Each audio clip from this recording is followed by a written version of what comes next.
Hell!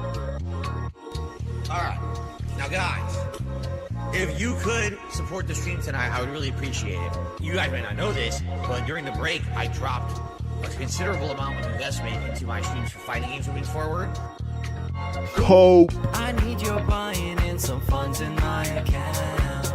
I hope you listen, cause I need a big amount. I need that money and I need some real support. What? I need that money cause I have to feed my horse. I need that money. Yeah, I need it. I need that money. Need that money. I need that money. Need that money. I need that money. Please. I need that money. Internet bill, electric bill. Young cat. If we're talking money, I need it. Gifted subs, yeah, I need it. Super chats, feed my cats, yeah, I need them bad. Something broke in my house, I might call my dad. When my money's running out, I get really sad. Yeah, I know I'm tweaking, but my sink is leaking. I already told you, my wife broke the disposal. I just don't have any real disposable income to be blowing on anything right now. It seems like every single time that I'm able to save money up, I can do something happens. I need your buying and some funds in my account.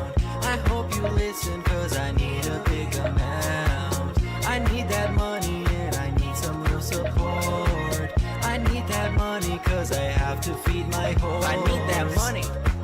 Yeah, I need it. I need that money. Need that money. I need that money. Need that money. I need that money. My bills. Please. I need that money. Internet bill, electric bill. I need your buying and some funds in my account. I hope you listen, cause I need a big amount. I need that money and I need some real support. I need that money cause I have to feed my horse. I need that money. Yeah, I need it. I need that money. Need that money. I need that money. Need that money. I need that money. My bills. Please. I need that money. Internet bill, electric bill. I need your buying and some funds in my account.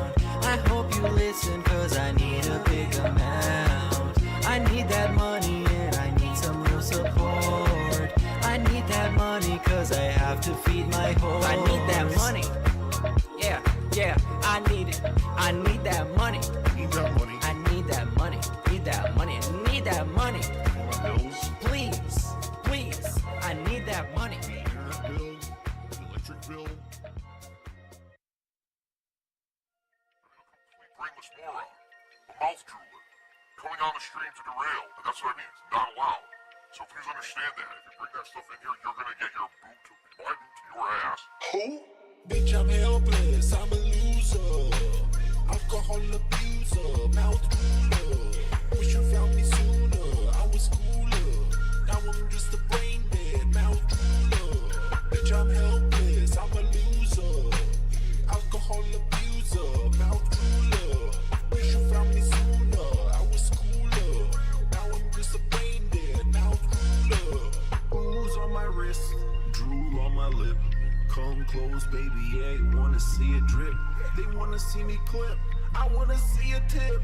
Hateful slurs, yeah, I might just let it slip. Friends in my chat, trying to watch me react. Skulls cave in, but the wheelchair's fast. Wipe off the drool and I'm coming right back. Get the money quick, but I'm spending it faster. Saggy lips, got a case of saggy tits. They be swaying while I'm gaming, complaining about laggy shit. My bottle of gin, drink it while I come waddling in. It's time to begin. Level 1, that's the level I'm in. They call me a pig, and that's because I probably am. Ain't got many friends, gotta make money for pulls and gin. So tip me a 10, animations of diapers and men. I'm trying to fit in by being a piece of shit to my dent. They say I'm a dent, I call him a mouth drooler. Got a couple screws loose in my medulla. Oblongata or whatever, that's why I'm so stupid. And my biggest fans are Kuma, mouth drooler. Bitch, I'm helpless, I'm a loser. Alcohol abuser, mouth drooler. Wish you found me sooner, I was cooler. Now I'm just a brain dead mouth drooler. Bitch, I'm helpless, I'm a loser. Alcohol abuser, mouth drooler.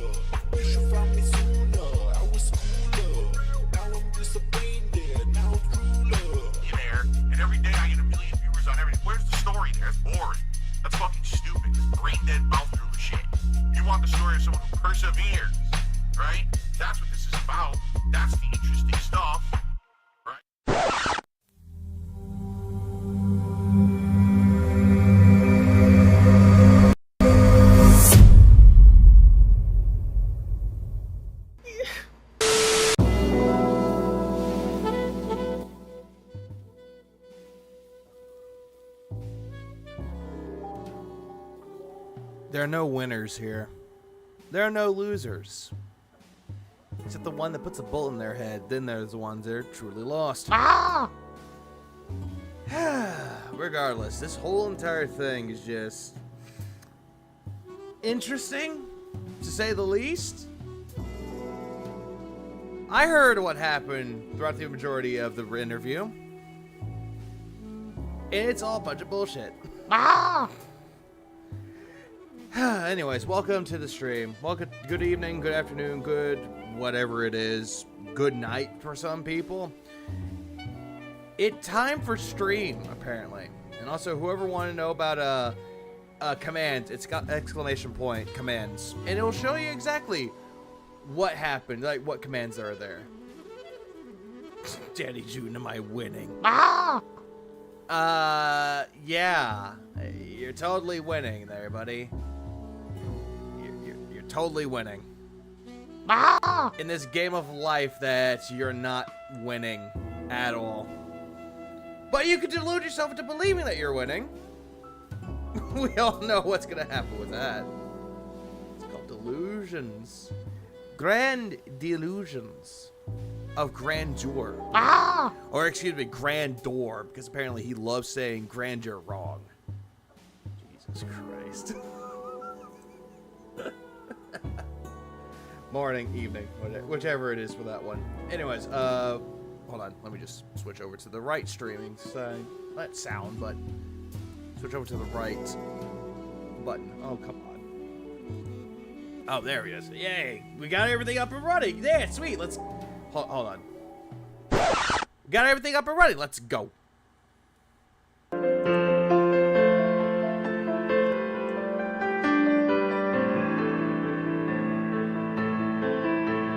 Oh, no, Jay, it's a redeem. So, BBB, Suck, Cope, and Bust. They're all redeems now. Why? Because I keep forgetting to put BBB on there. Big black butt. And then I just was like, you know what? I'm bored. I'm trying to get over getting sick. And I'm just going to do that anyway. So there you go. More commands. There we go. Let's see if it works, though, is the question. Will it work? Cope. Hey, it works. Alright, so let's just move on forward just a tiny, tiny bit. We're going to move on till we get to the intro.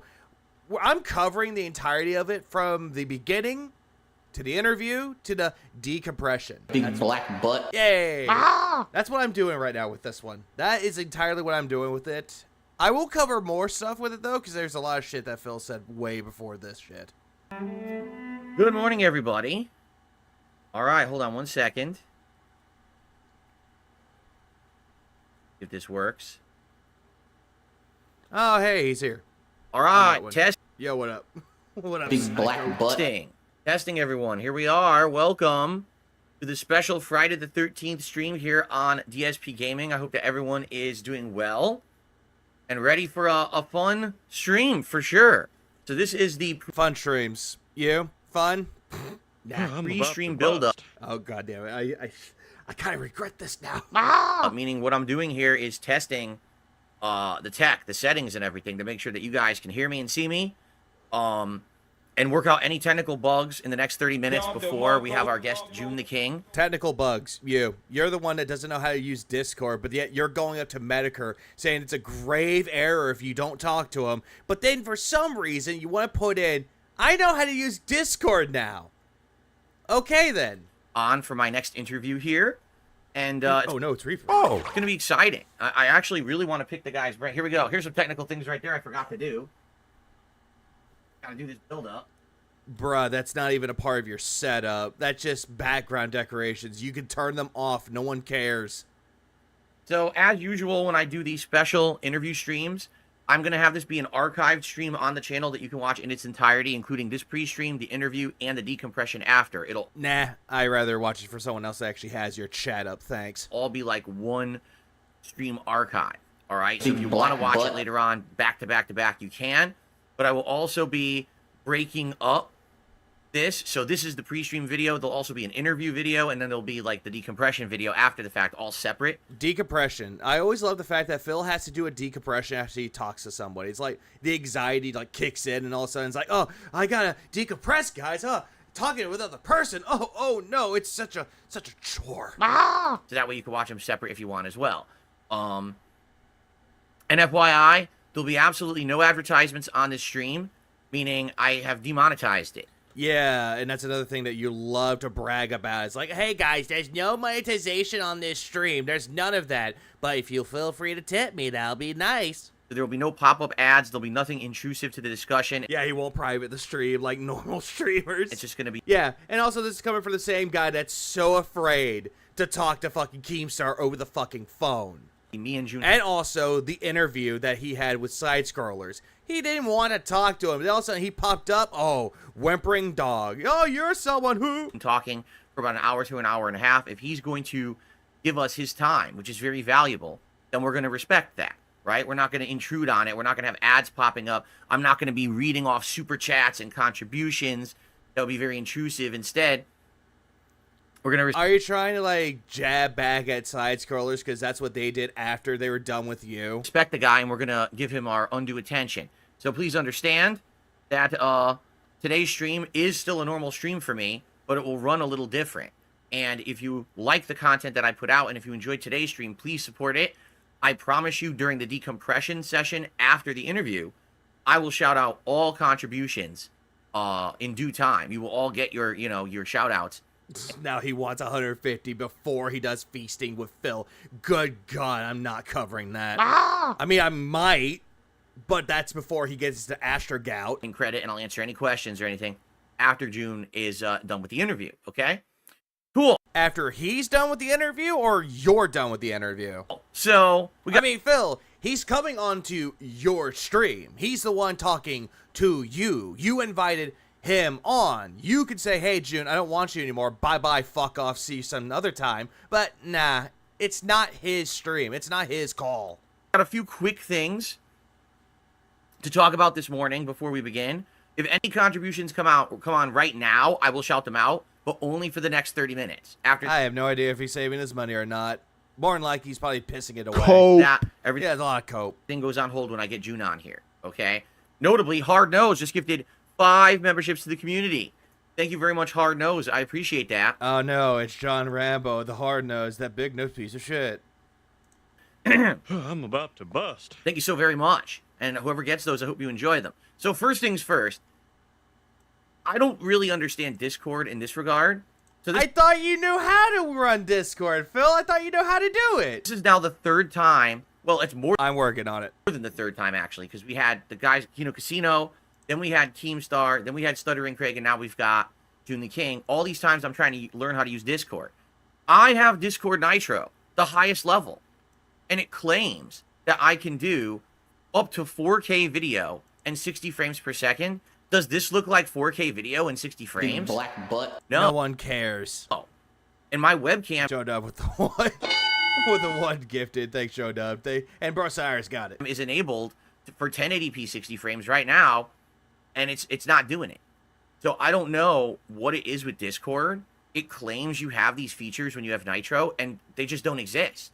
I don't know if there's some hidden menu you need to enable them in. I would love to have myself be 60 frames right now. I don't want you in 60 frames, Phil. You look even more grotesque in 60 frames. I am 60 frames on my normal stream. Phil, the whole point is not being monetized, is not putting ads on your vid, not accepting tips or super chats. If you really wanted to be non-monetized, tips should be a donation to a charity. Oh, absolutely. Do what everyone else does. Like someone like Moist Critical will do it. Every single time he gets a chip or a super chat, it goes to charity. But it doesn't seem to work through Boomers never adapt very well. Like Phil here. Discord. Spike Vincent, yes, I'm using the app. I'm using the app right now. I'm screen capturing the app into OBS, and even the video in the app, it's not even just the screen grab. The video in the app is not 60 frames. It's only 30. I can't get it to show at 60. No matter what, there's no option anywhere to do it. My fucking God, he only cares about 60 frames per second. If anything has 30 frames, he's going to bitch and complain about it. He's one of those type of people. You know, if he's playing a video game and it's not in 60 frames, the game automatically sucks. There's not even an option in Or if a video is not in 60 frames or in 4K, it automatically sucks. Discord to say select video quality. It just says select webcam, which I did, and my webcam is broadcasting at I find it really hilarious that either A, people are waking up, or B, people are going to bed. I kind of stream at the right time. 1080p, 60 frames, and doesn't do it through Discord. I think right now, I'm probably like 720p and 30 frames. And I have no idea. I'm so confused. The guy who knows how to run Discord, why is it not at 60 frames? Why is it at 30 frames? I have a new PC that can actually do that. Why is it at 30 frames? Glub, glub. So this is essentially, right now, this is the best I can do for interviews through Discord. I know it doesn't look as good as my normal video when I'm on my podcast or even on a gameplay stream. No, Brian, he does not. That's the sad thing about it. Just scratching my head about this. I don't understand. I know it still looks good. Like, no one's complained, oh, the visual quality isn't that good. You're the one that's complaining about it, Phil. You're the one complaining it's 30 frames. But it's very annoying. It's definitely annoying that I can't do what I want to do. Like, I want it to be higher quality and it doesn't seem to work. So I had another thumbnail idea, but I didn't know if I could use it, so I had to make my own. I said, fuck it, make my own. Whatever. Anyway. Hey, Dr. Tractor, what's up? So that's that. It's going to look like this today. It looks fine, right? Looks No, but who cares? pretty good, you know, visually and everything. Sounds fine, I hope, everybody. I hope we don't have technical issues like we had with Craig. Craig had a million technical issues, and they were all on his end. Like, first his mic wasn't working at all. Then he got it working, but he had that noise cancellation crap on. Phil, you're one to fucking talk. You're the one that has a suppressor and a noise gate on it, and you sound terrible. But yet, he has a suppressor on or a noise gate on it, and he sounded okay. Yeah, he had a little bit of issues, but he fixed it. He actually worked it out. But again, this is really rich coming from someone like you. It wasn't picking up his voice. And I don't know if you know this, June, but people like me now, so your documentary's debunked. That's pretty much what I'm seeing with that, Kenneth. That's what I'm seeing right now. it took us like But of course. 10 minutes to figure it out. I think June will be a little bit more professional than that. I don't know if he has a point. He's the king of reframing, after all. It's his main way of lying. Yeah, he loves to retcon everything. Even though he's the one that has technical issues, but yet, nope, someone else has to have it. Because June... Because he can never, ever put the blame on himself. He can't be like, I had the technical issues. I'm sorry. It's someone else that has to be at blame for it. uses Discord to talk to people. It is a skill issue. So he probably understands how to use it. You know, typically when you're going to be on an interview, you prepare to be I think he might do that, Reaper. on the Don't test him. interview, so all your shit works. Not you show up at the interview and nothing works. You know, it's kind of like an air of professionalism, and I think that June has that. And yet you're saying that someone like Southern Craig doesn't have it, Keemstar doesn't have it, everyone else doesn't have that, but yet for some reason you and June the King have that. You have no sense of professionalism, Phil. So I think You're the one that said, hey, I'm going to bring on Stuttering Craig for a cordial interview, and you just shat on him for no fucking reason. we're going to be fine today.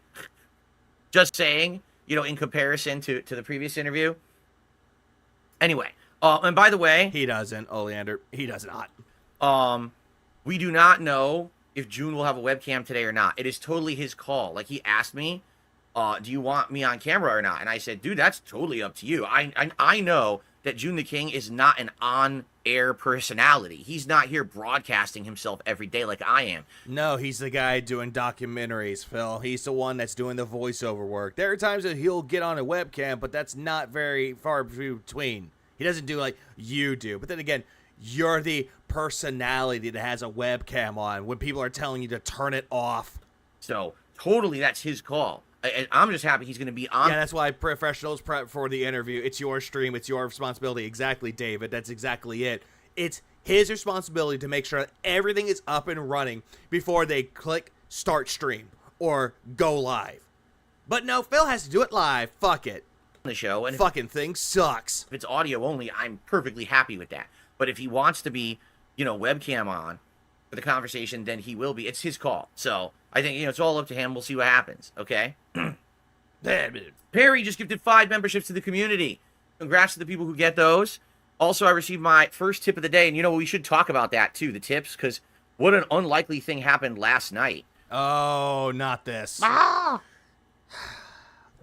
Context. Phil played Marvel vs. Capcom Collection. The night stream. He didn't hit his goal at all. Later on, he goes on a daily rap and says, "Oh, guys, you can't believe this. Someone gave me $100." And then all of a sudden, oh, hey, the streak is going. Yet, for some reason, they couldn't do it during the night stream, but decided to do it on the daily rap. Which, I'm calling mad sus. I'm calling mad bullshit on that. So Nico tipped me $2, since I've been thinking about this year-end list. This year's been very weird. I don't even know if we have enough games for a top 10 game of the year list yet. No, because you don't even play some of these games. Either because they're RPGs, you're not interested in them, or you rage quit them. And yet, for some reason, I can go back on my games I played for 2024, and I played more games than you have. Looking forward to the June interview. Having a good one. Thank you, Nico. It's definitely been a weird year. Hey, cousin, let's go bowling. Tons of games ended up being mass disappointments. Like what? Name a few games that were mad disappointments or massive disappointments. Please, name them. The games that have been some of the best, no one expected to be good. Like what? Name them. Like, I would argue one of my favorite games of this year is Another Crab's Treasure, and I never... Really? You're gonna go with Crab Souls as the best one? Bruh, I've been playing other games besides Another Crab's Treasure, and I can guarantee you that's not one of the best games of 2024. At all. Never would have thought it would have been even good at all. And if you want my opinion, I think it's better What than... chapter do you read? I'm a salamander. Okay, I have to ask. What do you mean by that, Raziel? I'm sorry. Black Myth Wukong. People have been telling me that Black Myth Wukong, or excuse me, Urban Myth Wu-Tang is actually a really good game, and that I'm sleeping on it for not playing it. But I've been playing other games. So there you go. What are you... Doesn't he whine constantly in that also 9 Souls, man? Yeah, he also whines a bit, but when we got money, it was a money buff. Also, 9 Souls. 9 Souls is great. I highly recommend 9 Souls. Another game I highly recommend is either Angerfoot or I Am Your Beast. I Am Your Beast is essentially John Wick meets like Angerfoot as well as Hotline Miami. Really, really, really, really good. What a weird year, right? Reaper, at least I finished that game and also 100%ed Crypt Custodian. I'm actually proud of myself. Thank you for that. Thank you for the first tip. Okay, so remember, there will not be pop-ups or anything on the screen. Right. Warhammer 20. Okay, it has chapters. I forgot about that. I'm only I need to go back to playing Space Marine 2. I know that game is good. shouting out stuff now.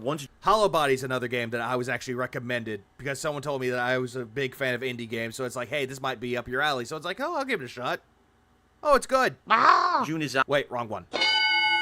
All that goes on hold, and then we come back after the June interview. I'll go to full... Conscript is another good game.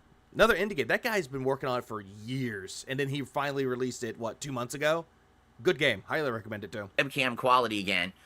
Also, Crow Country. I highly recommend Crow Country. And then we will do a decompression where I will do shout-outs and the like, okay? So please, if you do contribute, thank you so much. I will give you credit after the fact. So, the weirdest thing happened last night. First of all... Yeah, the weirdest thing. A fake tip. The damnedest of things. Yesterday during the daytime stream, during the podcast and the original gameplay of the Marvel vs. Capcom collection, we absolutely exceeded all the goals. Like, we hit them in every regard. It was super chats were great, gifted memberships were great, tips were great, all good. So the King Streak continued to... Well, no shit. You got money, so it's automatically going to be good for you. 4. And then, last night, I'm going to be honest with everyone. I didn't know Hollow Body was made by one person, because that does not look like a one-person made game. I absolutely, positively did not believe that last night we were going to hit our goals. I thought it would be the end of the streak again, which is fine, because we can always restart it again.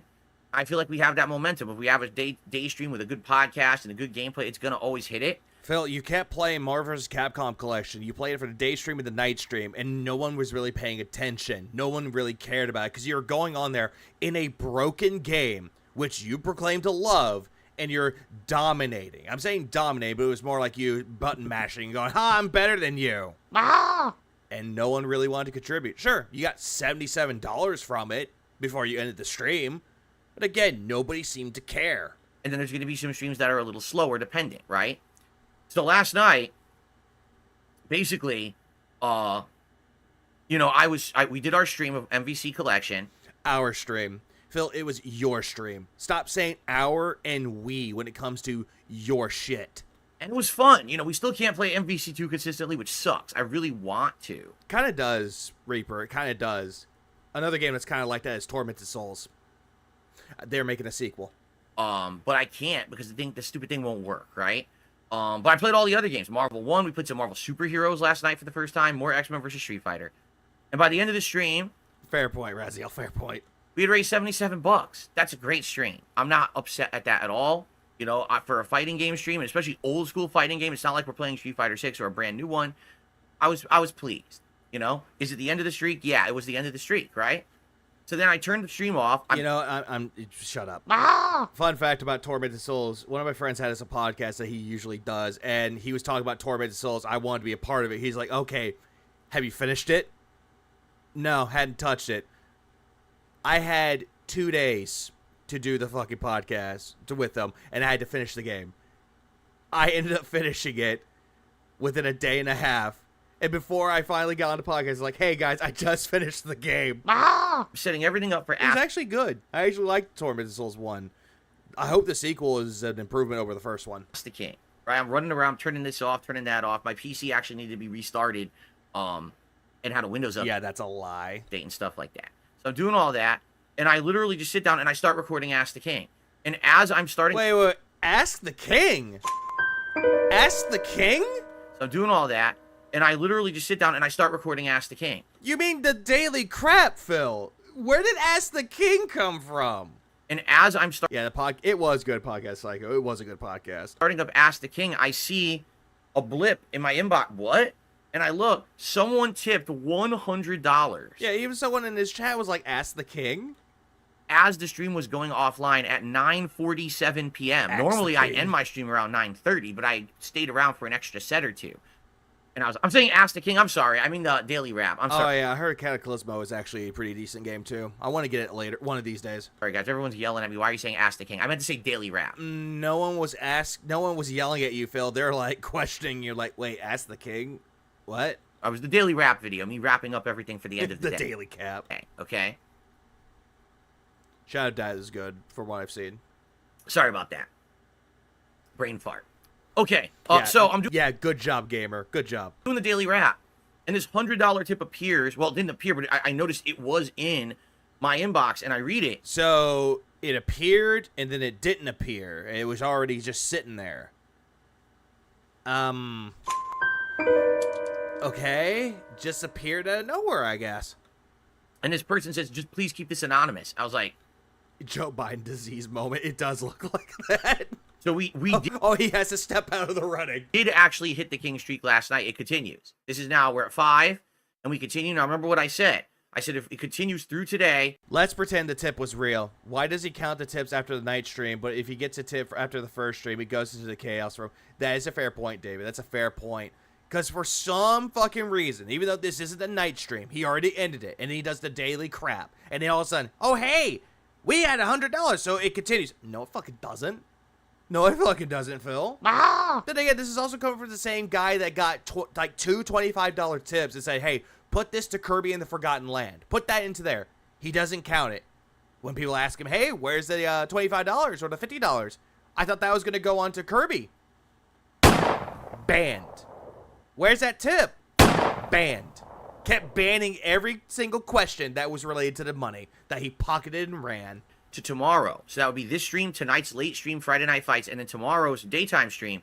I will order food during that first stream. Oh, great. Food. I wonder what kind of food it is. Is it going to be some kingly bullshit? Is he going to order from medieval times? And we'll do an impromptu feasting with the king. But if the king streak is just a joke, why is his blabbering necessary? Because he wants to make it something special for his community, his community guides. That's what he's trying to do, kind of build up morale, which doesn't exist in his fucking cult. Tomorrow, after the gameplay of the first stream ends, I will have a meal with you guys. Gets a giant mutton chop.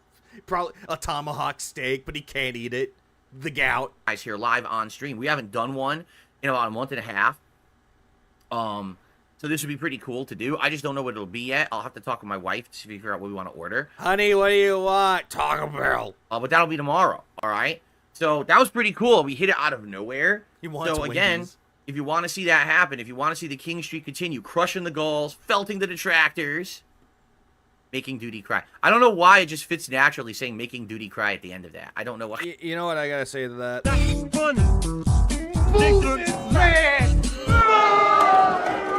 Oh, hey, Tevin's here. I love how it's like felting the detractors. All said, hey, what up, Tevin? I really don't know why. It's not funny though. You didn't felt Duty. The only one that you really, in quotes, felted was Super Crazy or Super Spurgy, as people like to call him now. Like, I could see that one being a felting, but all the other detractors, hell the fuck no. Fits so perfectly to say Tip's faker than his marriage. Hell yeah, let's go. it, right? But anyway, if you want to do that and you like the content, please, support everything. Let's get it going. Let's get some tips coming in here. I'll shout out as much as I can before June is coming on the show in about 20 minutes, okay? Yeah, so anyway. Also true, Reaper. Also true. I was like, wow, we hit the goals. I wasn't. Boogie Dark Wings. Another way to say felting. I don't know why he keeps using felting, because I know it's the Kino boys that told him what felted means. He's just trying to find a way to say owning the detractors or putting the detractors in their place, when in reality, it's really not. It makes us, get content. I'm gonna get gold out of you, Phil. I'm sorry, I had to play that one because it's relevant. expecting that at all. I thought it was going to end, and it continued. So thank you for that. Whoever that was. Yeah, B-Dog, that's the one thing that makes zero fucking sense to me. It's like, why give him money so he can eat like a pig in front of you? Who's enjoying it, really? Who enjoys Phil sitting there, eating like a fucking pig, and then he goes, It's like, no one cares about that shit, Phil. Like, for God's sake, it's disgusting. That anonymous $100 tip last night, and the streak continues, which is excellent. All right, now. Oh no, Bully McGuire's gonna make us cry. Aw, you're streaming. Gonna cry? To make things perfectly clear. Oh, God damn it, you make the joke and all of a sudden he says, don't you cry now? God damn it. So good. Today, all right? Today is going to be a very cordial interview with June the King. I want to pick this man's brain. I'm not Little Goblin Jr. All right, you're not James Franco. About his methodologies and how he does his work. You know, how he actually feels, perhaps, about some of the subjects he's done his documentaries on, including me, obviously. Like, I'm going to be a big subject of discussion during this interview because I'm the latest documentary he just did. Phil, you're not the topic of discussion. You're interviewing him, but for some fucking reason, you want to make it all about you. Right? And I'm fascinated by, you know, what did he come across when he was researching? How does he feel about all these topics and things? And you guys submitted a ton of questions for him. Highly doubt that. Over 30 questions. There's no way I'm getting through all those questions. Okay. You guys gave me a lot of questions. 30. That doesn't sound very big. Okay. But there's a few I'm probably going to skim through, pick some of the best ones. Just so you know, I might already ask him some of these questions before we get to the, like, I've read through these. I was like, oh, that's a good one. Like, one of the really good ones, why did he make multiple thumbnails? Why was he changing the thumbnails back and forth? And what made him settle on the one he did? I'm going for the fact that the reason why he changed the thumbnail, because he got confused about the people in the thumbnail. Like, he had no idea who they were, so he decided to change it. It's like, oh, hey, it's about me. And what's up with the fact that there's a bald Phil in the thumbnail that's on the video right now, right? Like, that's a good question. That's actually a legitimately good question. Everyone was wondering that. Why was it doing that? So, so that's some good stuff. So I might already ask him some of these questions during the interview, all right? So FYI, I might not, call it out later if I've... I don't know if you've seen this, but DSP asked some questions he clearly made up and pretends it's from his audience. He's asking leading questions that insist upon June having nefarious intentions. Like always, because Phil is paranoid. He wants to sit there and be like, oh, you're talking about me, huh? Why did you talk about me? Hoping that he has like a gotcha moment and it's not working. Already asked him the question, but we might get to that. We might not, but I'm going to try to integrate your questions into the interview to try to get some good answers for you, because these are great. Like what, Phil? Where was the other one? There's another really good one that I liked here. Like what? I already said, like, how does he feel about his subjects? How do you feel about your subjects, Phil? All right, you don't get money, you yell at them. Oh, subjects about the people that he talked about. Okay, never mind. I mean, this is a good question. How does he feel, with the amount of harassment that I get on the internet versus the stuff that I have done? Does it feel like it's equal in comparison compared to the other people he's done documentaries on? Because he's doing documentaries on people who have done some pretty gross stuff, and they don't have entire cults of hate against them, right? So that could be an interesting question, right? Do tell. How would that be an interesting question? Unless he doesn't give you the answer that you want. Okay. Anyway, it's going to be an interesting interview for sure. I'm excited for it. But I want to make this clear. Today, this is the focus. The interview is the focus, and then we decompress, and when we're done with that, probably I'm going to play some Marvel Collection. And no, I'm not covering him playing Marvel Collection, because he's very boring when it comes to that game. That's the stream. Today is not a normal level 1 podcast. Except there is one little thing that we'll bring up later. Today we're not doing segments. By we, I mean I will bring it up. About certain people in drama, because already did someone send me the LTG clip that I was looking for? Yes, I have the LTG clip. I could react to it, but we're not doing that today. Oh, Jesus Christ. Man, let that man go. Stop thinking about him. That's when we have time for it down the road, we'll do it. I'm not doing that today. That's not the focus of today's stream, you understand? I did hear that June's going to be a part of TBS. Honestly, that's going to be really good, though. Kind of like in the same way, like, Stuttering Craig was on TBS after the interview and all that jive. And then we got to June the King be on TBS after this. It's actually quite good.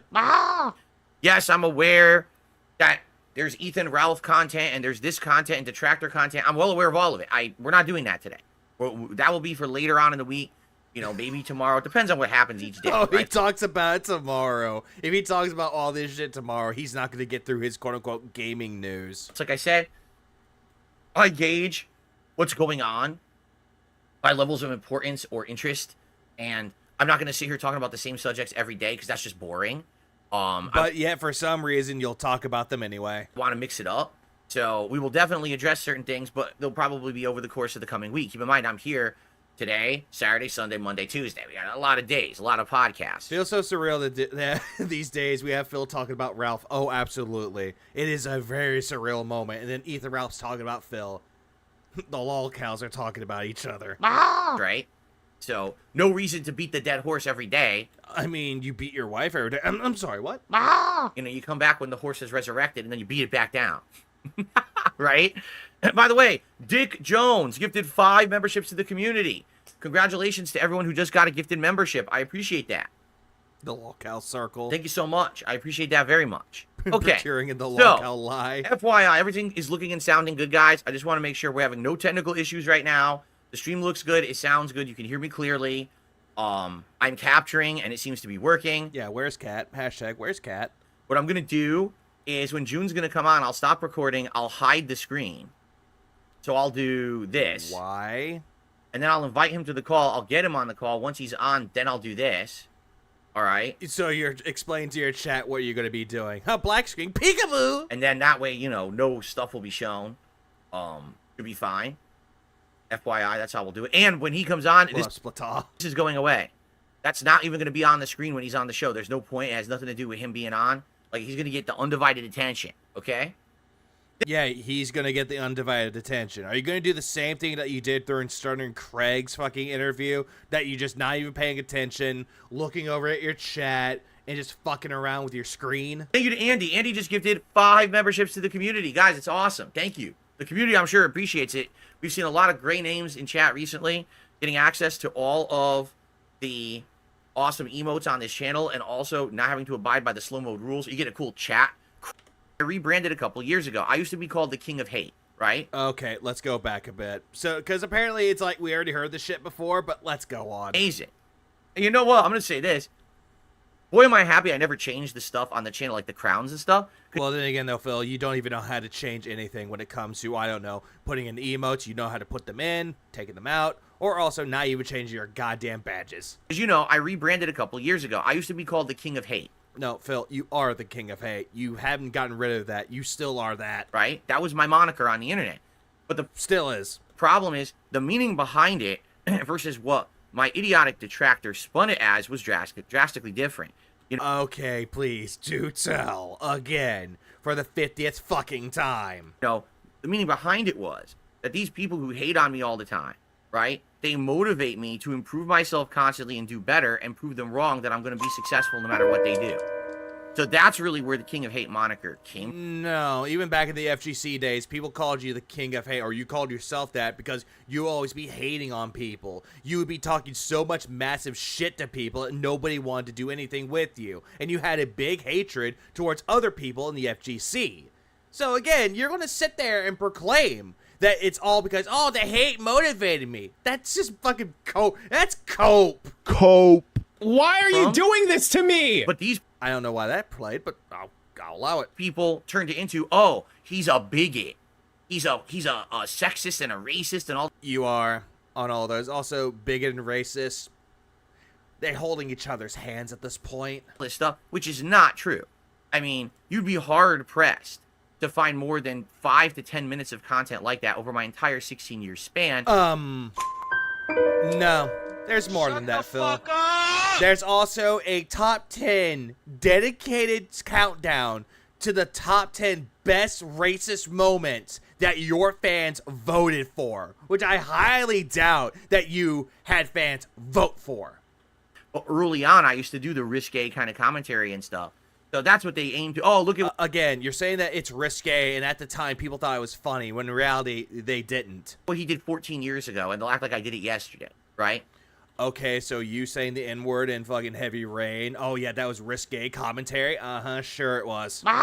So I got rid of that moniker. I said, we're not going to call myself the King of Hate anymore. No, you were afraid that if people looked into you and saw the King of Hate, then all of a sudden they were like, oh, hey, it's DSP. You thought that getting rid of the King of Hate moniker means that, oh, hey, if I don't have that anymore, people could look at me in a good light, in a more positive light. But in reality, that never happened. People still viewed you in a negative light.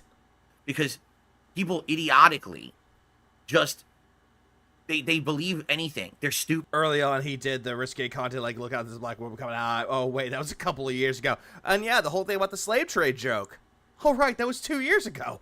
You know, they really are. They're just dumb. And they'll believe anything. So if they're told that Phil's a racist or a bigot or a sexist, and he's the King of Hate, they'll believe it, right? No, they could just look into your content and actually see the racist shit that you said, and also the sexist shit that you said. Or also the sexual innuendos and the sexual comments that you would make. Again, we could just go straight into fucking Metal Gear Solid 3, that this is how you don't play, and there it is, in full color. Not black and white, full fucking color, Phil. Right? So that's why I said, well, let's just get rid of it then. So Yeah, we Dead Space 2 playthrough, legendary racism. did, but I didn't change the branding of the channel. As you can see, like the crowns and everything remain the same. There's another thing that's a fair point, Reaper. You just brought it up. If all this is stupid, why does he care about it? Why does he care about what dumb people think? Because Phil is a dumb person, and yet he cannot let shit go. So now, Well, movie side. I'm back. I'm the king now, but I'm not the King of Hate. I'm just the king. That's my moniker now. No, you're just the king of begging. You're the king of made-up suffering, the king of the victim mentality, and not only that, but you're the king of being a fucking glazer. There we go. Oh, Because you love glazing on people that agree with you. It's deemed by the guys at Kino Casino, right? And you guys like it, and I think Phil needs a hug, but not the good kind. I think it's a good Give him a hug with a straight jacket. shtick. We got a crown and everything. That's a queen's crown, Phil. That's not even a king's crown. So Like, you look up this crown, like, on, like, costume shops, you would see this on a woman, not a man. it just works. And now I didn't change the branding, so it all fits. We even have everything. And also, no, the reason why you call yourself the king is because the Kino boys called you king, and you felt flattered. Pops, everything already set up for it, because that's what it used to be anyway. So, like, well, I'm glad I didn't change it. I'm really glad I didn't change it, because then we have to redo everything again, right? Yeah, someone makes a good point in his chat. It's like, what exactly are you the king of now? I don't get it. Good stuff. Of course you deserve crowns. Yeah, he's a drama queen. He's never going to be king of anything. Except for the dents. Of course you deserve crowns for being a supporter. Of course you do. Don't shortchange yourself there. So everyone else is a king and not you? There can be more than one king. He has so much content. That's why he has detractors to dissect it onto weed out all the things to highlight so people can be aware of the things that he denies always. Today we're going to They called him king, referencing the King of Hate, and he was too stupid to get it. Oh, he's always dumb. have June the king. Oh, yeah, that's actually a fair point, Reaper. He does have, gout, the king's disease. King of TurboTax. No, he gets someone else to do his taxes for him.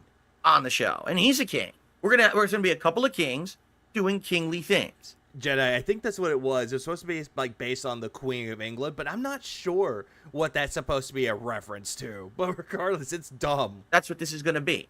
A nice civil conversation about his thought making process and everything about making documentaries. I'm fascinated to pick his brain about this, and have a great conversation about it. But didn't you say that you were going to be the main topic of discussion because he did a documentary on you, Phil? So it's bullshit what you're saying here. Reaper, everything that he does is gay. Did you know that? Ah! And not the happy kind either. All right, so we have a little bit of extra time. Right now, I've shouted out everything. We have no super chats. We had the one tip, but we had a lot of gifted memberships. Thank you for those.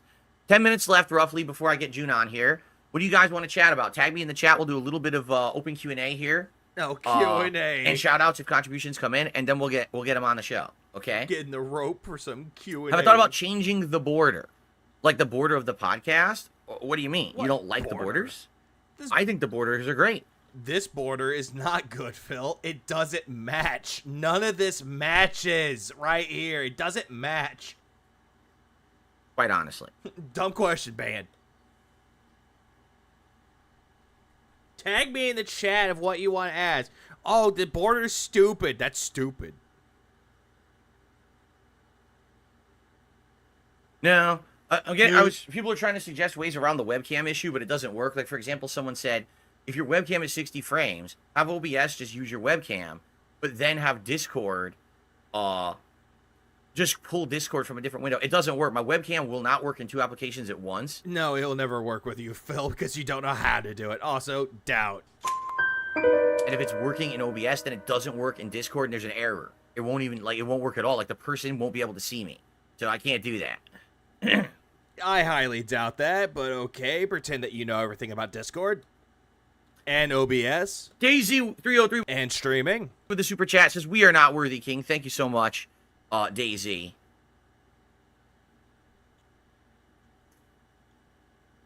Whoa. Wow. So I had caps lock on. There we go. Well, caps lock. Oh, God. Busted caps. Why does his entire hairstyle change at different angles? What is that? It's black magic. It's gout magic here.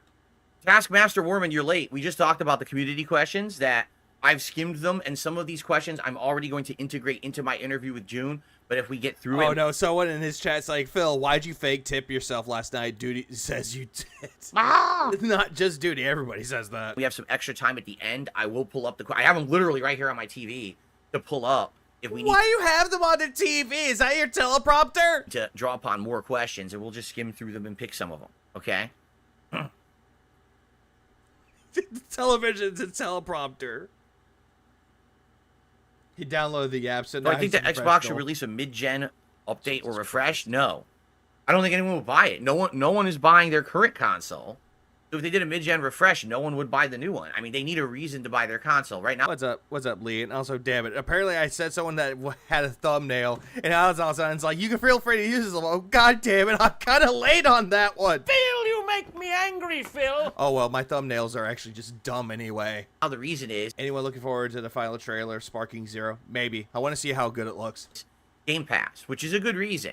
But it's not a system seller because they're not coming out with a... Hold on. What is this? So if they did a mid-gen refresh, I don't think anyone will buy it.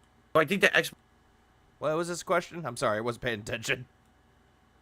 Do I think that Xbox should release a mid-gen update or refresh? No. I don't think anyone will buy it. No one is buying their Oh, he's talking about Xbox. current console. So if they did a mid-gen refresh, no one would buy the new one. I mean, they need a reason to buy their console. Right now, the reason is Game Pass, which is a good reason. But it's not a system seller because they're not coming out with enough exclusive games that are good. They've had so few Xbox exclusive games that are good that there's really no reason to just buy that console over PS5. So even if they came out with a Pro, I don't think people are going to go out and buy it. I have a PS5 Slim, and I'm not going to get the PS5 Pro. Just saying. Like, I like Sony just as much as someone else would, but I'm not going to go out and buy a brand new fucking console. Yes, I liked the Left 4 Dead games, but I was disappointed with the Back 4 Blood reboot attempt. Astrobot continues tomorrow. I wouldn't really call Back for Blood a reboot attempt. I think that would be more like a spiritual successor. Or attempting to. Be the late night stream on Saturday, and then it's going to be the daytime stream on Tuesday. We have a schedule. Like, here's the thing. The only time I'll ever buy a brand new console is if my old one is breaking. Like, it doesn't work anymore. Like, I'm having issues with it. That's why I have the PS5 Slim. Because the old one I had kind of had issues with it. But then all of a sudden, I was like, you know what? Fuck it. I'll just buy me a new console. Cool. Change. Same thing. I kind of want to get a brand new Switch because my old one, I've had this one for about, 7 years, and yet it has some issues. Because I screwed up the schedule last night. I forgot.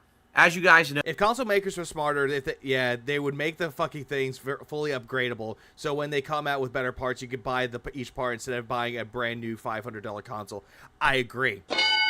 And that's kind of like one of the things I like about the PS5 is that you can actually take it apart and put in an SSD for it. Put in a 2 terabyte, 4 terabyte, whatever, just to give yourself some more memory. But I do agree, they should actually have it so it's like, hey, you want a better fan? Here you go. Here's the right fan you can put into it. Here's a right disk drive that you can put into it to make the discs run better. But, no, consoles will never do that. Well, some of you probably know. Once a month, I have to take a night stream off to film private patron react and or Q&A videos. This month, I have about 2 hours of work I need to do, which means there's no way that I can, squeeze it in. I have to take a night off, and so I'm going to take Monday night off to do that. Why are people saying F? So Monday night, there will not be a late night stream. So that means what we're going to do is... All right, here's a quick schedule rundown for everyone. Today, it's the June the King interview. Then it's the Decompression. Since there will probably be extra time, I'll reset the stream. And we're going to do a little bit of Marvel vs. Capcom. I don't know why he's trying to squeeze it. Oh, he's trying to squeeze in gameplay. Collection, like an impromptu hour stream of MVC Collection to end our segment here. Tonight on the late stream, 6:45 p.m. Pacific time, Friday night. I don't care. Jack's channel for DSP versus the Internet, my weekly clip. Stream tomorrow night will be Astrobot. I'm going to be streaming that. Because I finished Astrobot, 100%ed it, got all the single trophies with it, and I actually just want to see if he doesn't get the references for it. I just want to see that. Okay. Saturday is my react. And also because I'm bored. React day. So the first stream will be the Level 1 podcast, and then we're going to jump over to the DSP Reacts channel for DSP versus the Internet, my weekly Clips React show. No, thank you. And then Sunday night, we're going to go to last week. So we're going to do that again Sunday night. Then Monday, great. The day stream will be Level 1 podcast, followed by another Warhammer 40k Space Marine 2 stream. Great. No night stream on Monday because I'm going to be filming the patron videos. And then Tuesday will be my final consecutive streaming day this week. It'll be Astrobot on the day stream and the return of WWE Champions on the night. Honestly, the only thing I would actually react to is just Astrobot, just because why not? I did it before, so I'm just going to see if he gets any references with it, though. But if he's boring with it in the second stream, I just won't do it. Stream, and that's my I'll stop. Streaming week. What up, Ico? I'm doing good. Also, how have you been, Ico? Okay, there's the schedule. Or is it Eco? I think it's Ico, because I'm thinking of that game from, that first game before Shadow of the Colossus. I'm thinking of Team Ico. There's the updated, addended schedule for you guys. Yeah, all this is so busy. Alien Boy 13 did a super chat. Was there anything in the documentary that offended me? No. Hold on. Boy 13 did a super chat. Was there anything in the documentary that offended me? No. Ico. Okay, it was Ico. Or Aco, that works. But no, Phil, you were mad about the fucking bank leaks. You were mad about that. You were mad about the WWE Champions account. You were mad about those two things. In the Side Scrollers interview, you were mad about that. It offended you. I mean, everything that was in the documentary was True, Dutchman, I will say that. Potato. Exactly as I expected it to be. Like, it's not like June. Yeah, that's also true, Reaper. He got offended at Justin Wong over something that Justin Wong said in the past. And he's like, I want an apology right now. Phil, you make me angry, Phil. Made anything up. He didn't pull anything out of his butt that by the no way, one else had talked about before. He basically just... Oh, yeah, the VTuber that says you... Yeah, you quit at games. Oh, yeah, VTuber's destruction. I'm gonna get gold out of you, Phil. Condensed. Yeah, it was that one. It was... Which one was it? It was the one that he has a girl... Like, it's a girl holding a little... it's a quote-unquote panda. He got mad at that one. An insane amount of information into... Chris in the PC... Rebsy knows all the things that he was offended about. 1 4-hour video, right? and he added his own research and or commentary on it, but there was literally nothing offensive. Just reporting on drama is not offensive. What would have been Then why'd you get mad about the VTuber? Why'd you get mad about Chris Furtado and the PC? Why'd you get pissed off about the bank leaks? Why'd you get pissed off over WWE Champions and Justin Wong? offensive? Yes, that one, that's what that is. That's Guargura. The reason why, because I thought that part was fucking hilarious. That part was hilarious. Baru, that's who it was, Baru. Is like, Thank you, Rebsy. if at the end of the video, he was like, and based on everything we just saw, DSP is obviously a piece of human shit, Well, you are, clearly. and we should all deride him. That would be offensive, right? Phil, you are a piece of shit. You just are. How would that be offensive when it's fucking true? How is that slander if it's true? Right? But he doesn't do that. He was trying to be objective. He was trying to be fair. Oh yeah, Pumpkin Potion is actually pretty good when it comes to V2 and 2. I just like the old aesthetic, or the old aesthetic, that. Oh, But old, because it's like old-timey. I like the whole aesthetic, how it looks like some cartoon that you see out of the 20s and 30s. I just like that aesthetic. It's really nicely done. She can sing really well, too. Fair, you know?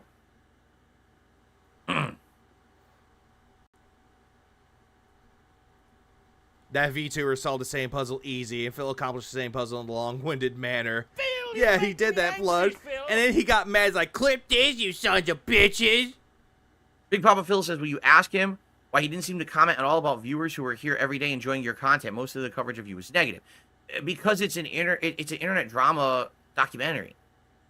Well, because by the time the documentary was done, it was before the resurgence, in quotes. Like, that's the point. You know what I mean? Like I understand what you're saying, but you have to understand that that's the point of the video. Like, at some point, you got to understand how the game is played. The game is played. You don't even know how the game is played, and you already lost it. That if he covers the negative stuff, right, in a way, then people will be interested in it. If he Phil, didn't you say that he was covering your FGC days, and that was a good thing, that was a positive, even the times that you won, and that you did, quote-unquote, well in the FGC days? You're like, oh, that's a positive thing. No one will ever do that. literally covered everything, and he's like, yeah, but, you know, most of this isn't really a big deal, so I don't really know why I'm making a 4-hour documentary on this guy, because he has a bunch of people that like him anyway, and don't really care about any of this. It wouldn't be a very convincing story, would it? You'd be bored. You're like, oh. I mean, Phil, you kept saying that the whole documentary was a nothing burger. You didn't like the documentary after it was fucking done. Every other person that watched it actually liked what they saw. It was nicely done, it was well researched, and nicely crafted, with some editing blips in between, but regardless, it was still nicely done. You didn't give credit to that at all. Oh crap, why'd I just watch this, right? You were like this. You know, again, I know how the game is played. Yeah, a nothing steak would be a best way to describe that for Phil. I have no ill will whatsoever towards June after having watched that. But, hold on. But yet you got mad because he got certain parts of it wrong. And you got mad about that he didn't research it well enough. Not at all. Not in the slightest. I think that it was fair. He covered every topic. June got only one thing wrong, and it was the face reveal video, the least important part. Yeah, exactly. And what was another thing? That he had a typo, but I think it was his editor that did that, which was the spelling of Alex Valle. Valle's last name. Phil was like, oh, June, you got his last name wrong. That wasn't spelled right. You better fix that. It's like, bruh, the video's already up and published. He's not going to go in there and fix it. That would involve taking the entire video down, going to that one specific part, and putting in the right spelling. It would just defeat the purpose. Now there literally is a one-stop shop video to watch about me. Okay? And hang on. What? Now there literally is a one-stop shop video to watch about me. No. There's detractor content, there's Turkey Tom's video, there's Frederick Knudson's video, and there's also June the King's video about it, and there's also many other people that talk about you, just for a brief moment. You can just watch that instead. Okay, and at least... yeah, about Turkey Tom. What about Thomas Turkey? And he made it clear that it covered, it says right in the description, it covers me to early 2024. Made it clear that that did not include... oh yeah, and also, It's a Gundam too. That's another one. ...things that developed during the year and happened. Right? That was hard to watch. It was. The whole Phil's react to it was hard to watch. In fact, that probably will be one of the things I ask him. Thank you, seemingly odd. That guy, Ex Mortis. Watch A Beggar's Journey. It's a great fucking ride from start to finish. Even though it's not done yet, the recent part. It's okay, it's good from the beginning to the most recent part. There, corrected myself. Are you aware of what's been going on in the last month and a half? That I've finally broken out of my defensive shell. I've done crossover events with Kino Casino as well as Keemstar, and I'm doing all this fun, positive stuff now. Again, people have already told or asked June the King about that. He's like, he's going down the same trajectory anyway. I've already been asked this too many times. I have a new audience that likes me, and I'm actually way more successful now. Also, no one really likes you, Phil. But you like to delude yourself into believing that people like you now. Why? Because you get $150 per stream. Oh, people like you all of a sudden? Not even close. They don't care about the things of the past. They just care about the future. And what do you think about that? Right? I'm curious. I want to get his answer. And if he says, I have no Also, I forgot. This is how you don't play. Watch those two. confidence in you, you're going to blow it. That's his opinion, and he's entitled to it. Right? But who knows if he's... Yeah, he's entitled to it, but for some reason, he's wrong for having it. even followed. I don't know. You know, he's probably on to the next 10 projects. That's how it is when you're an internet documentarian. You can't just dwell on one thing too long. Right? Phil, do you not understand that June the King has editors that edits his videos for him? He does the voiceover work, and he gets the research. He hands it over to editors to edit the videos for him. So most likely, everyone involved with the documentaries have a part in this, and they're working hard to get them out.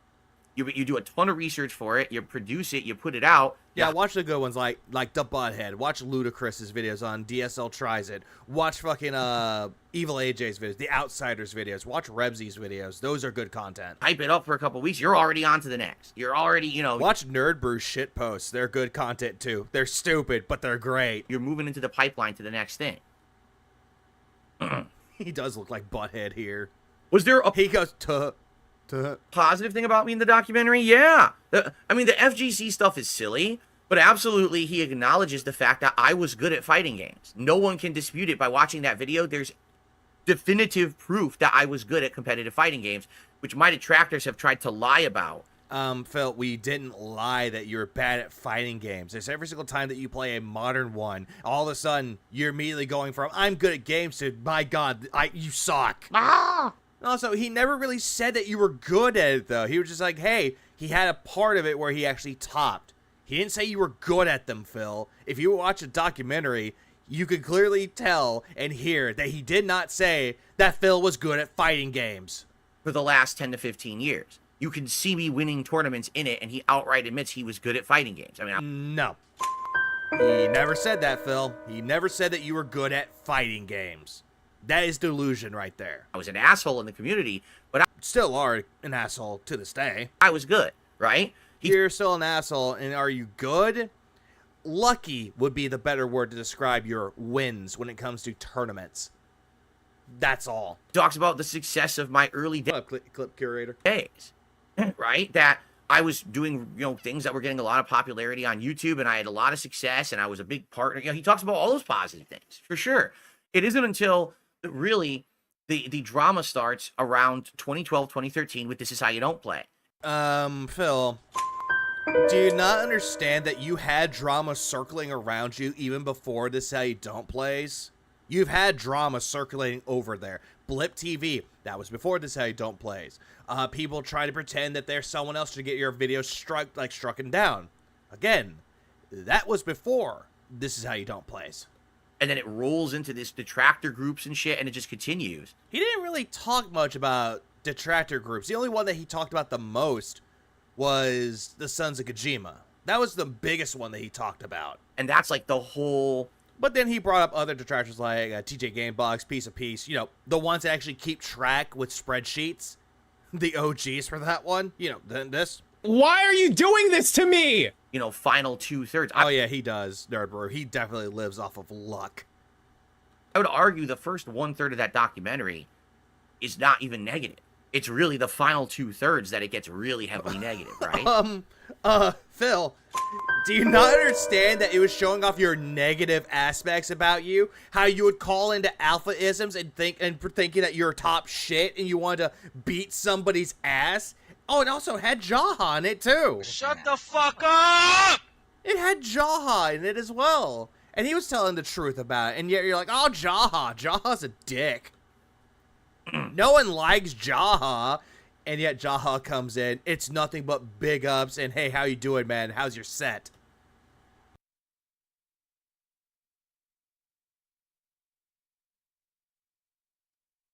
That's nice of you to say. Daisy says, you have a much better attitude and outlook on things than some older stuff I've seen. I'm happy. You don't have a good outlook on life or about anything in general, Phil. That is just, you know, say it with me now. Cope. Happy things are going well, and you seem much happier and healthier for it. I agree. Healthier, but yet for some reason you love dwelling in the past when you were a prominent YouTuber and how successful you were and how someone said things to you 10 years ago and you hold on to it. You don't let things go. Like, I seriously agree. Yeah, and he's retconning. That's another thing. He loves to retcon and pretend that he has a good life now. But we all know the truth about it back many years ago. I think now having this different kind of outlook, Cope's chip, you know, about life and about all kinds of stuff, is just a healthy way to go about it.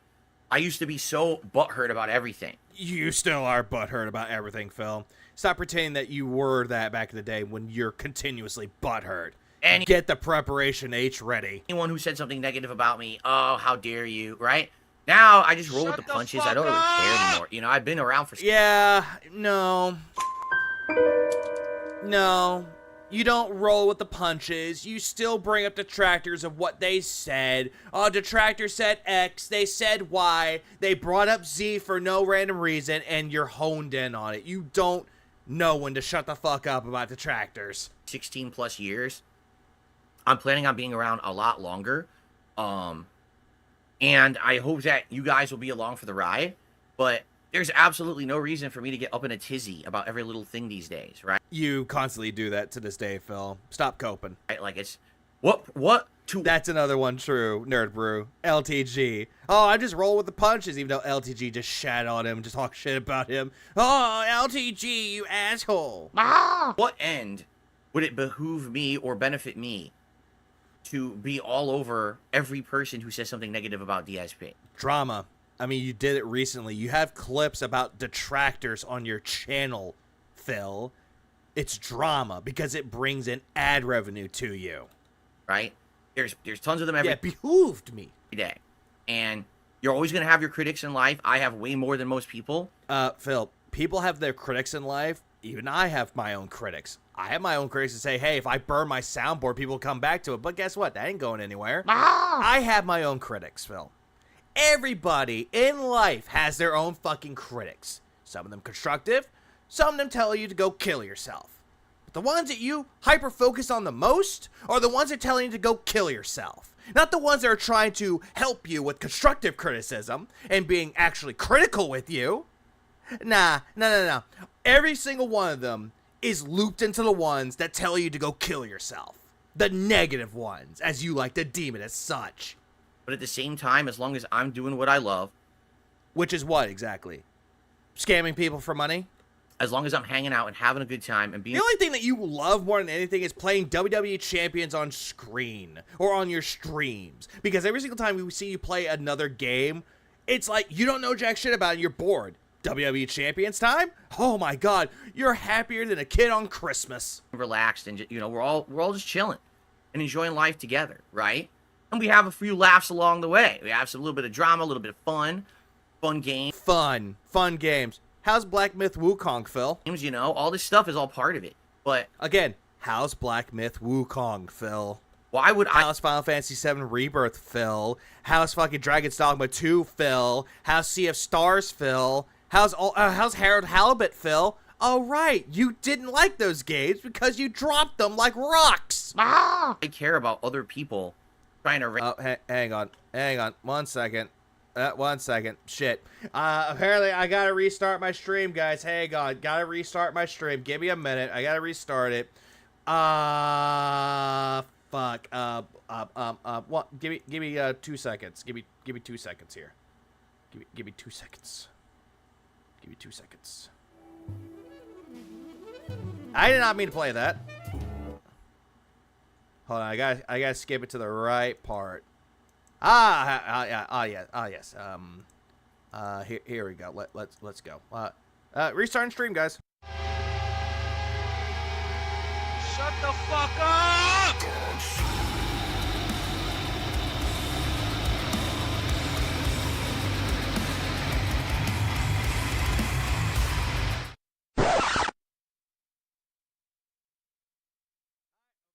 Hi, and welcome back to the stream. Oh, whoops, that's my Spotify showing off Whitechapel's new single. Hi, what's up?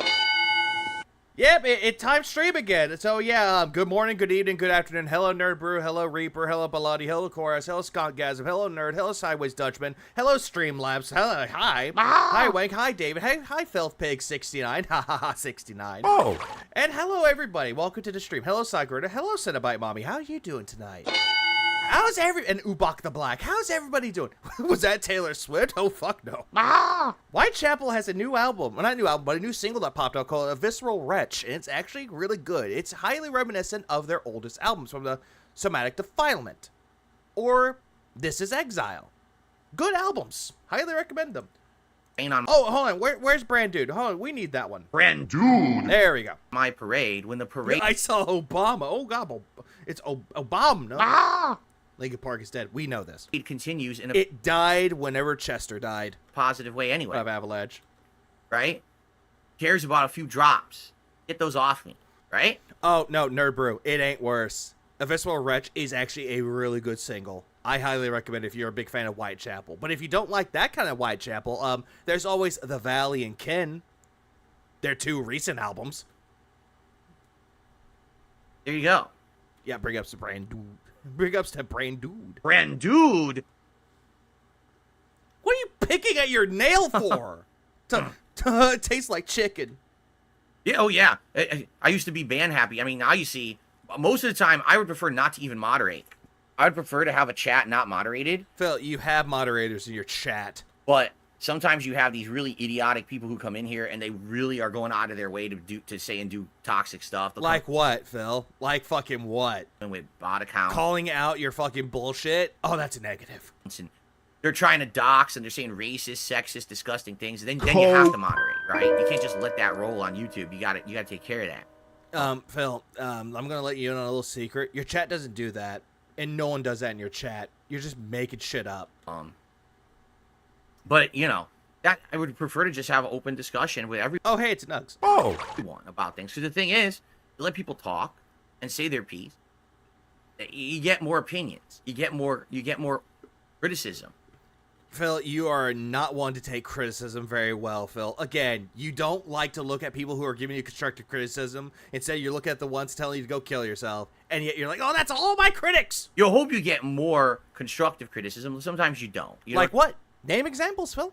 About how to improve your podcast, how to improve your streams. Nah, not good enough. What I'm saying? He bans opinions, absolutely. Sometimes you don't. But in reality, I think having open discussion is better than having like a closed off thing. You know what I mean? So having a bubble.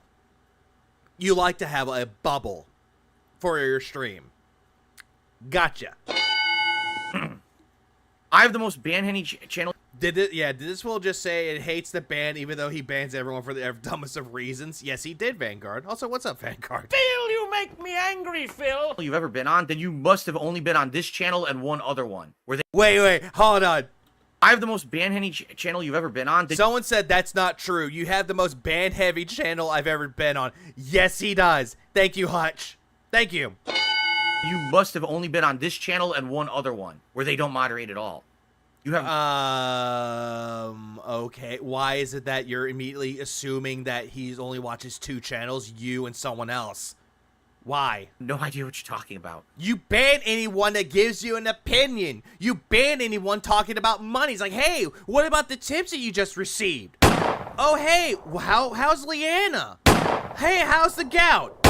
Where's Kat? Hey, where's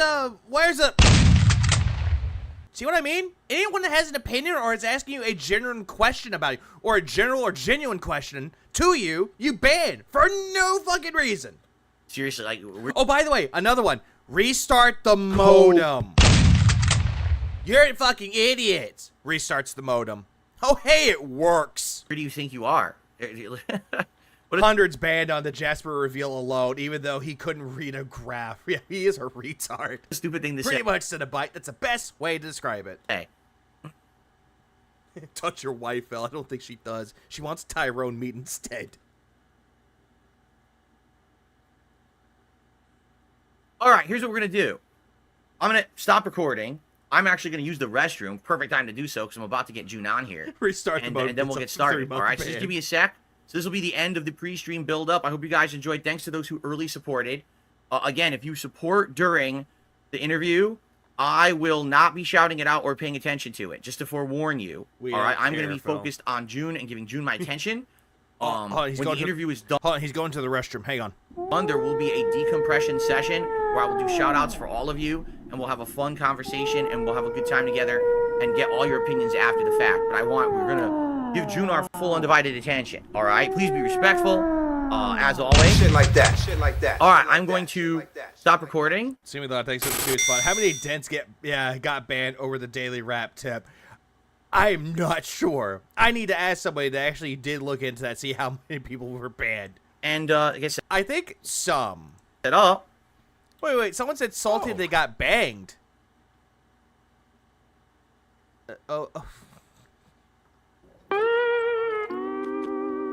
Why? Just why? I did stop recording. Just give me a sec. I'm just going to run and use the restroom. I'll be right back, and then we're going to get this set up for June, okay? I'll be right back. The whales are back again. He's making a whale call. He's getting up. Panic run. Hang on, let me fix this. Did you hear that? Alright, so he's done with that.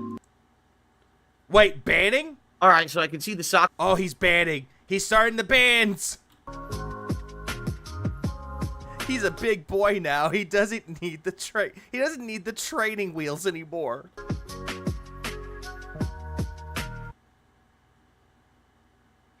Alright, so I can see the sock accounts that are already in the chat. As you can see, they're starting to speak up. They literally waited for me to get up and use the restroom. Oh, no. Someone said he banned people for saying a fighting character was good. Yes, and it was Cammy. Big juicy butt. It was Cammy. So let's get rid of the sock accounts. Why are there sock accounts? Please unban my main account. There's 3 or 4 of them. That way we don't have to listen to their nonsense the whole stream, right? We could just focus on why? On our guest here. There we go. Why do they ban people? Dummies. For no reason. Here, okay, here comes let Hammer. me hide this. Oh, let me hide the tips. Hold on. Whoa. Here it is. Now, let me end the video call with myself. I've literally been calling myself. Now I need to get this. Phil, you're not calling yourself. You're already in a call. Set up to get him on the screen. So you're not calling yourself. If you were calling yourself, you would hear the ring ring. Hold on 1 second while we do this. He's gonna call his moderator chat. It's so quiet in here. Okay, it's tough having 2 screens, but I can't barely see one. I have to get up. How is it so hard? Phil, I got 2 screens. One in front of me, one to my left. It's not hard. Up and go to the PC to even see it. Hold on. He won't ban the Derek Sock. No, he will not. Let the technical difficulties. I did hear he was having technical difficulties. No, the void is consuming us again. You know what? I'm just do this. Just because I'm gonna wait for him to actually come back. Oh, so I basically have to, because it's nothing but black. Have the webcam only working through OBS, which is why it only shows at the 30 frames. The phone's on here. Okay. The phone? Why you have a phone? What's the phone for? Go ahead. Why do you need the phone, Phil? Waste your video. Hold on. It's a million miles away. I can't see it. I'm sorry, Mao Mao. We Nerd gave me permission, but it's like, you know what? I don't mind it. But at least he's not a certain person that gets mad for taking for credit. Sorry. I'm an amateur. You know, the way that it's supposed to be. Someone makes a meme, you want to use it as a thumbnail? Be my guest. I made one for Ace Attorney where Phil's standing in front of the witness pew. I don't care. Take it. Sure. An amateur. All right, here we go. He's using AOL. Oh no, he has the disc for 300 free hours. Let's go. Oh, hold on. Something just happened. Hello. Hold on. Am I on? You are, but I had a issue with my Discord. Hold on a second, because I think I've had streamer mode on, so it's not showing. Hold on 1 second. Yeah, no problem. It's black for a while. Okay, it's black for a while. Let's just make it. Let's make it more interesting.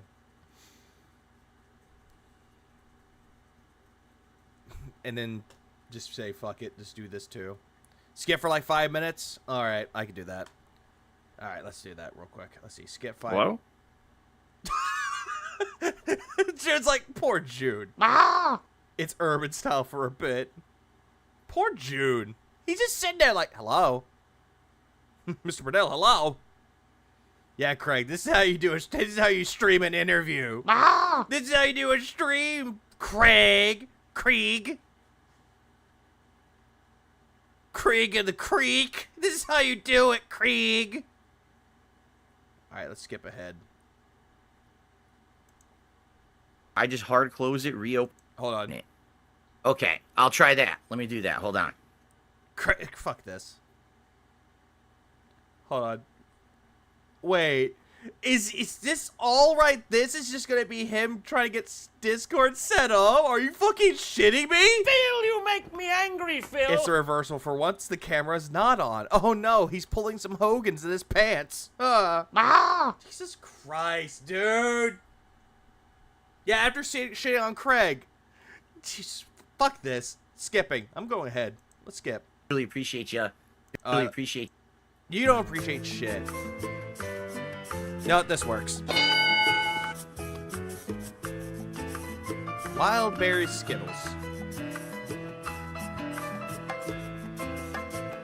It's not as good as the sour Skittle one, but I'll take it.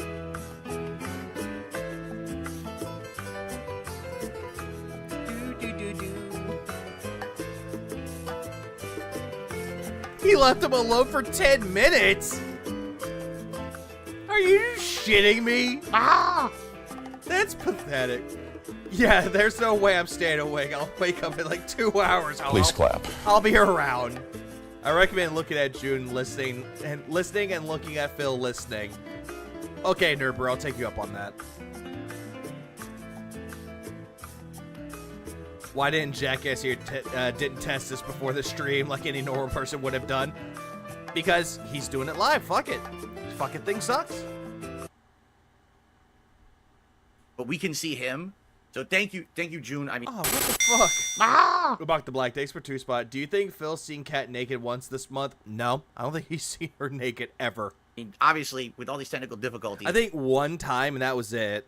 really appreciate you doing it this way. Sorry that you can't see me, Who's got the Lego to bust out? I still got the TV I need to make, and I'm gonna have to fix this for but I ain't doing that now. I'm gonna wait. That's gonna be a full detox for that one. future appearances.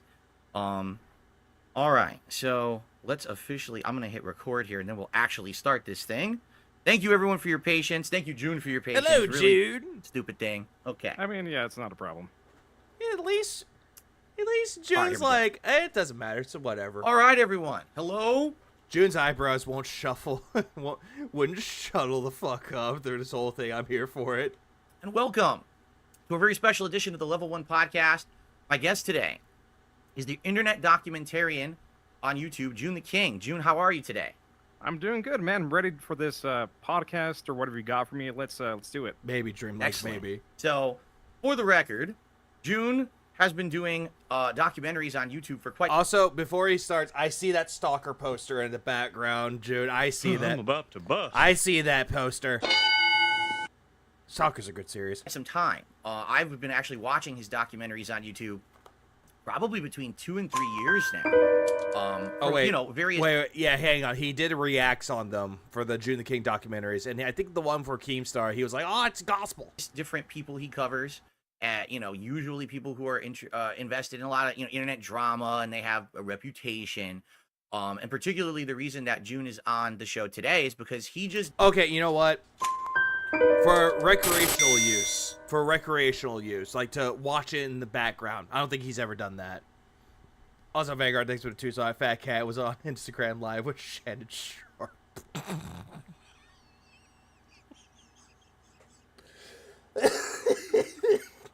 Oi, oi, oi, oi, oi.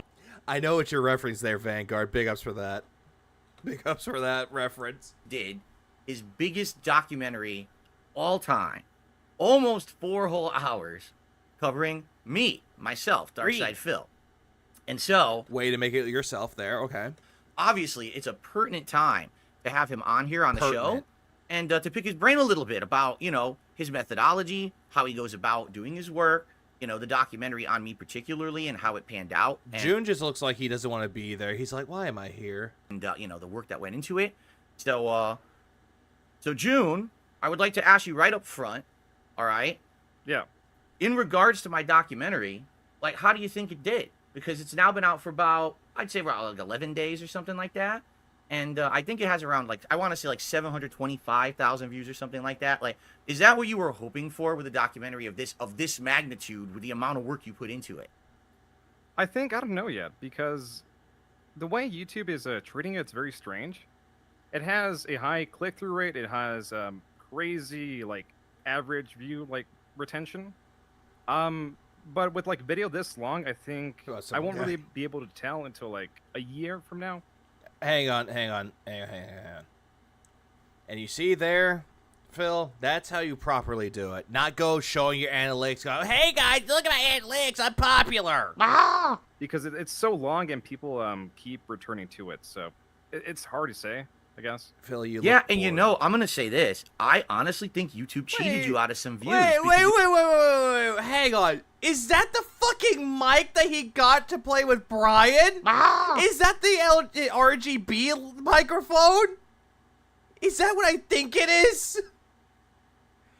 Why does he have that? Why do you need 2 microphones? Why do you need 2? If you remember, when you did the You live... just need the 1, Phil. Fuck. premiere, you had 8,000 live viewers watching that thing. And it was only, what, like an hour and a half in? And there was so much viewership on that, it crashed the system and you had to make it an on-demand video. And I'm wondering if it even attributed those early views to the video or if they just got erased somehow, you know? Yeah, I don't even know what happened. I think it was because it was on Labor Day.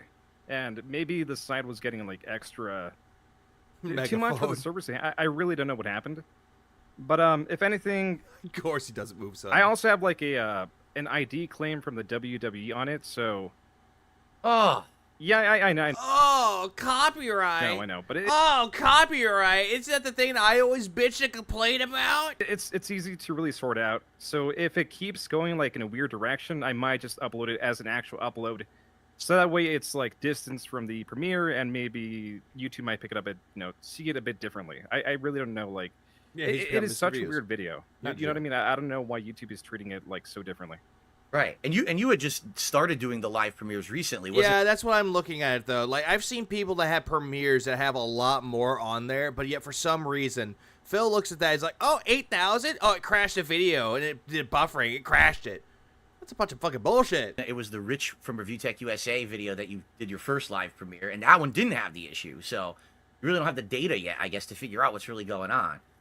So also, Labor Day. Yeah, I mean, yeah, like, well, that is my, I guess, a different solution to take. But right now, I think the video is doing, like, pretty decently. It's going to surpass Review Tech USA maybe, like, a month from now, so it is on a good trajectory overall. that's great to hear because, I knew when I've been following your stuff for years now, okay, and I keep watching, and I'm like, he's covered Wings of Redemption, he's covered Boogie, he's covered this person, he's covered that person. And I've been saying this to my audience recently, that when you're an internet personality and you put yourself in front of a camera every day, you're going to get your turn. You know what I mean? You're going to get your turn in the firing line. You didn't say that for everybody, Phil. You were saying that mostly for Review Tech USA because he was making fun of you. And what was the quote that he said? It's your turn, bro. We're going to be talking about you. And I was always wondering in the back of my head, when is June going to do one of these things on me? Because I know it's coming, right? So I'm curious. That just shows that you're very paranoid, Phil. And also I'm looking at June's face like, this sounds like paranoia. What was your methodology in selecting me? Why did it take so long? Because I think a lot of people were wondering why you know, in 2024 was the right time for the DSP doc when you had done ones on Wings and Boogie and others in the past?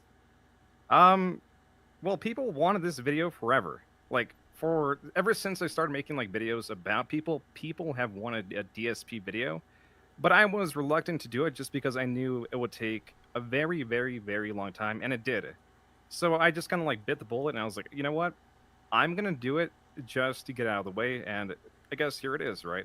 That was pretty much the core of it. Was like, people want it, here it is. At least, hey, look, Phil, look what June the King just admitted. People wanted to see a documentary based on DSP, and lo and behold, he gave the people what they wanted. And yet people are asking Phil to play a certain game, and he told them to go fuck themselves. Right. Not to spoil, but I saw clips from some people. Each time Phil goes on a long-winded answer instead of June believing, he either ignores or debunks Phil. It's great. Oh, I heard about that too. But I don't know when he goes into that. Now, in regards to the documentary on me, it's definitely the longest piece of work you've ever done. It's 3 hours, 40-some minutes. You said it was 4 hours. It's incredibly intensive. Like, it goes through my early history before I was ever a YouTuber, all the way through the early days. I mean, Phil, there's also the Dead Sea Scrolls that actually covered it before June the King covered it. Mid-course and all the way up to almost present day. It stops about earlier on in 2024. Why did you decide to do such a long documentary, particularly on me, when your previous documentaries had always been much shorter than that? Talk about me some more. Talk about the process of talking about me some more. Well, I mean, it's your timeline, right? So it really reflects the time a person is notable. And let me reference, let's say, the like Wings documentary, right? Videos. Sure. Wings really, like, he has a really lengthy history, right? But he really only became like relevant in the, I guess, low account space in the past maybe 8 years. You have been causing a bit of mayhem since like 2003, 2001. So it was really because there was just so much stuff to cover, and people, like, you know, people still wanted more, I guess. But yeah, it was just because there was so much stuff. Right. Real answer. I'll take that.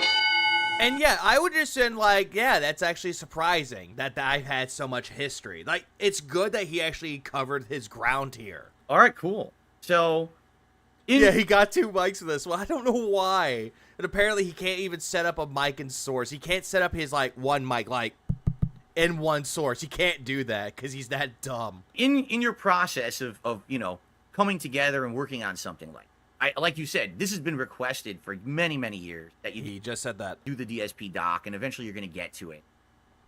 When you first, because we had actually, a lot of people may not know this, but I'm friendly with June. We've talked behind the scenes for a couple of years because I personally asked for his permission to react to some of his documentaries, which I didn't have to do. You know, it's fair use, but it's the right thing to do. You know? Hang on.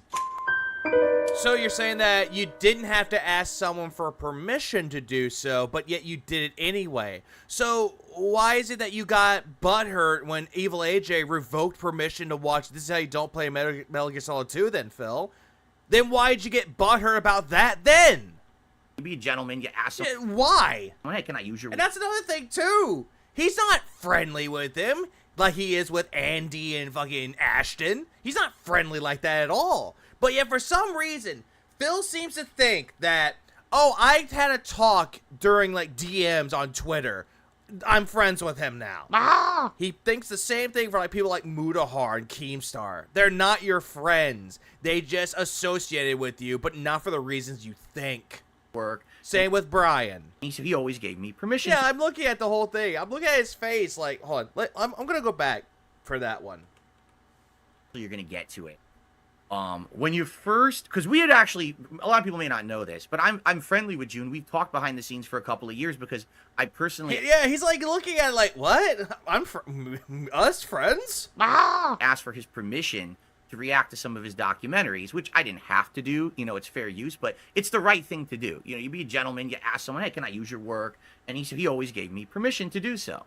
Like, I get it. I mean, I did that with Nerber. It's like, hey, I have this picture. Can I use it? It's like, go ahead. And so, you know, And in some cases, it's like the same thing like watching like a Snort Hogan video or Duty Streets or Hate Army video. You don't have to ask permission for it though, but you give credit where credit is due regardless. now, Which Phil doesn't really do that much. you had that previous couple conversations with me, and now it's time to do my documentary. I don't think it was mostly friendly conversation, Phil. What you fail to realize is that June the King came to you and asked questions about you, aka the PC. He was asking and pondering about it, inquiring more details about it, and you still didn't fucking know. Did he tell June to fuck off Craig style? I don't think he did. So I'm just curious. Did you have any? Oh yeah, Snorpinell's another one too. Like any detractor videos out there, even Dick Stroking Phil. We watch the videos and we give credit where credit is due. Same thing with Memology 101. Preconceived notions about me? Like, what did you know about me before you started working on the documentary? And did you go about Looking at June's face right there when he asked that question, it's like, why am I getting asked this question? I don't think a fan asked this making this to ask him. documentary any differently than the other ones that you had done previously? For example, some people have said it's weird because it looks like you talked to people and interviewed a few people during the documentary, and a lot of your other documentaries, you don't do that. You just kind of just rattle off some facts, and in this case, having those discourses in there with various people made it feel a little different. Okay, so A few things. Phil, you bitched and complained when June the King went into details about certain things, and yet for some reason you're saying that it was all facts. If they're all facts, then why'd you bitch and complain about the bank leaks? I approach like every video, like I guess a bit differently. Some I feel do require the different like approach, and typically if there's like a lot of like easily like accessible public information out there about someone, like that's really all I need. Like why would I have to go out of my way to really interview someone unless I want to make it like that much more intense, you know, extract that information. But the difference with you was, I believe you contacted me, and once you breached that barrier, I'm like, I can't reject this. It doesn't feel fair. I hate this face. I believe you contacted me, and once you... I hate this... God damn it. Hang on, let me get... There we go. I hate this face on film. Like, he just looks at you dead in the face, and he thinks that this is like a good-looking face on it. This is not a good-looking face. Like, you see right here the lip, and then all of a sudden that little dip right there. That's not a good-looking face. Phil, don't fucking look into the camera dead on. Nobody wants to see that face. You breached... No, adult listening mode, aka adult in quotes, because he thinks that's how adults look whenever they talk and they have to listen. That barrier, I'm like, I can't reject this. It doesn't feel fair. So like, let's get you in on this. And because I'm talking to you, I feel like I have to talk to your opposition. And no, you had to talk to my opposition. You couldn't just talk to me. I have all the answers. They don't. They're trolls. They're losers. They're mouth droolers. It kind of developed more and more into that, and there was also like a lot of like, I guess, investigative work about the WWE champions. So, oh yeah, WWE champion. Look, hold on. Look at him. He's like talking about detractors. It kind of developed more and more into that, and there was also like a lot of like, I guess, investigative work about the WWE champions. So WWE champions. Look at his fucking head nod, like sporadic, like up and down, like he's gawking on fucking Ashton. It's a lot of elements. Another piece was to... He's nodding more and more. WWE champions. Oh, there comes the nods. Because it was so long, I'm like... Does anyone actually believe he sold off the account? Fuck no. I do not believe Phil sold off the account. I do not believe that he sold it off. You just can't do that. Having 7 years of work on there, yeah, he ain't giving that up very easily. Why not even just go the extra step and get like a little bit more interviews? Yeah, it is. It's bobbling more than a bobblehead. Too. Gotcha. What I really liked, people are saying June's audio is a little low. Oh, I can try to up that. Hold on, everybody. Phil, his audio is fine. Sorry about that. His audio is fine. Leave it alone. Here we go. That's a little better. It's a bullet scoop. What I liked was that this time you went all out. Like in this documentary, you had all these graphics and things going on. Like I really liked how you had the virtual me at the Phil show and all that going on. You had the virtual ring. Like Phil, what you fail to understand is that when it's the Phil show, that he's pointing out your narcissism, because it's always going to be the Phil show with you. And the ring, well, it's only natural because WWE champions, wrestling. You could tell that you went the extra mile and you basically did a lot of production cost on that. And I think people like that, you know, like if you're gonna go all out and you're gonna have people doing a 4-hour documentary and you expect them to sit there and watch, they don't just. TJ Gamebox said there was no hit record of They Call Me DSP or Down for the Rappers being sold on a third-party sales sites, which is true. Thank you, Lexlot. Yeah, the pig roach. That's what he is. Just want to You just put him like a little piggy outfit and put cockroach ears and little hairs around him. Congratulations, pig roach. see a bunch of facts and drama. They want to also have some other things added. And the fact that you talk to some people outside of just, hey, here's what happened, but having those interviews, the fact that you had those graphics, I think definitely added to the quality overall. Well, no shit, Phil. You have to do that for a documentary. You have to have something that's appealing to the eyes. Like, look at a lot of things. Like, if you see, like, what was it? The confession tapes, like the Ted Bundy tapes, that documentary, like Confessions of a Killer. Like, you have, like, moments where it's, like, going back to, like, old childhood type eras, like in the 70s or 80s. Like, it's nice to see that. It's nice visual flair. It's entertainment for a reason, but it's also very informative. Which, again, Phil, if you actually have watched a documentary, not detractor shit or not things on the internet, but actual fucking documentaries, you would learn something about that. Of the documentary. The little animated him was there to help stimulate his child audience. That's also true. And people, I think, have received it pretty well. If anything, a lot of people have asked me, well, what do I think about the documentary? You didn't really like it that much, but then later on, you're like, this is a good documentary. Okay, and I'll just give you my personal opinion. I think it's fair. I think that you touched upon pretty much everything that people expected you were going to touch upon, and it was all finally summarized into one, like, super video. You know, it's all the drama arcs of my existence, things from before YouTube people didn't even know about and everything. Honestly, it didn't really cover all the drama things into it. It didn't really cover all the dramatic shit of it, but it covered a good chunk of it. Not once in that documentary do I feel like you were trying to be, like, dogpiling on or being unfair to me, and I really appreciate that. Bullshit. The amount of coke that you're sniffing right now, it's coming out right now. Again, the bank leaks, Justin Wong, those things, the Chris Furtado and the PC, those things you were really upset about. Because I do feel like there have been some documentarians out there that are kind of unfair. Like who? They'll try to over-exaggerate or hyper-focus on one part. Phil.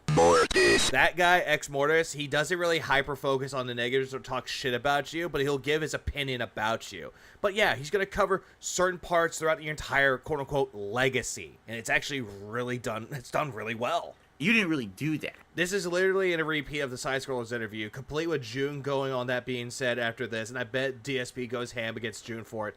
He will. Come Sunday, we'll find out. You were just factually covering everything. Like what? Some people, I'm going to be honest with you, Jim.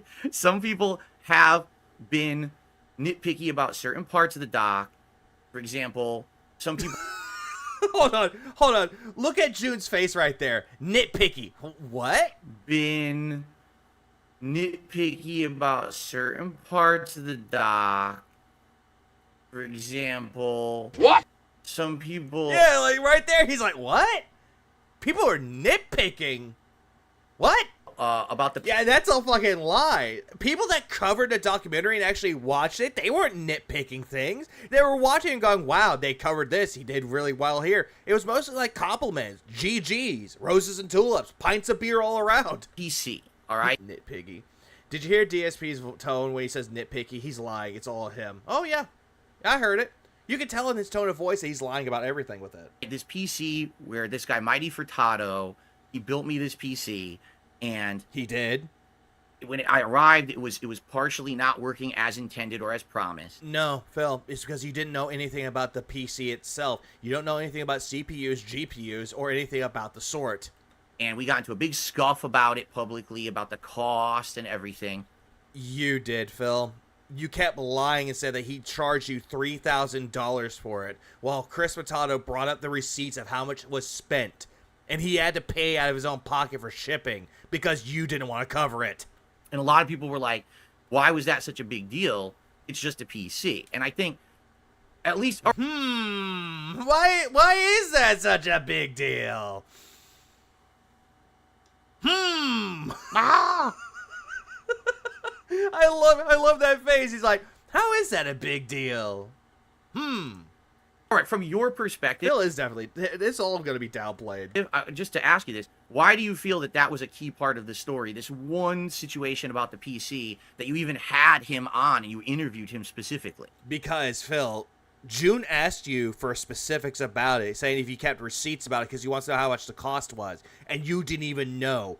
Why would I keep receipts on things that I purchased in the past? It doesn't matter. Even though successful business people, like you proclaim to be, keep receipts on everything. So it actually makes a good point for June the King to bring him on to be interviewed. It was really good. It was just another example of like how you slighted a fan, right? It was just another like, and it was someone that I could interview, right? It was someone that I can get like that is still accessible to this day that can tell their story, and that is Phil's looking at the chat. just to like I guess bring a voice to all the people you really I guess slighted over the years. It was just one example, if that makes sense. Gotcha. And someone said in interviews, the interviewer talks more than an interviewee. That's a good question, Kino Kyles. Which I'll answer the question. No. It is not common for the interviewer to talk more than an interviewee. The interviewee there is supposed to ask questions about, yeah, they could give a little insight and actually talk back about certain things, like just add to the conversation, add to the context. But when you're talking about the interviewee, it's the interviewee's time to shine. They're the ones that are getting the questions asked, and they're the ones that are actually saying, hey, let me speak. Phil's not doing a good job here. No, that totally does make sense, because listen, when I was watching this thing, I was publicly admitting, yeah, I made tons of mistakes. And the problem was in my early days. You made tons of mistakes. Top back, not my podcast. Fair point, Koei. Fair point. I had a temper, and I basically would You still do. act like I could do no wrong. You still do. Right? And you blame it on detractors. So if someone criticized me, instead of listening, I'd immediately shut it off, and I'd be like, oh, no, I know better than you. I'm the big shot. You still do that, Phil. You still do it. the big YouTuber. I'm the one who has a successful business. Honestly, Greg, you're not wrong. This is more like an interrogation for Phil to June the King at this point. But also, just because, why not? Because, Phil, you still do all that shit. You still do it. How dare you even say that I'm doing something wrong or whatever? And it really irked me, that people would do that. And then A true quiet engine. Wait, Temper thought he was playing the heel. over the years, I've definitely learned to... Yeah, now now all of a sudden, the heel's no longer in question. Talk about his legacy? No. He had a temper. to mellow out. And now I at least hope that people think that I've improved on that. And I'm not trying to just Nope. reach out and attack every person who's being negative towards me. But Phil, this button's gonna get broken. I definitely know that for sure. Phil, you're still doing that to this day. When people were trying to help you with that PC, you were attacking people. You were getting upset and lashing out at them. The mini PC, same thing. You lashed out Lavinia for trying to help you. The fucking LED light. Back before he had the Elgato lights, the lights that he had before they tossed for the Elgato ones, people were trying to tell him how to set it up properly. He was lashing out at them. And he goes after that one person because that person brought up the whole thing about the vest and the hat. That same person got shat on by Phil. So this is exactly what Phil does every single time. Hey, Phil, we're trying to help you. Nope, out of here. particularly with this PC situation, this was one of the first times in my history that this was someone who had been an outspoken supporter of mine. Like you had said, they built a fan site for me and everything. And when this thing showed up, I really did feel like they kind of screwed me over. And quite honestly, I probably shouldn't have made a big deal about it. I should have just let it go. It's not a big deal, right? I'm the YouTuber. I'm the guy making the money. I can just get another PC if I'm really that bothered by it or whatever. But it got to me, and then I start talking about it, and then I misspeak, because what actually ended up happening is in the react to your documentary, someone had sent me the original video where I had ever brought this up, and we played it live on the stream. And in that original video, I had said, this PC is $1,600. Like, I outright said that, and that was correct. Per your research, you confirmed it was a $1,600 PC. But because I'm so stupid, right, and I can't let it go, and I hyperfixate on it, and this guy keeps talking about it, I keep talking about it, the narrative changes to it's $3,000. You changed that, Phil. You were the one that changed that. Also, did this really happen when someone sent him the video of this? Because I highly doubt that ever happened. I'm calling massive bullshits with that. And also, I don't even know how that happened. Like, I don't even know where that confusion happened. because you're trying to make the person look like a piece of shit, so what do? You up the price on things. That's one thing that you tend to do on every single... Oh, it did happen? Shit, I need to see that then. It wasn't in the original video. The video you had update in that title. Ah, makes sense. Because I want to see with this as well. But here's another thing, too. Like, anytime like he wants to make someone look bad, up the price. $1,600? Nope. Oh, now it's $3,000. Same thing with, like, hey, the shower is broken. $1,000 when it's $500. The tire needs to be fixed or it needs to be replaced. $1,000 when it's actually give or take about maybe $400 to $300. Depends on the make and shape of the tire. That the number 2K cat. Yep, 2KJ. got inflated. So it's right that you would call me out on that. What up, extravagant? And I'm glad that you did.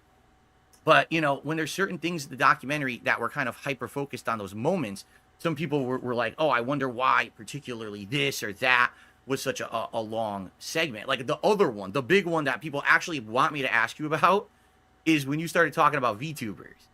Because people are like, it seems out of place. No one really thought that a VTuber thing was a big deal. Philly boy. I'm gonna get gold out of you, Phil. It was a big deal. It was throughout the time when Tears of the Kingdom came out because they were going after you hardcore. You had one that solved the ball puzzle with no fucking problems, and then someone compared it to you, and my fucking god, Phil. You took way too goddamn long, and you got mad at the game for it.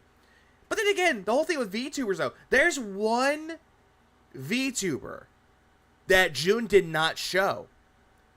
Nanners. For those that don't know the thing with Nanners, though, Nanners had a card in Like a Dragon Ishin. A combat card. A warrior soldier card. I think that's what they're called. I forgot. I hadn't played the game in forever. But she was as like a cameo card in there. And he's like, who's Nanners? Who the fuck is that? That's some dumb bullshit. Nanners saw that and reacted to it. There's that. What was your methodology with the VTuber segment? How did that come about? I don't think your fans were asking these questions to ask to June, Phil. Well, Phil, you're like, this is a very long question. You're adding a lot, so I guess I have Oh, to go go ahead. I'm sorry. No, it's Phil, you're adding way too fucking much. Let June talk. You're doing the same thing with Craig. it's all good. So the $3,000, I believe, came from a comment, and Mighty Furtado, I'm pretty sure, has that comment on his Twitter where you stated it was $3,000 that you said, right?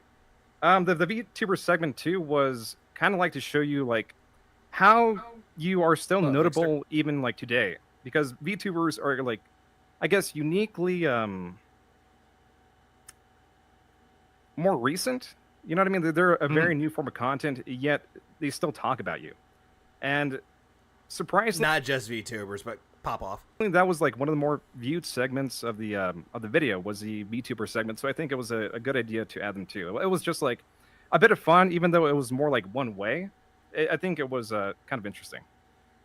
Yeah. So at least June actually provided insight for it, though. Even though it did happen with Phil last year, it's something dumb. It's something silly with it, though. Granted, not everybody likes it. But, again, people like it. So he's catering to his audience with that one. So, again, good on June for that. I mean, it took He was trying to roast it, but he was being nice, sadly. me for a loop. There's things in your documentary I didn't even know about. Like, I had no idea that VTubers had like a fixation on me. I don't think it was really much a fixation on you, Phil. It's your personality and how toxic you could be. Not a fixation on you.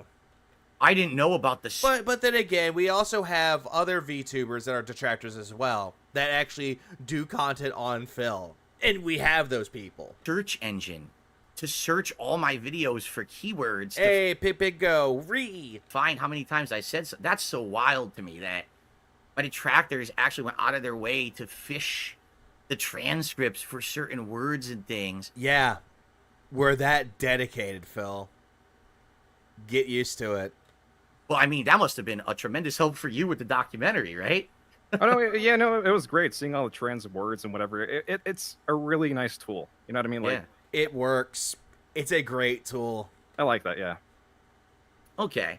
So, basically, I just want to make this clear. That is also true, Nerdbird. The reason why Pig Go exists is because Phil would say one thing and say he didn't do it in the past, but meanwhile, people could be like, oh, hey, what's this? Type in the word and Pig Go. Oh, hey, he did say it 2 years ago. Because I just wanted to get my documentary stuff up front out of the way before I talk to you about your own, stuff going on. I just want to let you know, I have absolutely no ill will towards you whatsoever. I really don't have much or any issue with the documentary. There was a few things here or there that were slightly off. We talked day one. We talked a little bit about it behind the scenes about one particular thing. Nothing like what? Alex Valle spelling? There was a big deal. Everything there I was expecting, and quite frankly, if you were expecting it though, Phil, then why'd you freak out over the bank leaks? Why did you freak out? That's the one thing I want to know. Why'd you freak out? I knew this was coming. I was always planning to fess up the WWE Champions account when I was live reacting to your documentary. I knew you were going to cover it so in depth that there was no way I was going to be able to lie about it and weasel my way out of it. You were going to pin me to the wall on that. Right? Phil, you lied your way through the bank leaks. You lied your way throughout the PC. You lied your way through a lot of shit with it, though, by saying, I don't remember, that's wrong, massive amounts of fucking copium. Cope. And try to make it about the detractors. Again, this whole thing that you're saying right here is a big bunch of fucking bullshit. Right? So that's why I did it during the documentary. What are your thoughts on that? The whole arc, true nuggets of truth, basically ends with me reacting and admitting it. I don't know. Like the thing is with that is it was kind of like an open secret where everyone knew that you were that account, right? Pretty much everyone I talked to, it's like, oh yeah, like even I knew. Like my personal belief was you were always down from the rafters. So for you to admit it, I'm like, okay, well, at least things can move forward a bit and people can focus on something else. I think not necessarily the case with that though, June. The reason why he brought it up was because, hey, in order to make himself look like a hero here, he wanted to come clean with it. But it's like, bro, we already knew it was you. It's like if Superman came out of nowhere and said, hey, I'm Clark Kent, and people would be like, yeah, we knew it was you. It's like, Jesus fucking Christ. It's yeah, just like with Craig, you didn't check your email for the proof that I was in my account after admitted to being that account. Yeah. After he lied and admitted to lying, and he's going to keep on lying. I guess cool for the arc, if that was your question. Right. In a lot of ways, it was kind of almost cathartic for me to watch this thing because it allowed me to see all my problems and the things that I've done wrong. And yeah, but here's the thing, though, Phil. Did you ever hold yourself accountable for those things that are wrong? No, you did not. To fess up to them and apologize for them. Batman is Bruce Wayne. What? No. I must be the King of England. And to let my audience know, this isn't who I want to be. This is crazy. How many people can say they've had a 4-hour documentary made about them on the internet that at any moment you could open it up and see all the things you messed up in the last, 16 no swag, I do not. to 20 years of your life, right? But that's your claim to fame. June the King made a 4-hour documentary about you. Yeah, such a claim to fame. Your legacy is just you begging to your audience day in and day out. You lashing out your audience because you didn't get what you wanted, and they're saying things that you don't agree with. You bursting a nut on fucking May 1st in 2016. That is another piece of your legacy. I feel, but this whole thing about him bragging about it, why is he bragging about it? This is a weird way to flex. I feel like the way you did it, because the way you do your documentaries it's not malicious, and that's a good thing, I feel. And okay, then why is that you attacked Turkey Tom for having that documentary about you? You saw the title and you got butthurt about it, even though the documentary that Turkey Tom made about you was mostly bias, in a sense, bias, because apparently Turkey Tom had a neutral stance on it. It wasn't malicious and it wasn't going after you. Again, why is it that June the King gets a pass but not Turkey Tom? Respect you for that. There's other documentarians out there. They're literally going for the jugular. They're trying to make you look like more of a villain for drama purposes. And I don't. Not Turkey Tom.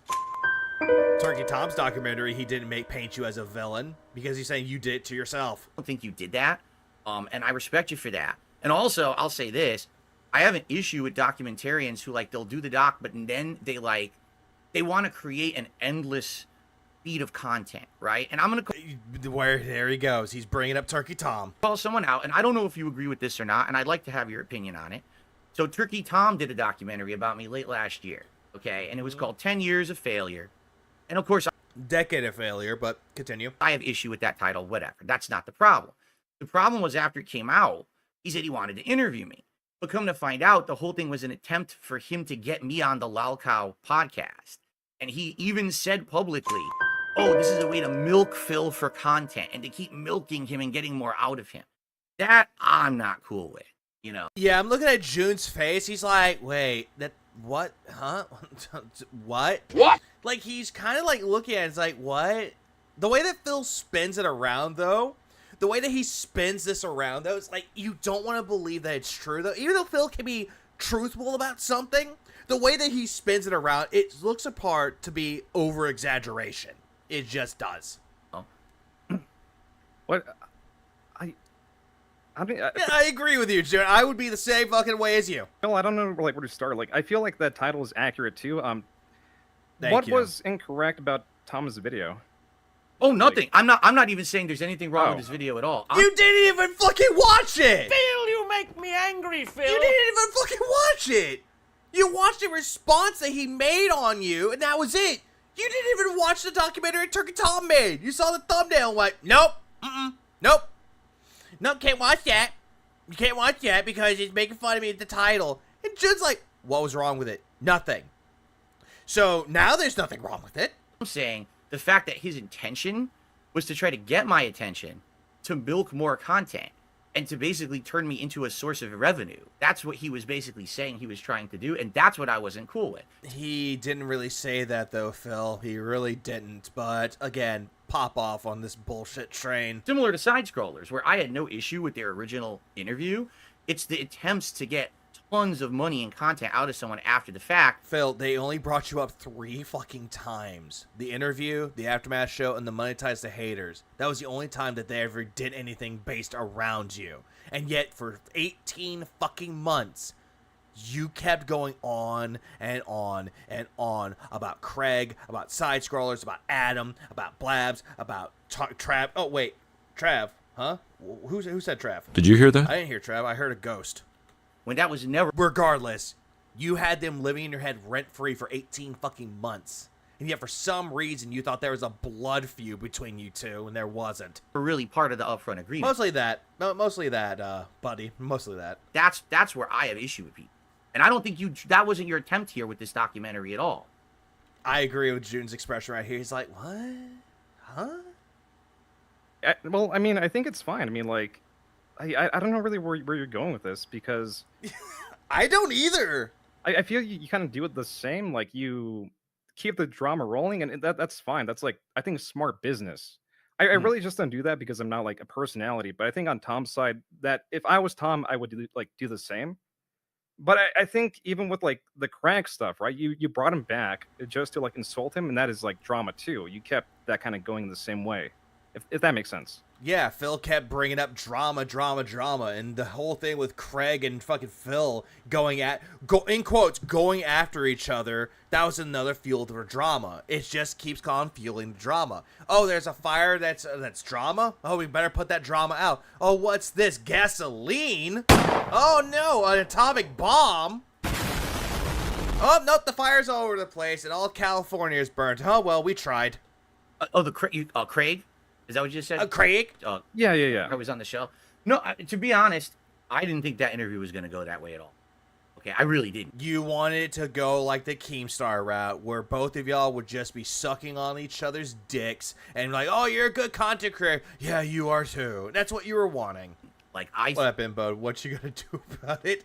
Go to bed. Thought what was going to happen was I was going to apologize to him for lying on his show, and he was going to apologize for the follow-up where he basically made a lot of money for my detractors, and we were going to be cool. Phil, you kept saying that he hurt your feelings and hurt your audience's feelings, which he apologized for. But then all of a sudden he's like, okay, then apologize for the show that you did. I'm not apologizing for that. Craig stood his ground and said, I'm not going to apologize for that because you know what? I regret nothing. And you didn't even apologize. You're like, okay, I guess I'm sorry for doing this shit. I guess I'm sorry for lying. Because Craig's apology was more genuine. Yours was not. And that's not what happened. I mean, what happened, right? What happened is that you kept attacking Craig and his character, and he told you to go fuck yourself. And then later on, you tried doing the same thing he did to you, but all he heard was, not just go. I had no interest in insulting the guy or anything. You were doing that the entire fucking time. I mean, he told me to go fuck myself. Yeah, justifiably so. In that interview, when I was being... Dude's face is like, wait, Craig told you to go fuck yourself. Holy shit. Cordial. You know, I was just asking him questions and pressing him on some things I thought were unfair, and he's the one... Wait. Hold on. Let's go back again. Let's go back. Let's go back. Or anything. I mean, he told me to go fuck myself in that interview when I was being cordial. You know, I was just asking him questions and pressing him on some things I thought were unfair. Phil, there's a difference between being cordial with someone in an interview and pressing them on things, making it into an interrogation. What you were doing, you were interrogating him, hoping that he would sign the confession that he was wrong and you were right. So, the whole thing about being cordial, that's out the fucking window. And he's the one who escalated it first, okay? No. That's not what I remember. You were the one pressing it on him, and you were the one escalating it. He was just defending himself. But in your... You told him, I told him his character was rotten, my dude. What was he supposed to say? You're absolutely right. And bro, he should have been like, you're absolutely right. I am a rotten character. It's like a Shakespearean actor, and I am a villain in this play. And I shall go gladly go fuck myself. Your case, like you But then you got Phil, and who's a complete piece of shit. said, you're not that kind of person who's going to be trying to escalate. You're not going to continuously make that content. I mean, at this point, you're probably on to the next 5 projects, right? Well, 5. see, that's like the difference. Yeah, at this point, June's like, Phil, I thought this was an interview, not a bitch fest. I don't think like I don't see Yeah, he's trying to get a gotcha moment, and it didn't work. that as an issue to try to escalate. I think drama kind of keeps like the internet alive. I mean, you yourself are like getting more into like the drama sphere, which I think is good for your channel. And I also like. I wouldn't think so, because it just makes Phil incredibly more cocky. Just saying. But it gives us some points with that. I don't know, Phil. I just don't understand. You know what I mean? I think we kind of like see things a bit different here. Yeah, no, I agree with you, and that's fine. I don't think that we're ever going to see eye to eye on everything, right? But no, I just want to let you know I don't have any ill will towards you at all. I think it was a fair documentary. Uh-huh. Fair. Phil, you said that same fucking thing about the Side Scrollers interview, that it was fair. Look what happened. I think it actually helped me to grow, because I get to fess up the stuff that I had done. No, you haven't. You never did. And, thank you for being fair, is what I want to say up front, okay? Now, So everyone else can be fair, but yet you view them as unfair. But meanwhile, Juna King has 3 hours where he's like, yeah, Phil's a terrible person. But yeah, for some reason, that's fair. before we move on, because I'd like to ask you about, all kinds of stuff. Do you have anything you'd like to ask me, particularly about the documentary or my history? Oh my god. I know this was about my documentary, and that's what we've been talking about. We've been talking about me, so now I get to tell you, hey, do you have any questions about me and how I'm great? Or anything like that before we move on to other topics? I mean, the original plan was for me to like interview you, and my main thing for that was to get you like get the confession out for the WWE champions, but that has been fulfilled. So I feel like Not really fulfilled, but you could believe whatever you want with that, June. This is your... Yeah, this tune is about the documentary will change when he's on TBS on Sunday. Oh, it definitely will. Yeah, me, lol. Your podcast interview, you can lead it however you want. So, just go ahead. All right, cool. So there you go. Guys, I give him a chance because people were saying, are you going to let him ask you questions? Hey, I opened the floor, and he seems to be cool with it, all right? No, I think June's just bored because you're just going to keep talking and talking and talking. And now you're looking at going, well, he doesn't have any questions for me. There you go. Okay. My top So, here's a question for you. Why did you become an internet documentarian? Because I actually went pretty far back on your channel, and I noticed that originally you had been doing different kinds of gameplay and stuff on there, and then all of a sudden you started doing the documentaries and they took off. So what actually created that change in methodology on the content you wanted to put out? Love how he likes calling things methodology. I don't know why he loves using that big word. He'll just stop. So that was because I was making old school RuneScape content, some RuneScape 3 content, and there was this content creator that was going through his like entire drama, and I couldn't find out like what exactly was like going on with him. I was a big fan of like his content, right? And everyone was making like these just like videos like, oh, here's my opinion, here's this and that. I couldn't find anything like, I guess, definitive or like what his situation was. So I was like, you know what, let me tell a story because I was a fan. It should be easy. It was a 14-minute long video, I think. That blew up. I kept making RuneScape content. Then I was like, let me dip back into this space. So then I made one in Ice Poseidon. And I was like, okay, you know, like I kind of enjoy making these kind of videos. They seem to be popular. I was like, yeah, that's kind of like how I got into where I am now. At least he gave a real answer. I mean, there's that. Please clap. But yeah, Phil's gonna be like, I used to be gaming. He used to be a gamer, but then all of a sudden he wanted to do drama content. Want to do drama? Gotcha. And so now, and RuneScape was mentioned. now, I mean, you've abandoned the gameplay stuff. You're just solely a internet documentarian. I'm just curious. You could just say documentarian, Phil, not just internet one, but okay. Is this actually your full-time occupation? Is this what you do for a living, or is it like a side thing? Because you get a lot of views, but it's hard to gauge like what kind of living you could make doing this. I'm just curious. And immediately you're going straight into the pocket, be like, hey, how much you make? I want to know. Yeah, Yeah, at least he gave an answer. Wasn't an honest answer, but it was an answer. this is like, I guess, my my full-time job. This is what yeah, this is like my only line of work for right now. Gotcha. And so, and it when you get into a topic or a subject, is it just you that really is doing primarily the research, or do you have like people who you like pay to go out and do research and then you get that information? Like, what's your methodology? How do you attack Thanks, government member input. a certain subject when it's selected to be in a documentary? So people do have like researchers, people do have like writers, outliners. They have all these kind of people that work for them. Currently, I think it might be cool in the future to get one, but that's like really hard to like find one, right? Because the writing is the most important part, I feel, and if you get a fact wrong, that really diminishes the video and your credibility. But currently, it's just me doing the research. I have editors that like that's something I do have. I have editors like you're talking about the I guess PS1 like models that were used in the video. That was all them. Like I give them like instructions like include this video, make this part more intense. Same methodology. But I leave a lot of the creativity and how they present like items up to them. At least the PS1, the old retro style game like animations were great. I love those. But here's the thing that I'm just looking at this though. He's like June's like telling answers about it, and Phil's like, right, and then Phil's immediately looking at the chat going, oh, I gotta ban someone. Oh no. Well, I'm done. I banned someone.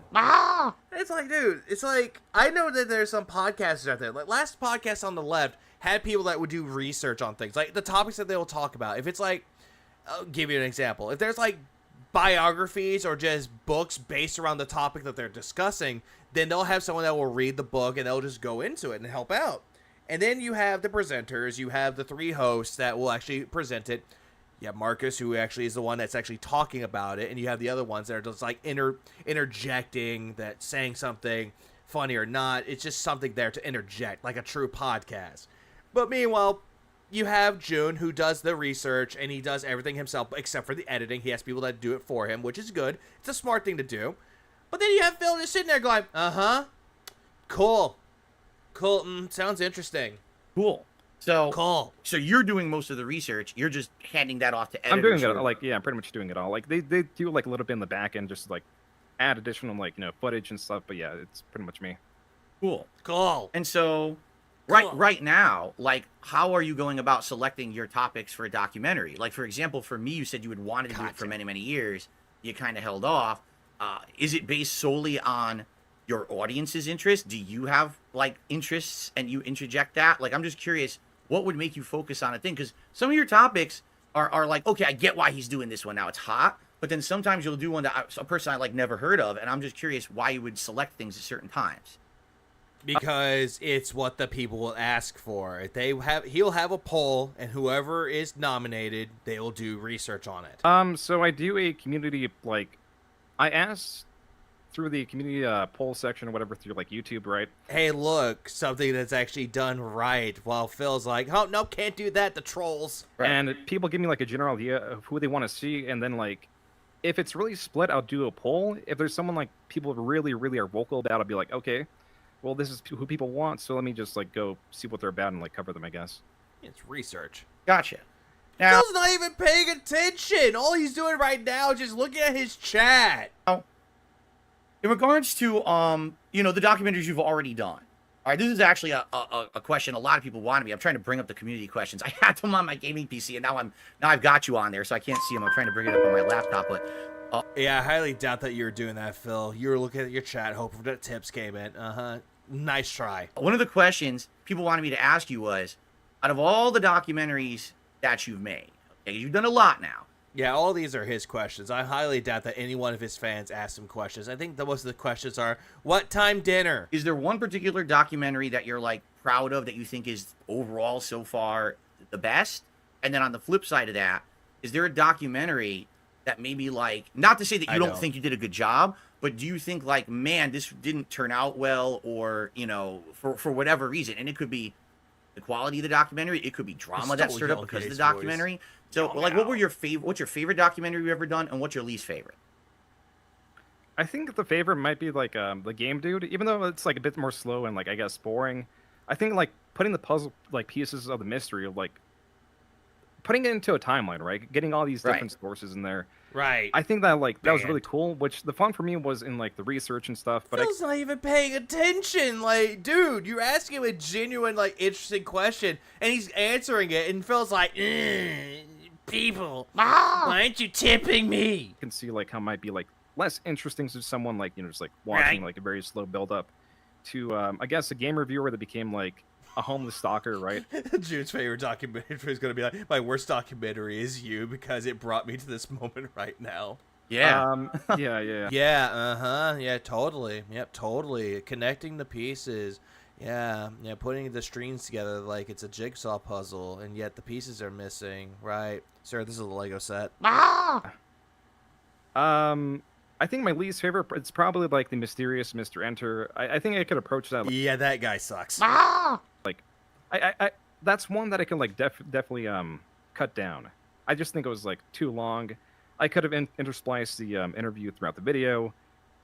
It just feels like, yeah, it's like Phil in his head's like, I'm a little gout, pot short and stout. I could have approached it better, like, way better, I guess. Mm-hmm. And that was one of your early. That guy gave you the heebie-jeebies in a bad way. Mr. Enter, yeah, that guy is weird. Ones, correct? One of the For those that don't know, he's the guy that did, like, what was it, Turning Red, and somehow correlated that to fucking 9/11 for some fucking reason. Earlier docs. It wasn't recent, right?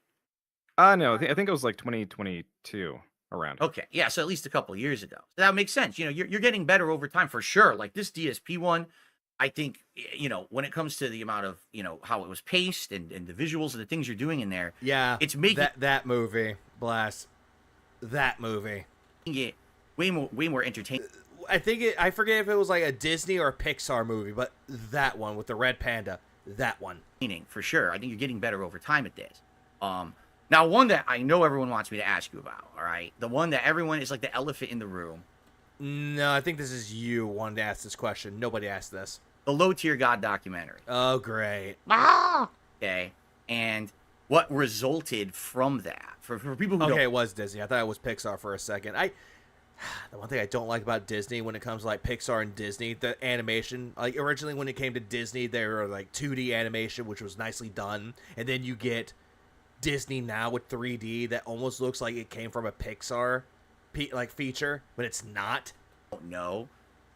June did a documentary on Low Tier God many years ago. Well, I know they own Pixar. I know Pixar. Oh, Pixar Animation. Shout out to him. Yeah, but I know they own Pixar. They work with them, but when it comes to their own movies, there's Disney and then there's Pixar. Like, you know a difference between Disney and Pixar.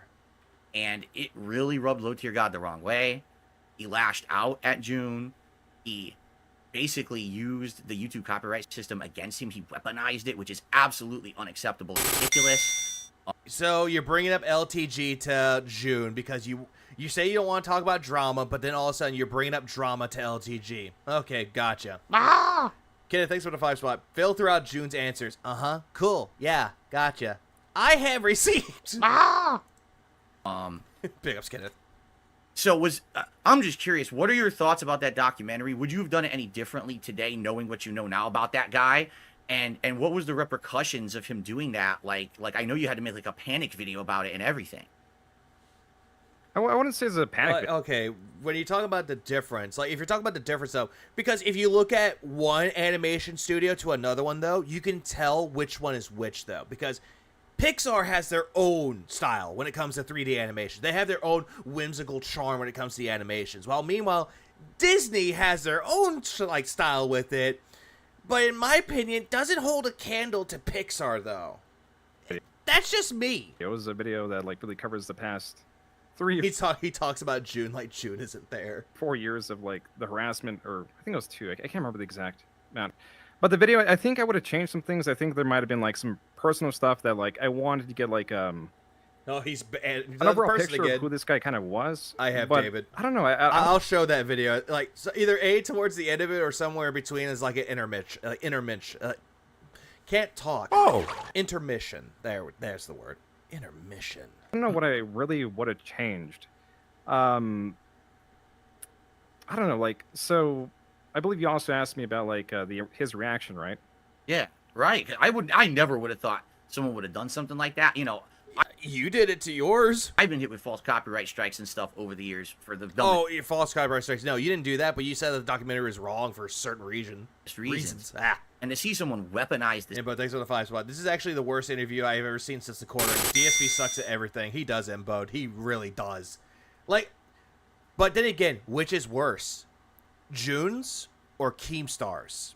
Which is worse? System like that's to me like the old Tired? I'm getting over being sick. That's the reason why I'm kind of like, meh. to me underhanded thing to do, you know.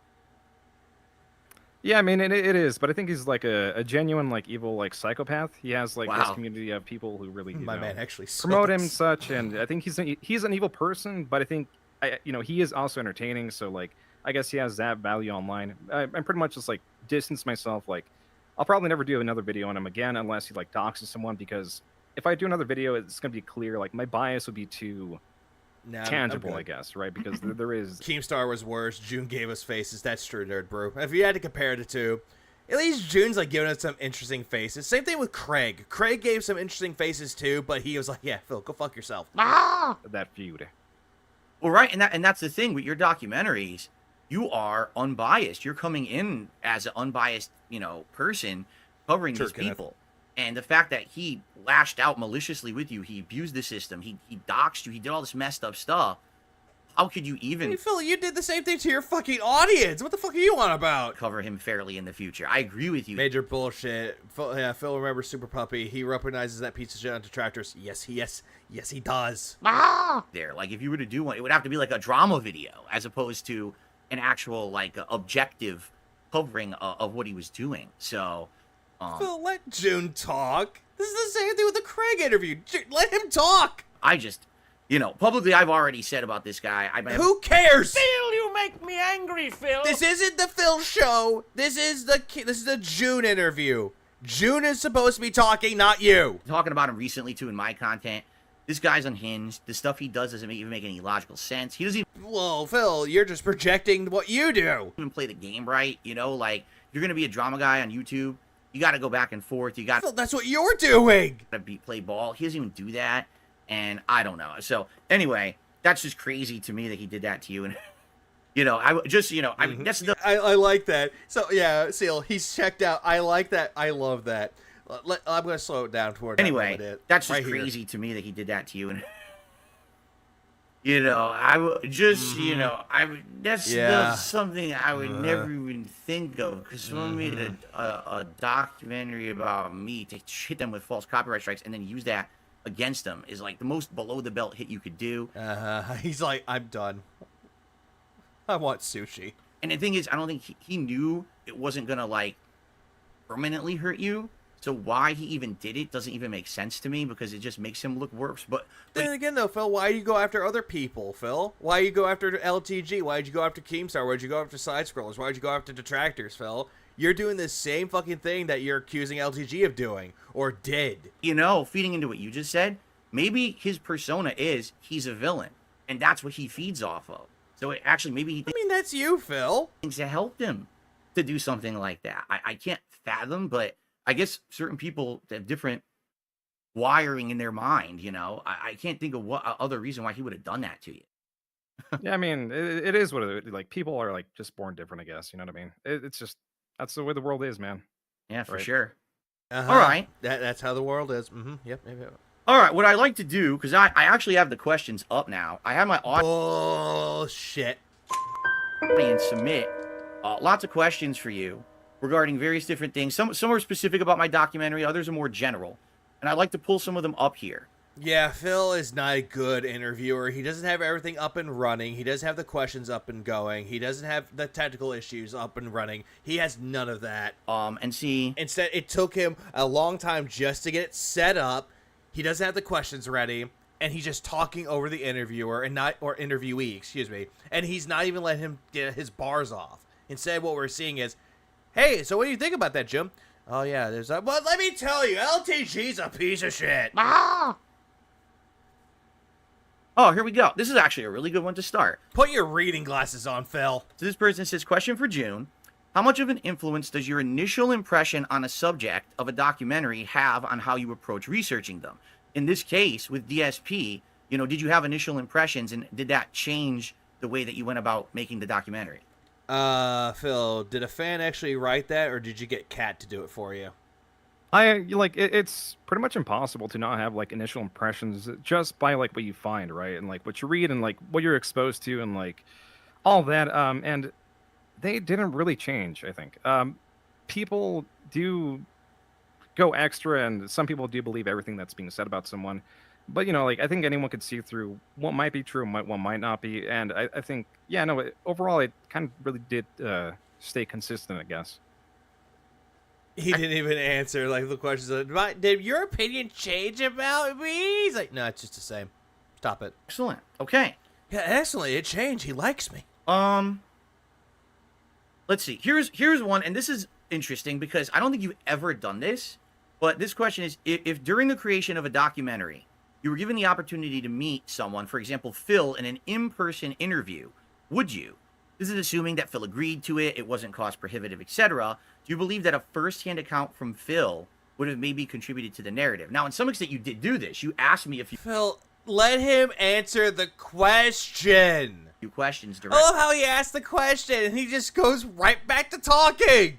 on the documentary. But you've never actually done like an in-person interview. Would you ever think that would add something? Yeah, like that adds a tremendous... He didn't do that with you, Phil. All he did was ask you in a DM, and you responded via DM. amount.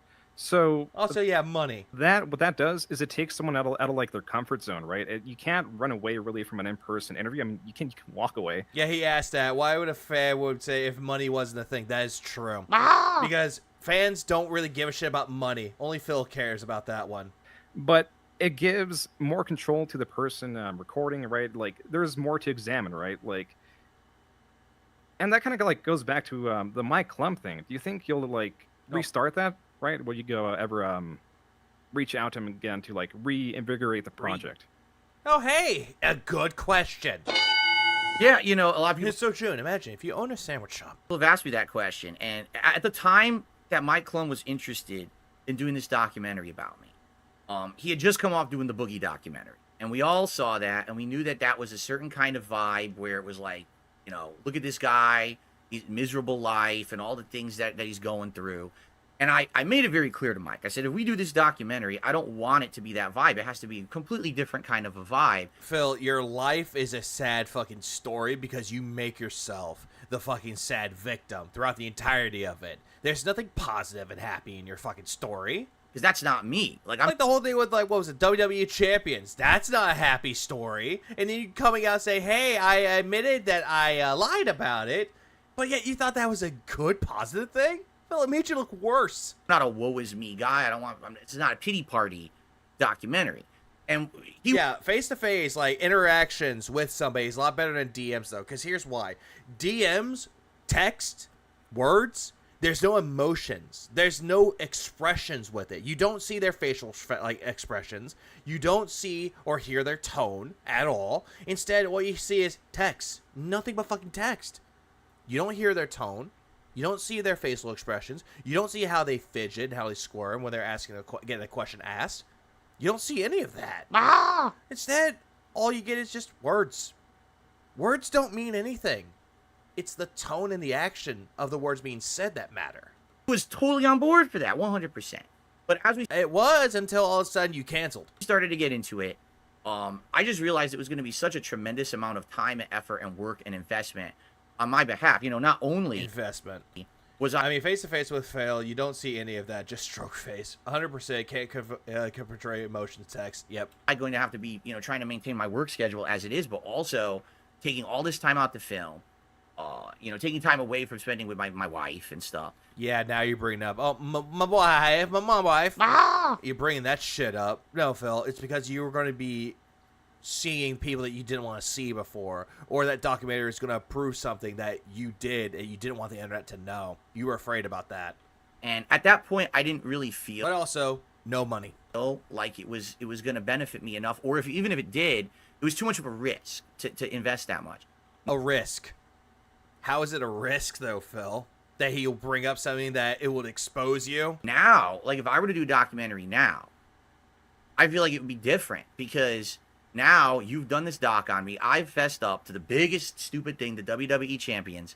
And now, even though obviously it would be addressed in a documentary like that, I almost feel like it would be freed up to do better stuff for different topics or different things. Like one of the things that Mike really wanted to do, he wanted to do a day in the life of DSP where you just follow me around. You see how I work. You follow me to the grocery store. You see me, grabbing stuff off the shelf.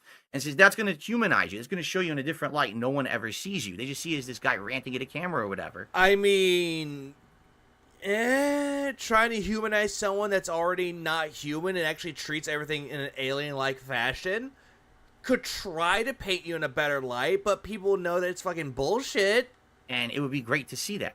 Now I feel like that kind of content would be taken in a better context because people aren't just thinking in the back of their head. So this is the guy who's lying to us constantly, right? Brian, he has talked, but the problem is that Phil's doing the majority of the talking, and it's worse. You're right. Like, I think that in-person interaction or seeing that personal side, have an in-person interview or behind the scenes would actually add to something. And maybe in long term I would consider it. A day in the life of sitting in his office for 12 hours. Ah, yes. And then him going downstairs for lunch. Him going downstairs just so that he can talk to his wife that doesn't want anything to do with him. To pet his cat that doesn't want anything to do with him at all. And then he goes right back upstairs just to do the same thing he does day in and day out. Unless it's his day off. And then he's like, oh, hey, I go to my errands. I think the reason why he doesn't want to do that, though, is because it'll show off something that his detractors could use against his advantage. The thing that's really turning me off from doing anything with Mike right now is... Tom was the one who stole the bags. Oh, shit. I have that bag. He's going to do something with EDP, or at least he was. It's weird, because I don't think there's been an update on this documentary he's doing on EDP in a very long time. And I was like... It should have been Phil interviewing June, but what happened is that Phil took over the talking. He still thinks it's the podcast. I definitely don't want to be like the guy wedged between Boogie and EDP. If he did a documentary on someone else and it wasn't just such heavy negative topics, then I would probably consider it. But at this point in my life, like I'm kind of having a little bit of a comeback. People are seeing me in a different light now because I've had interactions with guys like Kino Casino, and so now it's a comeback and not a redemption. Just had a really positive interview with Keemstar. I don't just like, you believe that? You believe that people like you and you have a comeback? No. Really want to be wedged between two really negative documentaries that this guy has put out. Phil, your documentary that June made about you was also negative as well. Sure, it had some positive moments. I'm saying that the biggest of air quotes. Here's the thing with that, though. It showed off your worst aspects about you, and people liked it. Detractors liked it. You didn't. But maybe in the future. I think in the future it might be something to re-examine as a different kind of a idea. So, what do you think about that? Do you think I should do it? I think it'd be cool. I think, Who are you looking at? well, the thing about these kind of videos, and especially Like, hold on, look at that. He's not looking at the camera. He's not looking at it. Think about that. Do you think I should do it? Is he looking at it? Is Jude on the TV? He's like, what do you think about? What do you think about it? Void out there? What do you think about it? Oh, you're right there. Oh, hi. I think it'd be cool. I Oh, think, he's talking to his cat. well, the thing June about is in the TV. But still, it just looks awkward. these kind of videos, and especially like my It looks awkward as fuck. I feel that he kind of lets the documentary, right, speak for itself. He lets people commenting on it, and like that's like a real I fancy hate it. documentary. Like, Nerber, I hate this setup. Like, the way that Phil is doing it is bad. The way June has it is better. Mic, like a mic audio, the little, like, where it can help us from not like bouncing around, and you have the mic there. He's looking straight into the camera. His setup has the soccer poster. I don't know what that is up there. The TV, nightstand. It kind of looks kind of quiet. But yeah, this actually looks better. A lot better than this with a dual mic setup. Documentary, right? And I think that these things, like, kind of like you don't know what the documentary is until you really have all Imagine having a desk and a monitor. Yeah, just imagine. the footage and can really sift through it to get like kind of like a theme. I don't think there is going to be like any, I guess, shoehorning He's of not even looking at him when June speaks. Very disrespectful. It is very much disrespectful because he just shows that he only cares about anything that's talking about him, but anything that's not talking about him is like, I don't give a shit. like any direction. It just speaks for itself. And if you feel like confident in your comeback and whatever, I think it could be a good idea to really reach out to him. I don't know if he's still up for it, but it wouldn't hurt, right? Sure. Okay, cool. Cool. Gotcha. Yeah. I have received. A few more questions from my viewers. We're still good on time, right? Because I apologize. The technical issues really screwed everything up. About how much more time do you have, June? I mean, I have until like maybe like 3 more hours. I have a lot of time. Wow. Like, Well, I would have lied and be like, yeah, I only got 20 minutes left. I can't stay. Sorry. 20 minutes. Wrap it up. Please add work. Wrap it up, B. yeah, this is like my dedicated work time, so it's like this is work-ish. So I have a lot of time. Cool. All right. I was thinking maybe like another 20 minutes. That is true, Nerd Brew. This looks like more of a classy setup compared to whatever the fuck this is. Oh, I want to get some of these questions from my viewers were quite good, and to get your just pick your brain here a little, if that's okay with you. Oh yeah, it's fine. Cool. All right. Here's one. So I would like you to ask him how much he personally is interested in the personal drama or antics of the subjects once his videos drops. For example, does he keep tabs on people? Or does he just kind of lose interest after one of these documentaries goes up? I mean, that's a good question because, like, are you so tired of researching the person you don't really care anymore? Let him answer. Yeah. I definitely, maybe with a few like on Twitter, like, you know what I mean. I really don't go out of my way to keep tabs or anyone because I really do lose like interest. I try to like be interested in the current like subject or whatever, and I just have like not really much of an inkling to like keep looking or at someone without like a reason or like for research for a video. So I lose interest pretty fast, I'd say. I'm not surprised. I'm the same way. Like, if I do a lot of work on a certain subject, if I play a lot of a certain game, I'll just get tired of it. I'm not gonna want to go right back to it again and again, even if there's interest. Like, X'd out because of this one thing. Street Fighter 6. You love going back to that game. You kept playing it over and over and over again. Same thing with any fighting game. You keep playing that over and over and over again. But then comes this. Black Myth Wukong. You dropped the game because it wasn't holding your hand and that you got mad at it. Oh, this game sucks. It killed my streak. I tend to want to diversify what I'm doing. I get tired of subjects too. So, okay. But yet, for some reason, like detractors, you love bringing us up. The subject of attention. Now, this question, I'm going to warn you. This person may be spinning it in a certain way. And just so you know, I'm not saying I agree with what this person is saying, but I'm just going to read it word for word. Why would you read it then, Phil? Okay. For June, why were there parts in the documentary where you would quite rightly introduce Phil's arguments with skepticism? For example, Phil claims, or this is supposedly because. But with third-party statements, you would sometimes speak in absolutes. For example, based on John and Howard's words, you would say, Phil was bold-faced lying. I'm curious why you didn't introduce their comments with skepticism also. Yeah, this is a Phil question. 100%. Something like, well, if we were to take them at their word, this would mean Phil was bold-faced lying. I completely agree that you need to be skeptical with hearsay, but you should be skeptical with everyone's hearsay, not just Phil's, in my opinion. Well, I mean, that like lends more to credibility, and that you have such a lengthy history of lying, right? It's hard to really Hey, look, June's calling you out. pin that I down. agree. and Listen, not- and I'm not yeah, taking so- offense. I agree with you, man. Fucking let him talk. I do. What is wrong with you, Phil? June's talking. He's like, no, I agree with you. Please. Yeah, but no, I'm just answering that question. So It's like, shut the fuck up and let him talk. that's why I would present you as such a way, because I mean, through their words, they're more credible people, and I have no reason to really distrust what they're saying as opposed to you, right? I believe I read Well, here's the thing with that, though. With the whole thing with John and Howard, you take them at their word because I would rather believe those two over Phil, because we all know Phil lies. Oh, yeah, Respect Pack didn't want money. That's a bold-faced lie. Do you have John and Howard who actually did ask them, hey, did y'all talk about it, say you didn't want money? Yeah, he never talked to us. I would rather believe John and Howard over fucking Phil any day. what was it on? I saw your entire reaction, and then you also admitted that you did not contact the other part of Project 7, right? So it was a lie. I did find that, and it was in fact a lie. Thank you.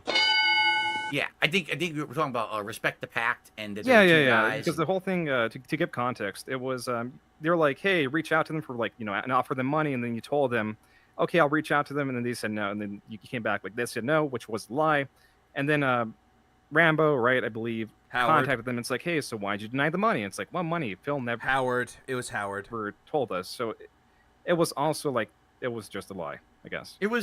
You're right. It was basically a situation where Howard and John Rambo showed more of their character afterwards. So did Phil. They gained nothing. Phil blamed everyone else. Pretty much. I was told something up front, and I had absolutely no Yeah, idea. you don't even need to hear their side. Phil's story just makes no sense. That's also true. But then again, it's good to have context. Idea that those guys would have wanted money, and if they actually did want the money, I would have given it to them. No, you wouldn't have. Because you wanted to go buy figurines and fucking a BMW. But we didn't have the conversation, and that's my fault. 100%. I should have reached out to them. I should have extended the, however you say, the olive branch or whatever, said, listen. Yeah. What was the reason why? Because he ate bad food and he got really sick and he couldn't make it? That's one thing. And then all of a sudden he said that he didn't go see them. Or he had no intention to do it. So all of this is retconning. You guys say you don't want to do it, but is it the money? And I didn't do that. That's for me, I took them at their original word. And then later on, when John asked me, hey, did you offer them money? And I said, well, they don't want money. That was based on previous discussion. Yeah, the poison pizza. Thank you. Months and months prior. That was not based on any current information. So you're right. You caught me out on stuff like this in the documentary. Phil, everyone else called you out on that, and you called us idiots for it. But if June the King did it, then all of a sudden he's a good man. And rightfully so.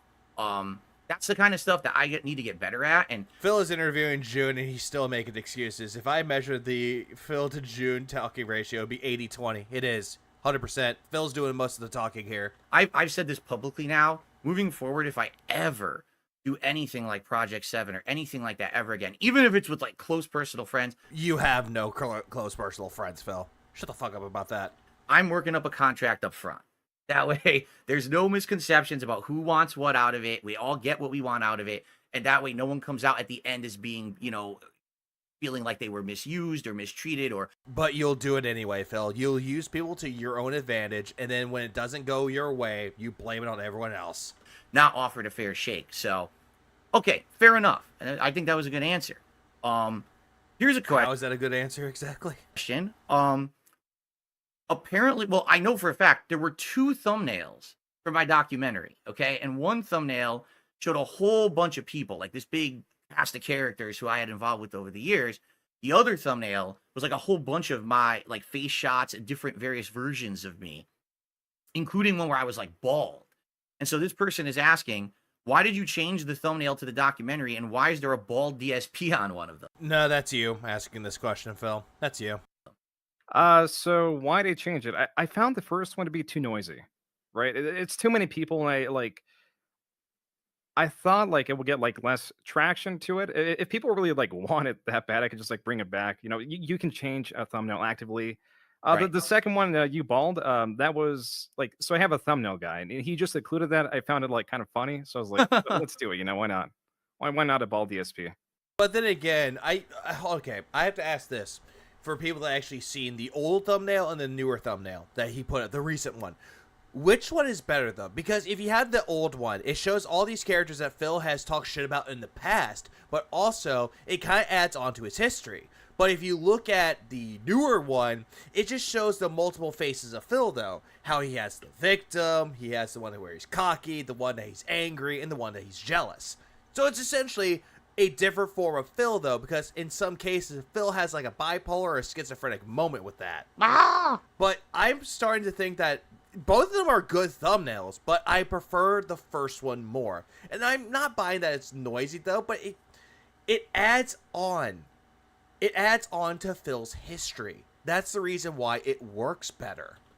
Yeah, and it could be spun different way. I heard people with conspiracies. Oh, that's because he's like a big baby. Look at him, he's crying, or or he's a villain. He's Lex Luthor or something. No one said that, Phil. No one said that at all. He's always a liar. Whatever. Oh no, people, they'll always look more into like they like to have fun with it. So it's As a spinoff of this question, and this is me asking, not the person. Have you? No. This is just you continuing onward with this question, Phil. Tried the new YouTube thumbnail test system where you can put up multiple thumbnails and then YouTube will swap between them randomly and then it tells you which is the better one? Because I think that might actually help for your documentaries to maybe catch more attention to figure out of a series of thumbnails what would work better. I did. So for the rich one, there were 3 different ones, and the difference was like. I find it funny that fucking that June did it, and this was before Phil figured it out. Like 0.5%. It really wasn't significant. I think like a lot of the traction too is just that's another thing. Phil's trying to give June advice about this though, but June's like, I already did this. Name attached to what's being covered too, so it's like if I see like Red Letter Media on a video and it's like, oh, I know who this is, I'll click on that video, that kind of thing, right? Right. I too have tried it, and it was exactly the same as yours, like almost no difference between the thumbnails. So I'm wondering, like you said, if it really is just the title as opposed to the thumbnail. Okay, here's another one. For June. So a lot of Phil's early rough play style was due to him drinking, and it's pretty funny. He had some falling June, do you know how to use OBS? outs with his friends publicly. He begged for money. He blamed everything but himself. Yeah, June, have you tried stealing thumbnails? Have you tried stealing other people's footage? He's tried to correct those things. Tons of YouTubers and shout out to Pescator and Meerkat for that one thumbnail that they made for Pescator. It was such a good one. Or excuse me, Pescatore. streamers spend their money on supercars, drugs, gambling, on levels that would put Phil to shame. The big lesson for Phil to work on is honesty, his money management, and regaining some level of privacy, and trying not to forget those lessons over time. He has none of those. Do you think June, have you asked PDF files to make you tier makers and thumbnails? that Phil deserves the amount of A-logging that he still gets? And do you think that he still deserves to be on the lolcow list? Have the detractors become worse than Phil at this point? So this is all. That is a Phil question. That is not a fan question. That is a fucking Phil question. Just like, I guess, my opinion. Yeah, for June. Yeah, this should all be for June. I've never been a fan of, like, I guess, the A-logging, like, really going out of your way to do something, like, crazy or whatever, but, that's, I guess it does bring up some entertainment. I don't know, right? I wouldn't do it. I'm not a fan of it, but, the lolcow list, I think, yeah, like, I guess what makes the lolcow is the consistency and the failure, and I can see, like, that you are still there. I think... he's never going anywhere from the lolcow list. Also... You're always somehow going to, like, be on the platform one way or another, but you are, I think, cemented there on the list. I agree with you, because the thing is... There was another one on there. There was another one. Are the detractors worse than Phil is? June never asked that question. I think people... Or never answered it. Hear the word lolcow, And is it a lolcow a negative association? Of course it is, right? But sadly, it's not like something you can control. I mean, I wish I wasn't one, but your actions and your constant failures make you one. There's always going to be these people stalking me. There's always going to be these people. How late are you? 2 hours and 50 minutes. You're fine. You're fine, Shay. Calling me out. The VOD will still go up after this, so it's fine. And bringing me up to try to elicit a reaction. And that's the very definition of a lolcow, right? Is someone who you do something to them, it gets that reaction. I didn't know that, Cora. That A-Log you named after the noted Christian critic Anthony A-Log. Look out. I did not know that. And then you laugh at it. So even though I feel like perhaps there's a turnaround now to some extent, I don't. You can control it, but you can't, which is why you're still lolcow. Exactly, Nerd Brew. Think I'm ever going to get rid of that stigma personally. I don't. How on earth would this crazy community of people who've been after me, right, for so long just forget about me overnight? That's not going to happen. So to some extent, I don't think I'm ever going to shake that. I mean, Phil, for the past few days, I wasn't even thinking about you. Instead, I was focused on getting better while also playing games and finishing them. I finished Astrobot, 100%. I finished Crypt Custodian, 100%. Have 4 trophies to go, but I 100% of the game. And I've been playing I Am Your Beast. That game is really good. I've been focused on other things, recovering, and also getting caught up with my backlog while finishing other games that I purchased. That way, I could go buy another one if I want to. This entire thing that Phil is talking about here, about, oh, we just forget about you. I completely forgot about you for a bit, but I heard bits and pieces, and I catch up with Detractor stuff. I'll catch up with King Sly. I'll catch up with Detractor Beam. I'll catch up with that Bean Said or WPIG or any other Detractor out there. I'll keep not keep tabs, but I'll get myself caught up. But I'm there to watch other people's content while they're reacting to your bullshit. Why are you doing this to me? God damn it, soundboard. I meant to press that one, but I kind of fat fingered it and went, oh no, on the other side. Simply not, thanks for the 5. Everyone who is a lolcow to some degree, it's a matter of how you handle it. That's exactly correct. Please clap. Big up, Sigma the Odd. Yeah, I mean, like, you just have such a history, right? Right. Unfortunately, no, Kenneth. Once I finished Astrobot 100%, I deleted the game. I was like, I platinumed it. I'm good. To shake that would be like... But Phil will be playing it tomorrow, and I will be doing a stream of him playing it, because I want to see if I can actually keep in tune with it, see if it's actually entertaining. But if it's not, I'll just skip it. Like to shake... For the future ones, I mean. He says it may help you, June. Then once June says it didn't do much, but yes, but yeah, it didn't do much for me either. Pretty much. All that, and like people, I just thought, I don't know how you do it, frankly. If you became a different person overnight, it just, even then, like, I don't know. I'm sorry, Bless, I'm so sorry. I don't know. It's just kind of like stuck there, I guess. Yeah, and it's tough. You know, people tell me, well, ask me, how do you keep doing it after 16 years? When every day you know you're going to go on the internet and someone's going to be up in your ass about stuff, and it's like, listen, you know what? Yeah, this is going to come across as fake. It is, honestly, June. I just get immune to it. I've been. Nope. No, you have not. Why is it that you went after Duty then? Why you went after Super Crazy? Why are you going after Detractors then?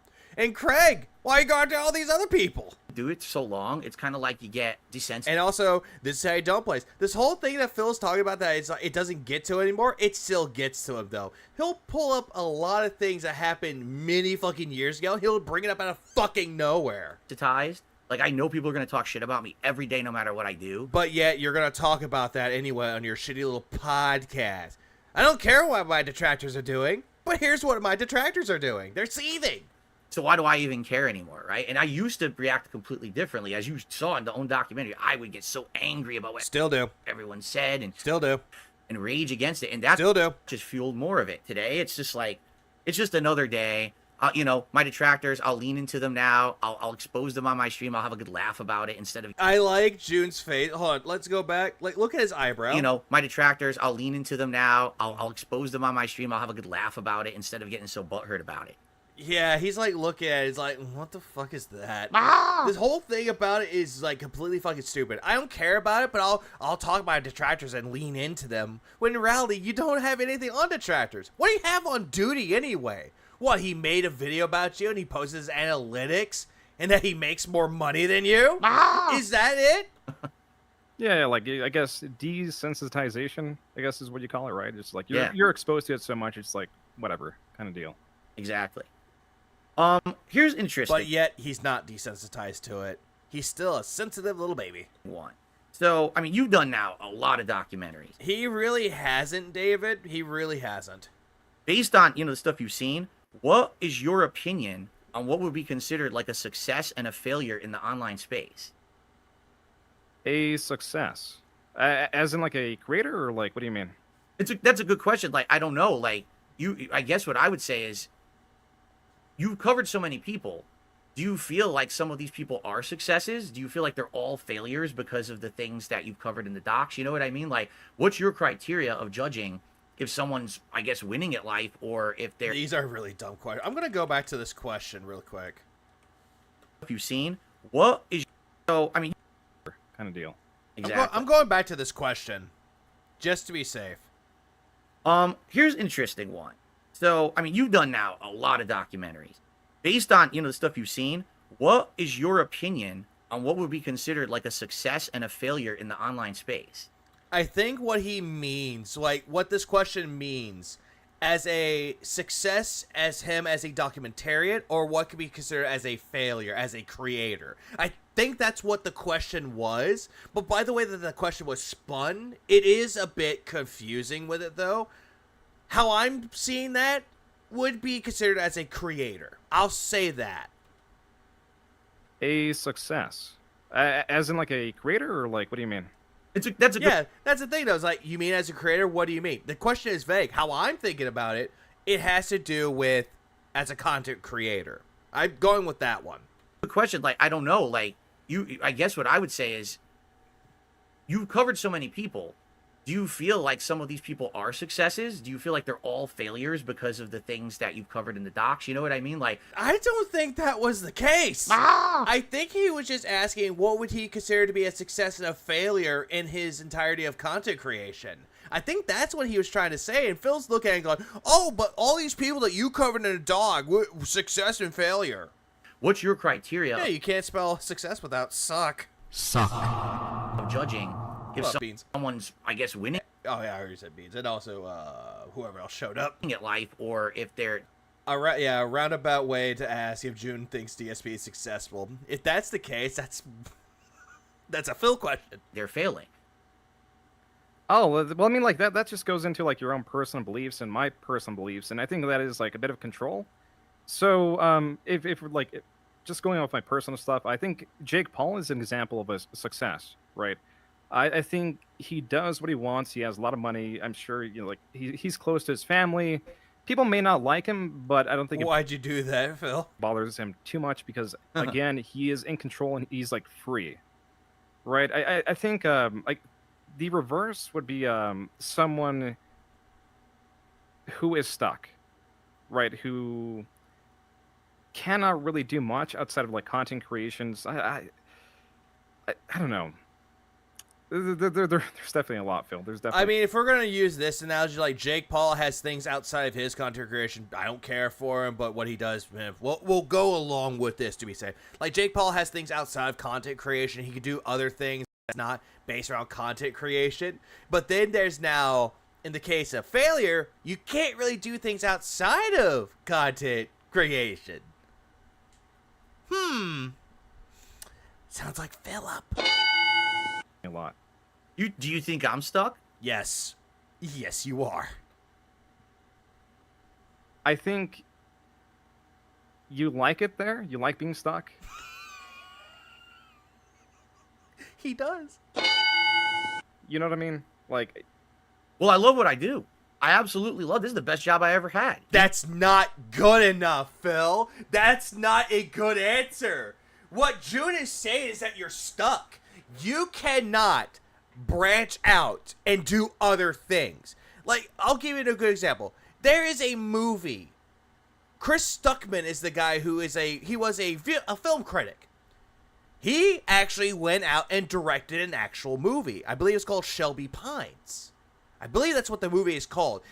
I think it's out in like festivals out there, but he actually went out of his way and actually directed a movie. And it's his first film. He branched out and did his own thing with it, though. Hang on one second. And it's the same thing with, like, other people out there. You had somebody that did countdowns for, like, YouTube, like, video game countdown lists. He went on to become a voice actor. There's somebody that did Let's Plays. He went on to become a voice actor. There's a lot of people out there. Same thing, like, there are people out there who just made, like, covers on fucking musicians. Like, they just did covers of video game soundtracks with their bass and their fucking electric guitars. And they went on to actually make video game soundtracks or actual soundtracks. They branched out. They like doing what they're doing, but they're branching out doing other projects that's not based around making content creation on the internet. They branched out and did their own things. Phil cannot do this. Phil cannot go out and be like, hey, I'm going to be on a radio DJ. It's like, hey, good morning, good evening. Welcome out there to WPIG 1651. And now coming up, my bills. He can't do that. He just really can't do that shit. But other people can. With all the shit that I go through every day, dude, this is the best job I've ever had. I'm my own boss. I make my own. YouTuber is good now, but it's not going to last forever. So what's DSP going to do? Go get a real job. Success in YouTube is going out other ways, while failure is DSP or Phil. What he is no passion what he does, pretty much. On schedule. Yeah, August the Duck has a good voice. August the Duck has a good voice. Ex Mortis has a good voice. Sly sounds like he could actually do, like, rap battle. Like, he could, like, be, like, the DJ behind it. You could see that. You know, yeah, it's based around expanding yourself. It's broadening your horizons. That's the best way to look at it. But then you have Phil, who does not expand his horizons. And when he tries doing so, it's a detractor's fault, not his. Love video games. I love hanging out with people. Oh, Jesus. So even though you could say I'm stuck in a good place. No, you're not stuck in a good place. You deluded yourself to believing that you're stuck in a good place, that everything around you is good. What? A happy marriage that's non-existent? A happy family life, which again is non-existent? Happy interaction with your chat? Non-existent. It's not like I'm stuck and I hate what I do. You say that you don't like what you're doing, but yet you're lying to yourself over and over and over to believe that you enjoy what you're doing. You clearly don't. And I'm miserable doing it. You are. The only time you're not miserable is when people throw money at you. Like, I've been telling people, and a lot of people don't believe me, my life today is so much better than it used to be. And we don't believe you. Like, I have a loving wife, a great family. Hold on, did he say we? Is so much better than it used to be. Like, I have a loving wife. You don't have a loving wife, because if she was a loving wife, she would actually be sitting there with you, doing content with you. But no, after Dundoko Island, well, she was Dundoko. Great family. You have no family, Phil. A wife and a cat is not a family. I'm not sorry to say that, Phil. You don't have a family. And personal life behind the scenes? You don't, really. What's good personal life behind the scenes? You stuck around your fucking office, your fucking house for 6 days a fucking week. You going out once a week to do your fucking little errands. Going to the fucking grocery store, picking up the fucking fruits, the fucking vegetables in the fucking frozen department. Picking out what fucking food you want to order out on DoorDash. Calling the delivery driver a fucking retard that can't speak English because he doesn't get the order right. I mean, for God fucking sake, Phil. You don't have a good personal life. I love my job. You don't. So why wouldn't I, not let this shit get to me? It's clearly getting to you, Phil. Whenever your king streak was dying, you were going into a bitch fit. It's like, well, the stream's dying. The streak is gone. I guess the streak. Oh, by the way, a fake $100 tip popped in. I have so many things to be. Phil has to stop trying to fuck everything. Well, he can't. He has ED because of the gout. Positive and happy about.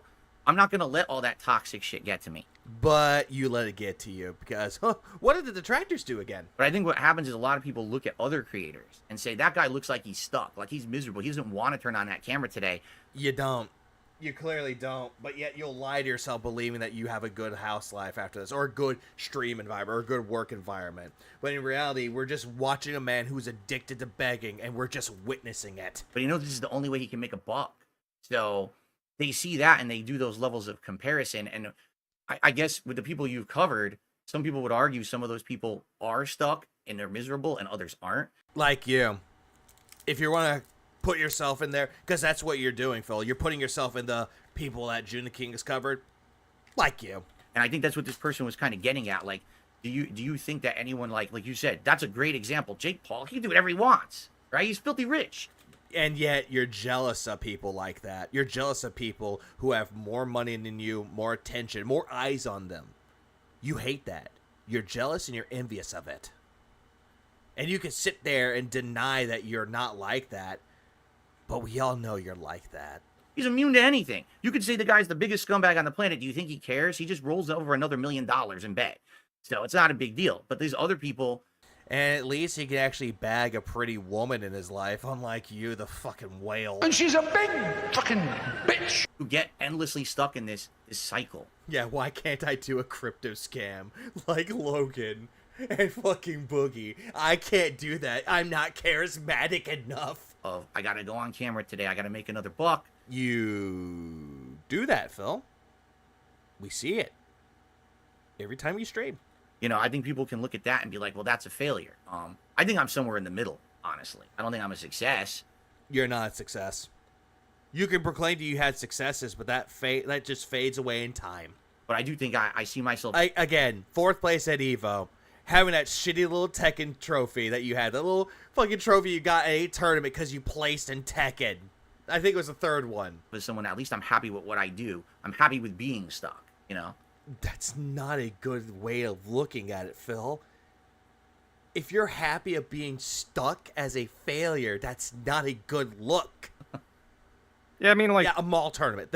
Thank you, Beans. To that, like, that's all personal, right? Like, that's all into personal belief. But one of the other things is, like you said, you were, like, desensitized to it. So, like, how can you really, like, reflect to a more normal life where you can go out and not have the fear of someone recording you, or, you know, like, have friends that don't know about your history? There's a lot of things that, like, I guess you're more, like you said, like, desensitized to. But Phil doesn't want to reach out to anybody. The whole thing that Phil's talking about... Cope. That's all that is. Phil doesn't want to, like, branch out and talk with other people that don't know his history on the internet. He doesn't want to be sociable. He wants to stay stuck the way he is, as a hermit. He doesn't want to interact with the outside world. He even proclaimed that this right here, this chat right here, that's his only social interaction that he has every single time he comes on stream to talk with people. That's not healthy at all.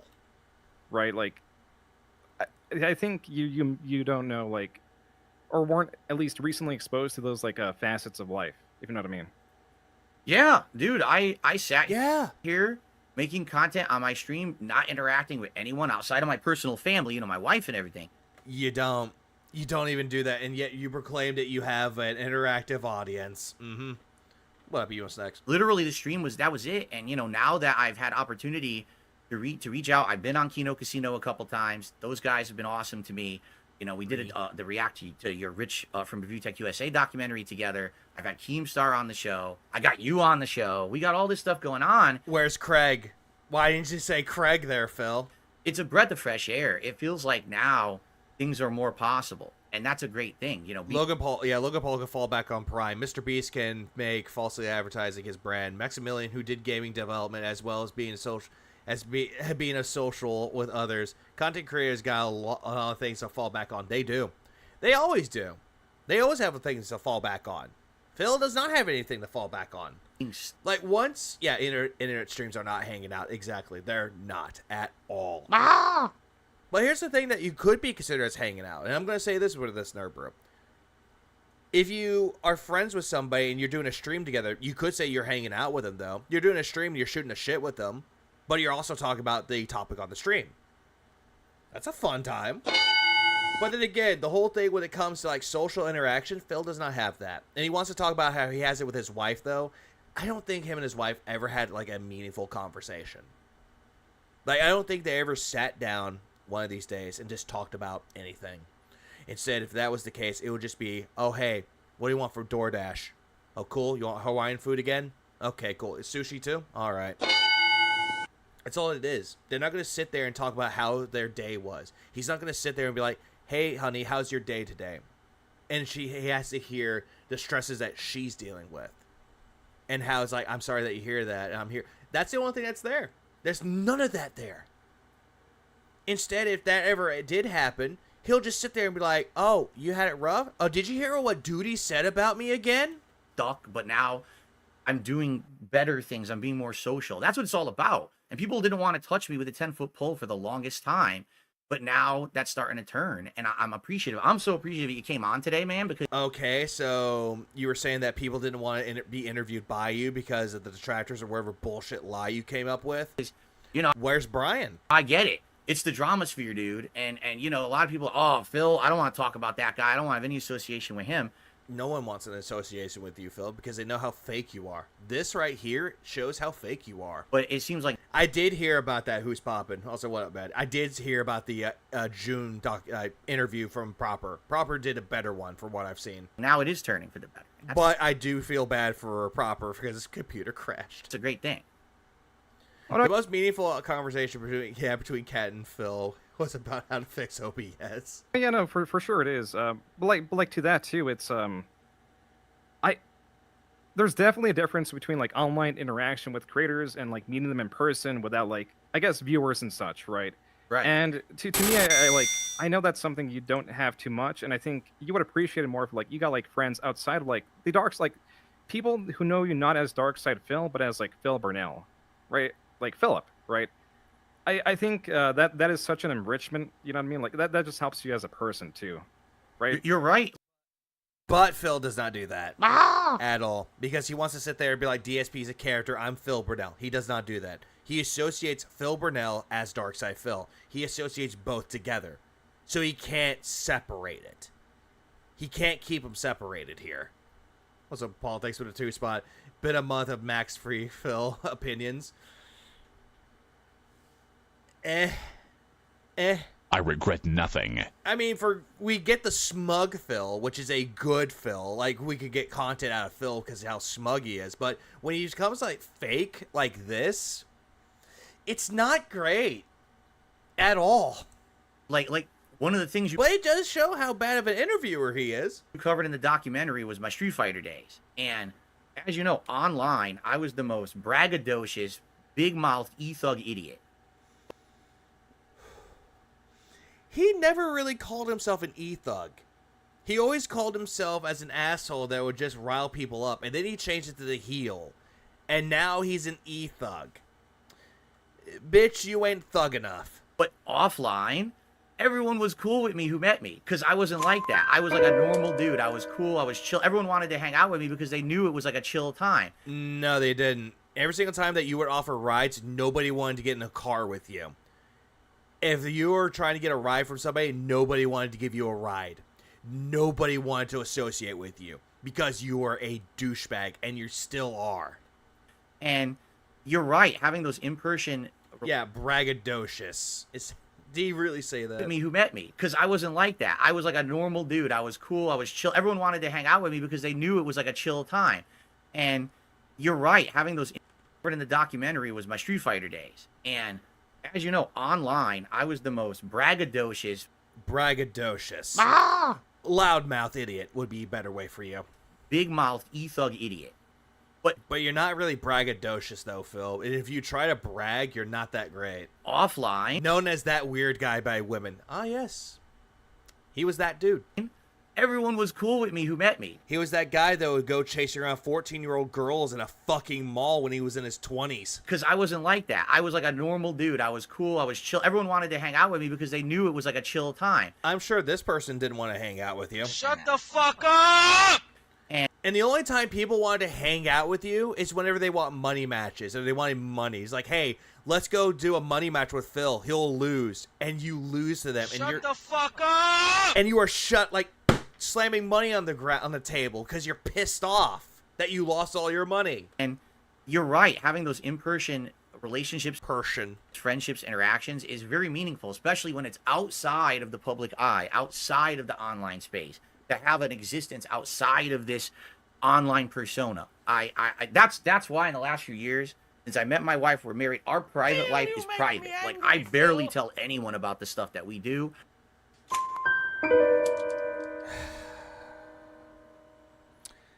it's your favorite segment, my favorite segment, Phil's day off. What we did on our day off. Also, that you're saying that you're dealing with a lot of personal health issues, and then all of a sudden you don't want to talk about it.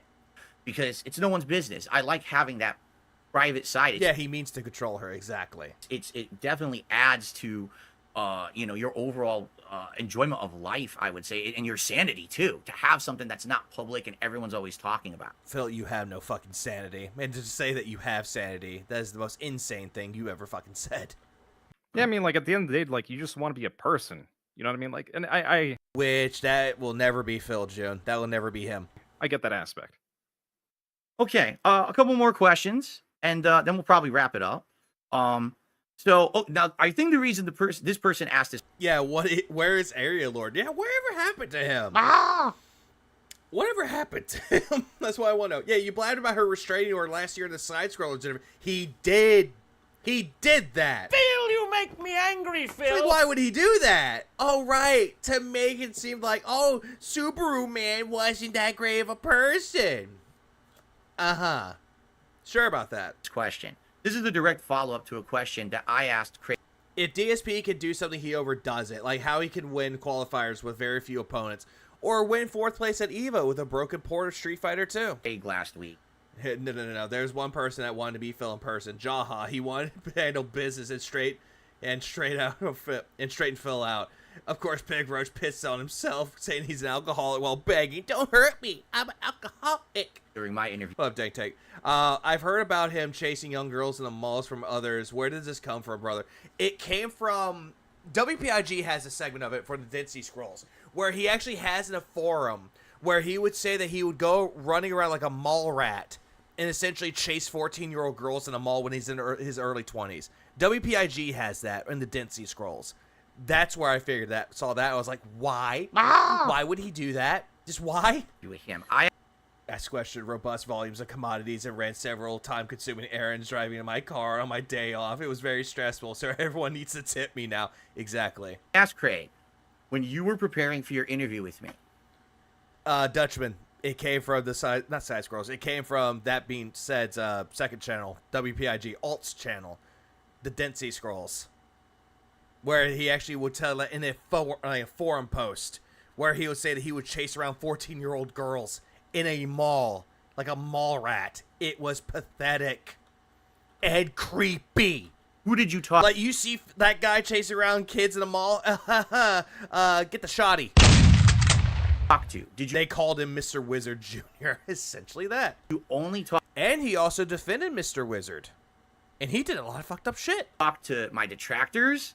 Or did you also talk to fans and positive people? Phil, he talked to both. He talked to TJ Gamebox. He talked to fucking Chris Furtado. He talked with Jaha. He talked with your fans that want to be left anonymous. This person is asking to you, when you were that was you researching DSP, did you interview an equal number of both critics and fans? Like, what was your methodology there?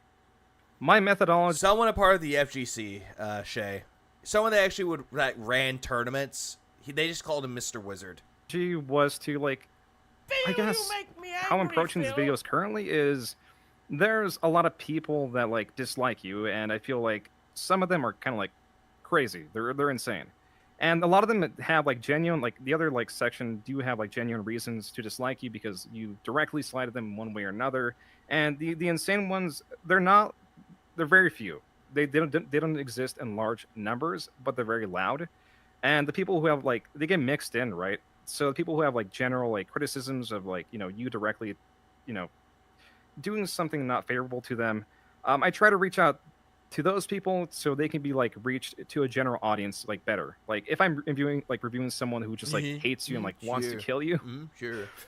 I don't think that's going to reach a general audience. But if I reach out to someone that, like, you know, let's say the PC thing, I think that's a bit more tangible and such. But as for the question, I reached out to as many fans as I could. It felt like a lot of them were like afraid and want to be anonymous because they do get some harassment and such. June, what the reason why that is a thing of how they feel like they would be harassed is because Phil planted the seeds into their head, the seed of paranoia. Every single time that you talk on Phil's behalf or talk positively about Phil, immediately Phil will go like, oh, nope, you're going to be harassed and doxxed by my detractors. They're going to hurt you. When in reality, most people don't even care. The only one that we went after would be Derek because of the shit that he did. It was creepy shit. Following little girls on Instagram, having playlists on YouTube based around little girls, and the shit that he does on Twitter. Like, what the fuck is wrong with them? And yet Phil wanted to defend that. And then you got Acid Face. And then you got Haseo. And then you got, who was another one that was legitimately creepy? Oh, right. K. Gallion. One of his old moderators. One of his old fans. All of those.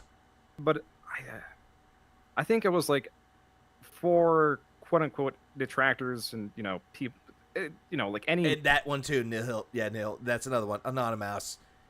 That was fucking bizarre. Monarch, you want to call them. And Kirk. 3 or 2 fans that I spoke to, like through interview and included in the video. Right. Yeah, I mean, my fans have been through the ringer just like me. Just because they like me. Who? Name names of your fans that went through the ringer with you, Phil. Or because they tossed me some support on a stream.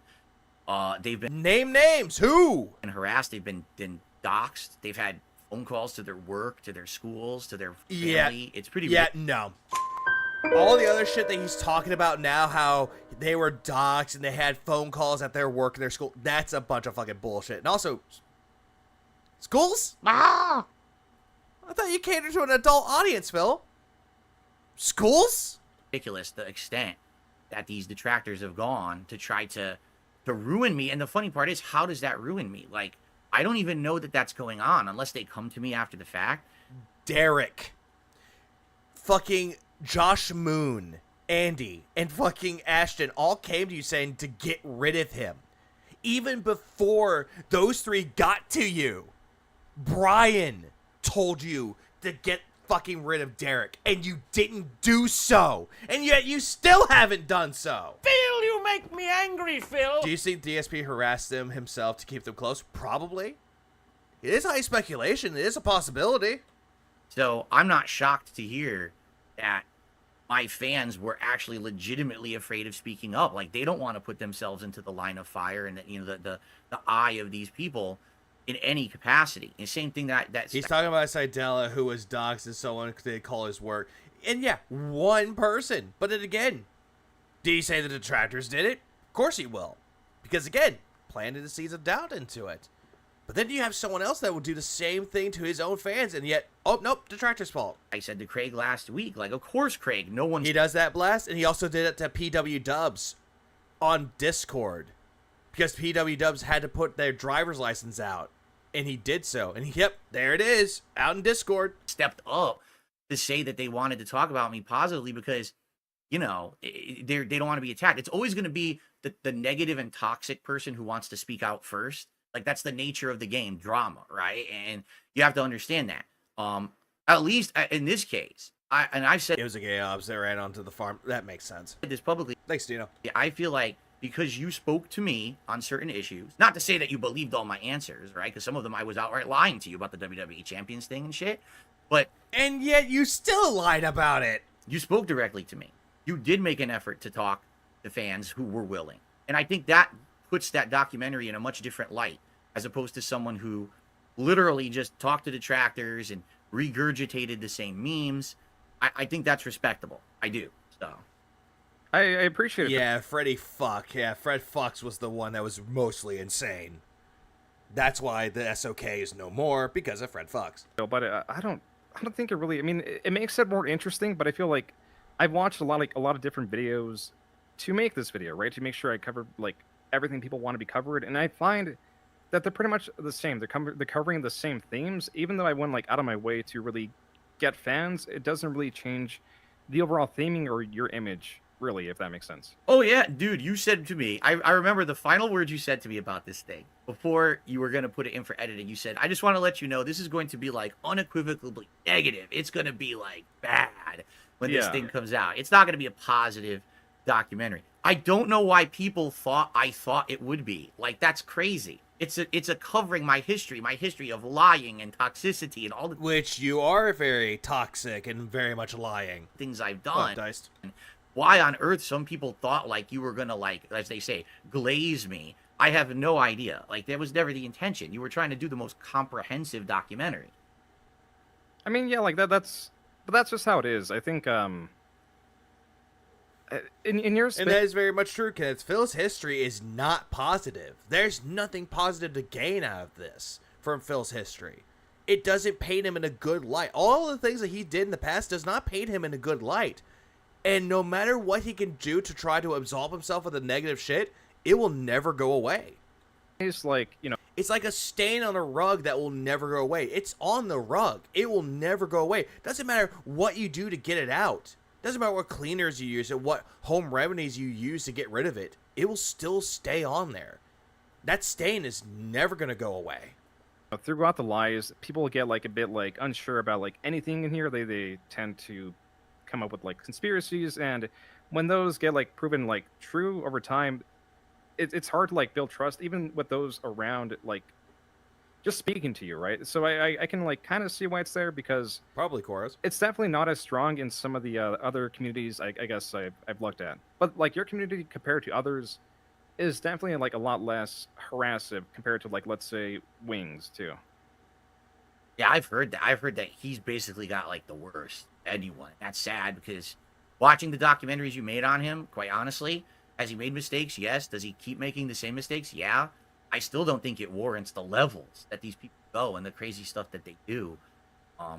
And just be fucking grateful, Phil, that you don't have that coming after you. Yeah, he's one of the Just be grateful of that. people, like, of all the whole Lalcow thing. I legit feel that Wings is like a good guy that just You sure about that, Phil? keeps kind of stumbling. And one day I really hope he lands firm and can stand for himself and not make the same mistakes, because I actually feel like genuinely he deserves like success and a life away from the levels of harassment that he's gotten. I think it's unfortunate that somehow he got the hyper focus of the worst of the worst. I mean, Well, yeah, here, he can listen. be funny and whatever, and also like a jerk at times. But I think like his biggest Yeah, pretty much, David. Pretty much. what is it, hurdle is he No, Kenneth. Boogie was the one that faked cancer, not Wings. is probably like the least intelligent, so he doesn't really know what he's doing until like I think Boogie's the one that's the least intelligent one out of the group. later, until he's like, oh, and then he defends it because he doesn't know how to like, I guess, speak. You know what I mean? So yeah, like in some ways, I'm like, damn, dude, this guy has it hard. Yeah, But like, you know, yeah. that's a good point you just made. I don't think anything he's ever done was like outright malicious, right? Like he's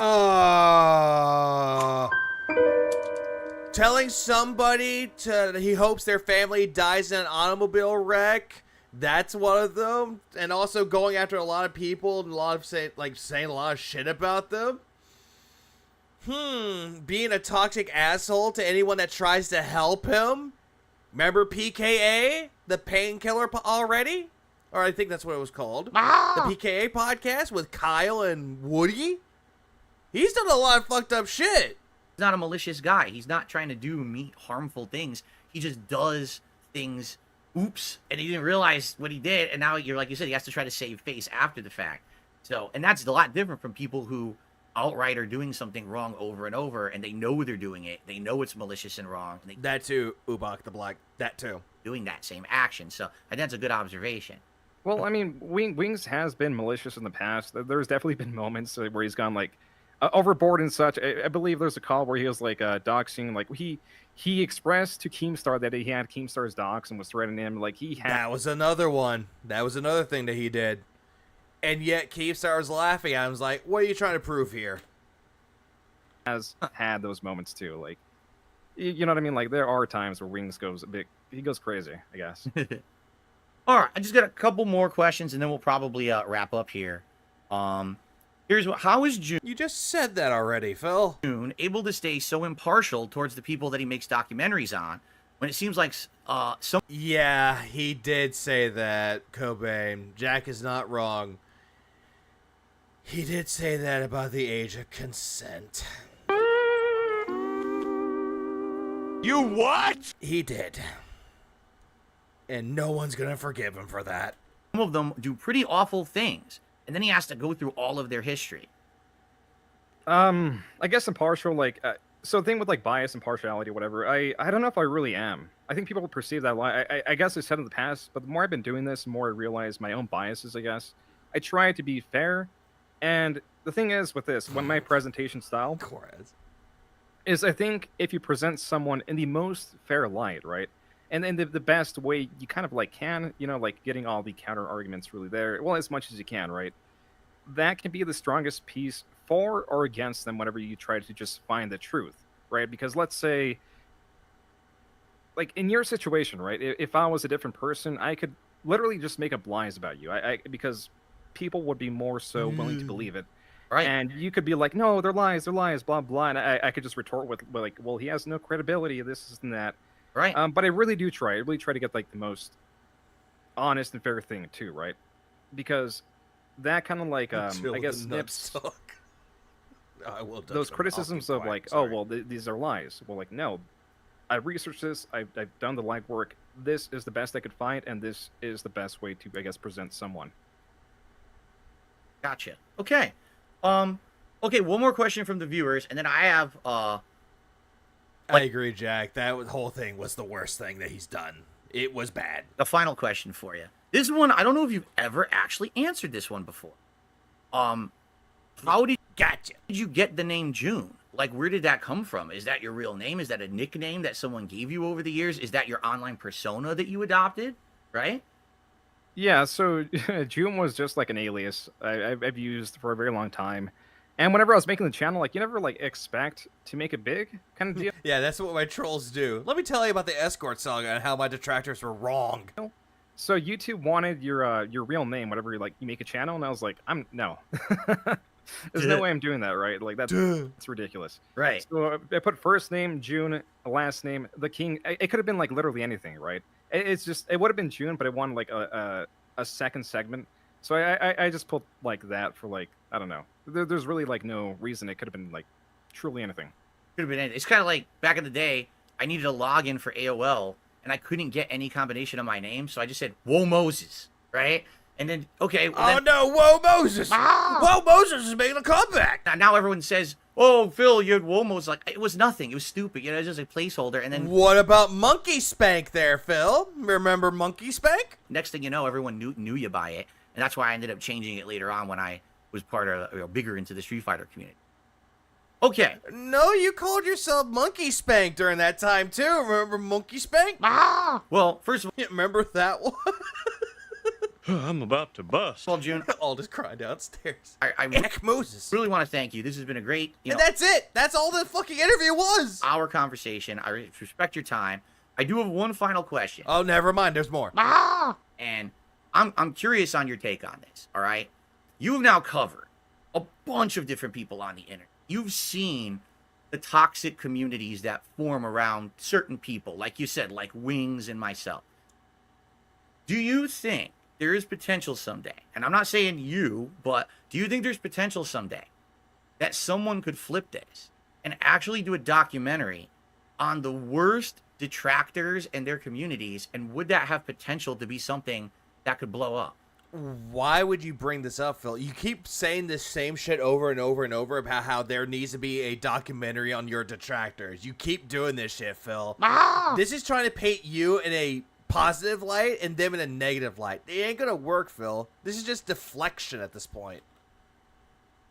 That would be hard. Because with like the people I covered, it's like a singular person, and there's a clear timeline, and it's a lot more... Yeah, PP Boy Brunel, we aren't like you. Exactly. Consumable, right? There are some that are like Phil, but we're not going to talk about that.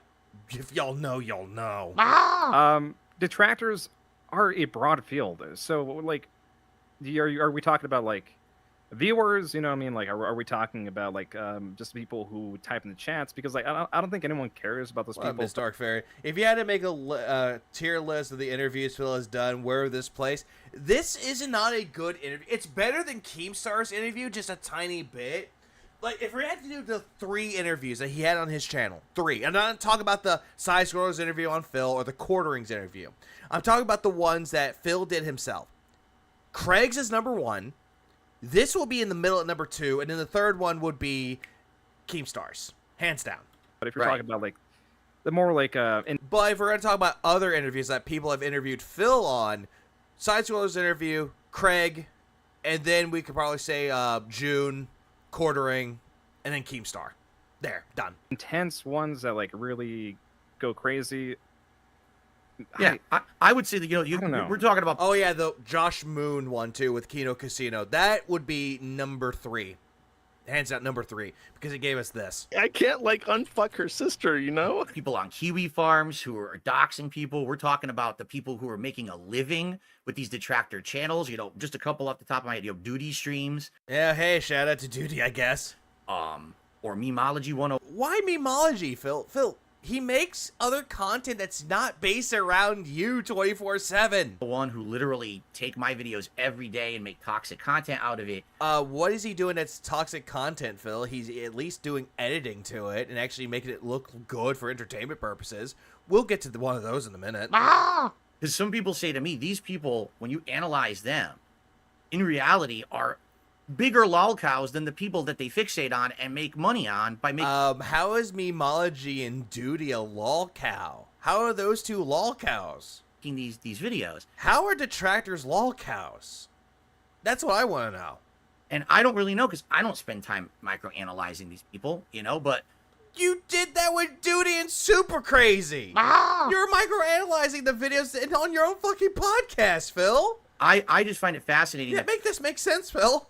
People in a lot of ways might say the people who are he just not only did he take the copium bottle, but he just sat on it and went right up the ass. Cope.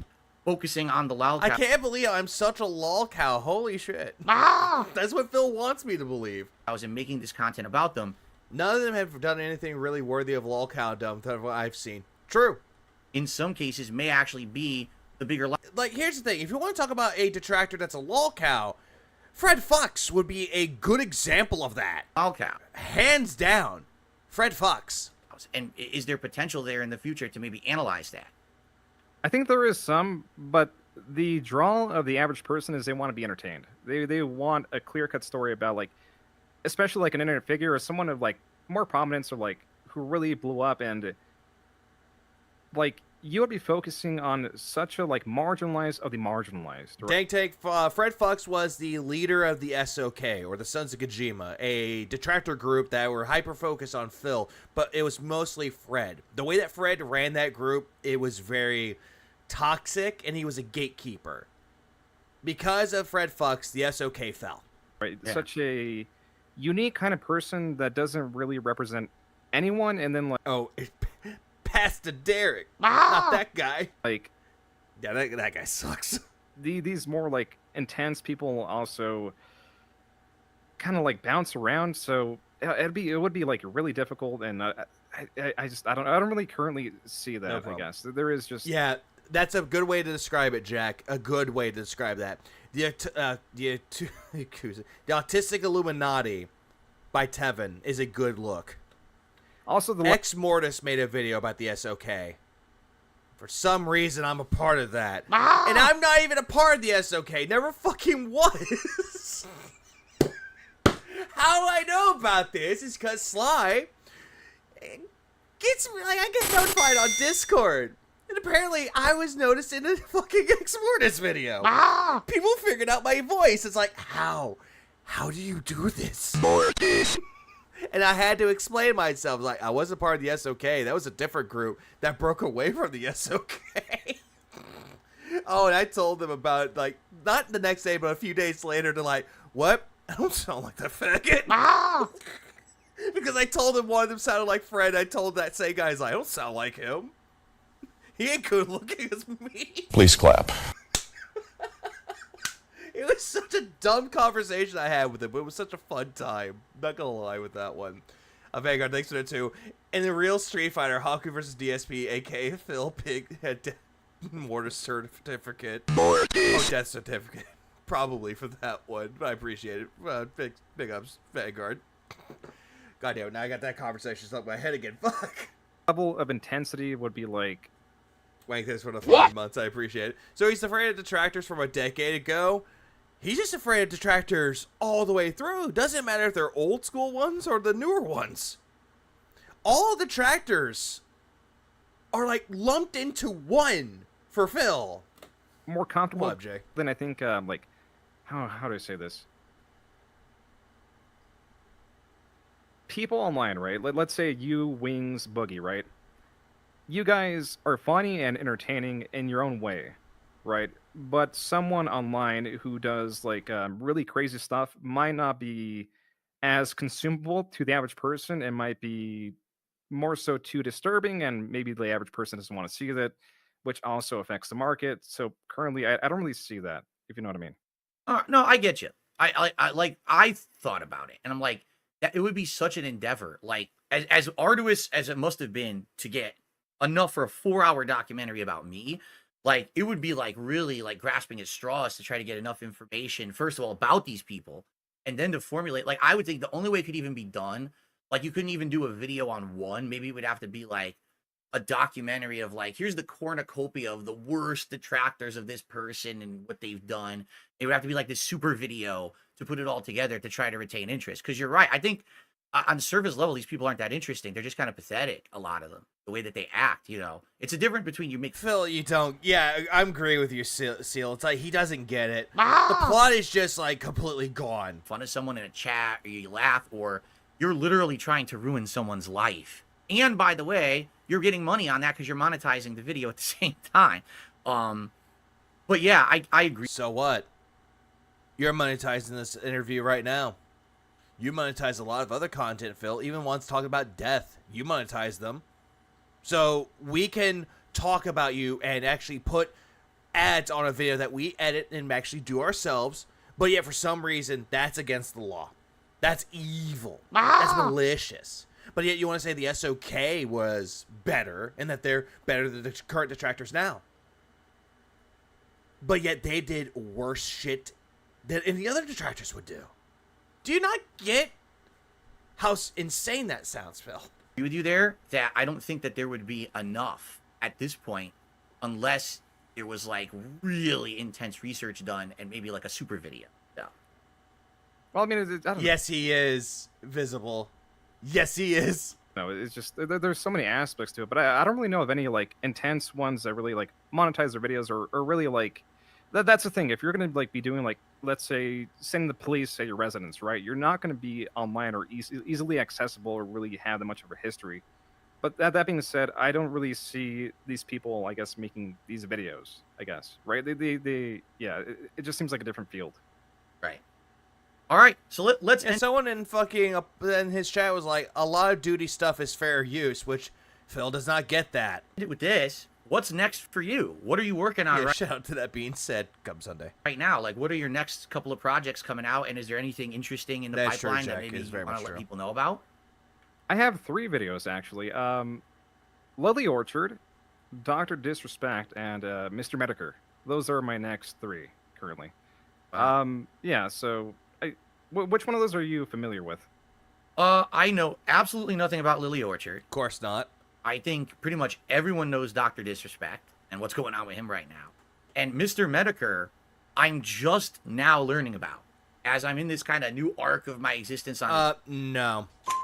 You knew who Mr. Medicare was, Phil. You already know who he is. And now you're saying that, oh, I just know who he is. Internet, finding out about people who talked about me and wanted to have interaction with me. I'm just starting to learn about who he is in online space. And again, you try getting an interview with him, try to talk with them, and you went saying that it's a grave error that we don't communicate. Oh, by the way, you got cancer? Get well soon. Phil, you make me angry, Phil. Yeah, Mr. Metoker. Metker. Well, there you go. Like, I guess I'll hope to fill you in more on Lily Orchard, but man, like, I actually don't know who Lily Orchard is, though. That's the one I don't know who that is. I'm actually wanting to know who that is. Like, who is Lily Orchard? Oh man, she is possibly the worst person I've done a video on. I guess if I Wow. can say that. Like, it's Really? really bad, Phil. It's so bad. It's horrible. Like, oh my god. Yeah. Yeesh. And do you have like an estimated time frame of when to expect your next few videos? Yeah, I don't. I don't know who Lily Orchard is. I'm gonna look this up right now. Let's see. Lily Orchard. Who is this person?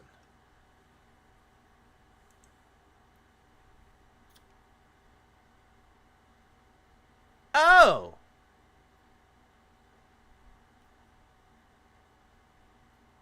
Oh!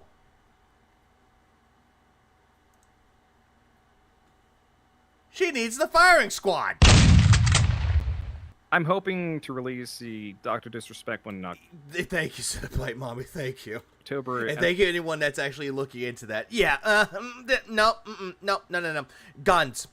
Get the Glocks, get the AKs. We need to put that person in front of the firing squad. As well as Lily Orchard. The Mr. Medicare one, I'm not sure because he has such a lengthy history, and I really don't know. Like, Cenobite gave a good example who that is, Shay, and she makes Derek look like a saint.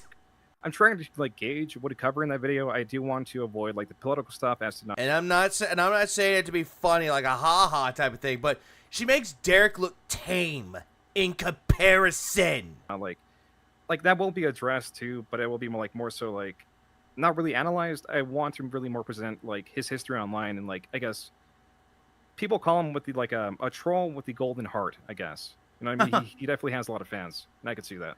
Yeah. Yeah, I don't want to look at that anymore. I just read it like, what was she accused of? And I saw what she was accused of. And I'm like, oh, nope. Turn left out. No, I only knew him as someone who had Keffels, but a lot more insane. I'm hearing a lot of other shit about this. I just heard about Lily Orchard a few hours ago. Apparently, she made a list about writing or something, and a lot worse shit. Spoken ill of me over the years. But now that I get more information about him, I found out he was just... I wouldn't look. Like, here's my thing. If you want to look into Lily Orchard, be my guest. I'm not stopping you. But be warned of what you'll find. That just saying. Just be afraid. Go with Christ. Get the cross. Get the big fucking cross. Really, that bad? That bad. That bad. Kenneth, thanks for the 10 spot. Did you see how June tried to paint the picture that detractors like Duty are not one of the same people who want to do harmful stuff to Phil? I'm here to laugh at Phil's stupidity. That's it. Exactly. Big ups, Kenneth, for that one. I agree. Most of the time, we're not here to do the shit that he thinks that we're going to do to him like the SOK did. Most likely, we're here to either laugh at him, point out his hypocrisies, or try to give constructive criticism. Which, again, Phil does not like that at all. Yeah. Yeah, let him dig his own grave. Just as critical of my detractors, like the SOK and groups like that. He was really reaming them over the years and exposing them for how bad they really were. Yeah, but he got into an interview about it, though, Phil. He wasn't... More likely, he wasn't just reaming them, but why we say reaming, why? And then you kind of see someone in a different light. You know, maybe I had a misconception of who this guy was. Maybe I would want to have a conversation with him, you know, man to man about stuff because, you know, it's time, right? And so that'll be fascinating. I think that's going to be, out of the ones you just mentioned, like, personally for me, I know nothing about Lily Orchard. That would be fascinating. Dr. No, it won't. No, it won't. Just say it. Disrespect, I feel like everyone is talking about right now, and it's kind of still happening. You know what I mean? Like, he just the other day came back and all of that. But the Mr. Medicare thing, yeah. See me like that. That. Firing squad. Yeah, I think that might be the one, man. Like, that could be a really interesting one for everybody involved. So, good look up with that one. I'm looking forward to it. Hey, thank you, Phil. I appreciate it. All right, June, I just want to say thank you so much for your time. I think this is a great interview, and I appreciate your honesty about everything, because that's the best policy, as I'm learning slowly, right? And any last words or anything for the audience? No, I mean, just like it was great being on. Having conversation, did so much research, and it's just cool. Like, I guess talking to you. So yeah, pretty much it. All right, June, thank you so much for your time, and you have good luck in the future with your work. Hey man, I'll catch you later. Bye-bye. Bye-bye. Bye-bye. Hold on, what did they say? With your work. Hey man, I'll catch you later. Bye-bye. I'll see how I get that working. Okay, so I think I'm going to have to do it through my gaming PC, which sadly I won't be on camera for the stream. I just have to set up to capture you on the OBS. Really sorry about this. It had no issues. Of course, it had to happen now. Not a problem. All right, guys. Like, June is a down-to-earth guy, though, but not Phil. Pretty good. Technical issues out the butt to make that happen. And I apologize for those technical issues, though were not intended whatsoever. That was done by you, Phil. But I think that went pretty well. Did it not?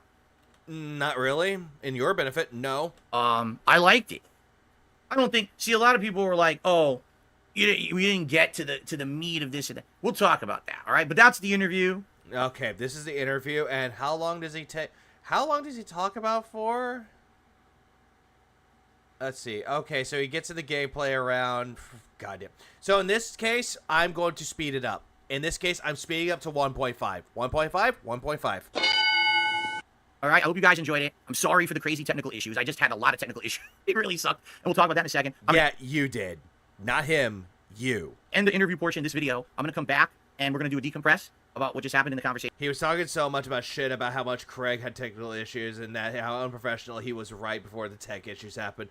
Yeah, that part was pathetic. Up line. And go from there. I'm scared. Yeah, I wouldn't look that up, Dark Fairy.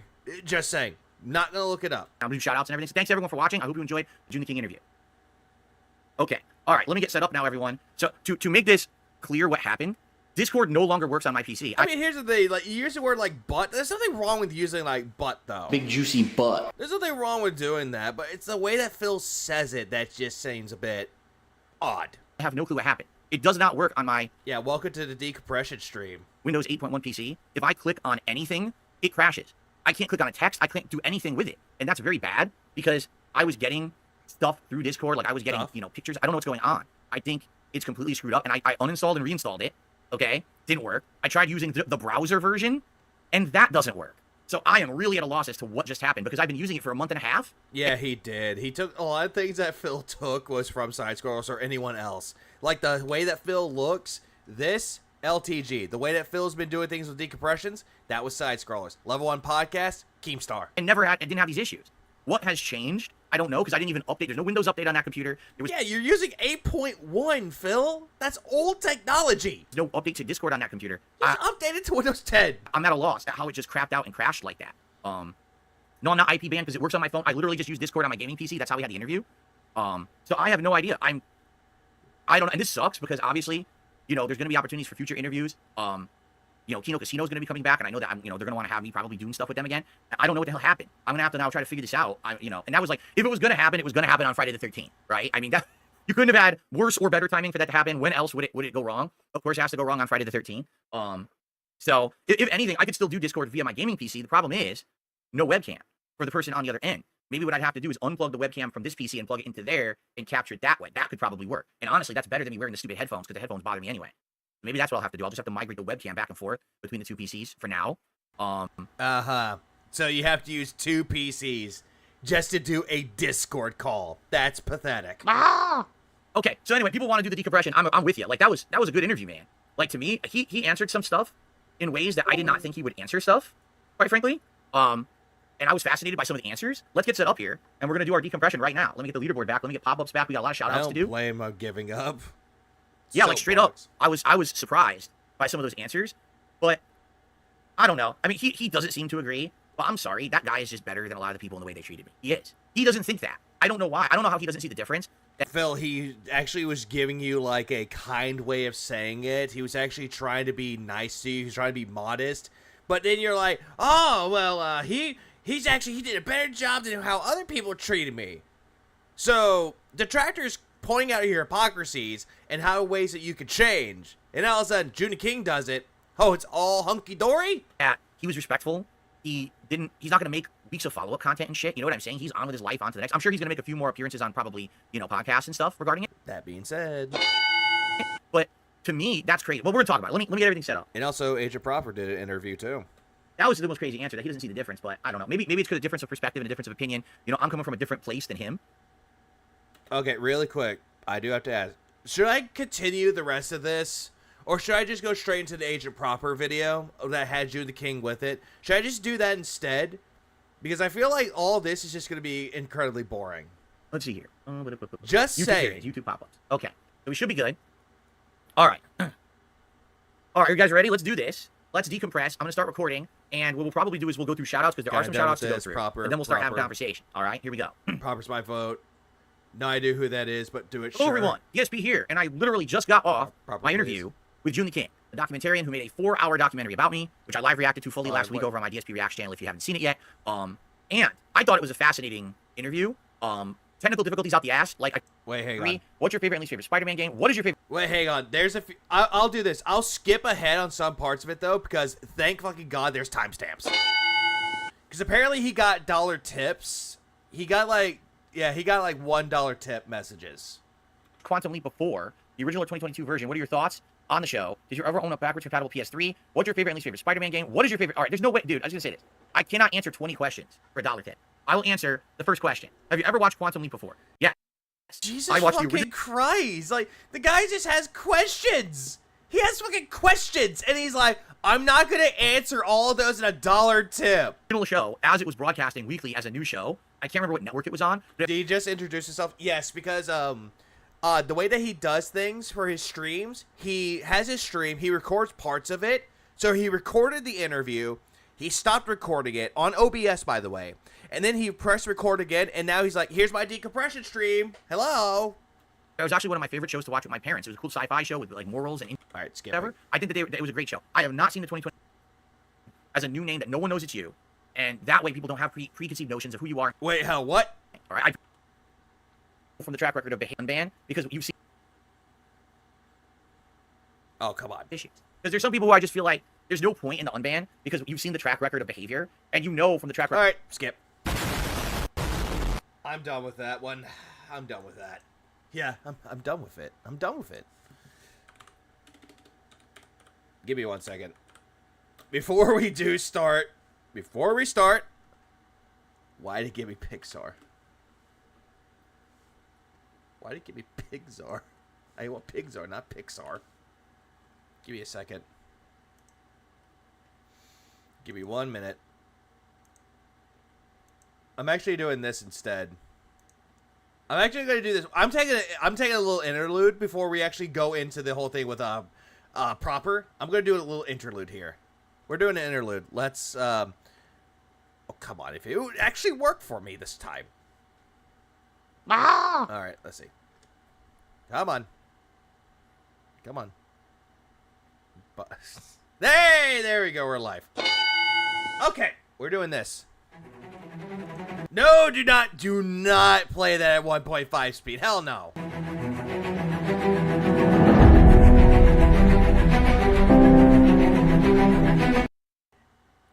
September 2013. The childless, entitled prick Philip Burnell educates us all on how to bring up your child or children by doing whatever they demanded. I did see that seemingly odd. You're good.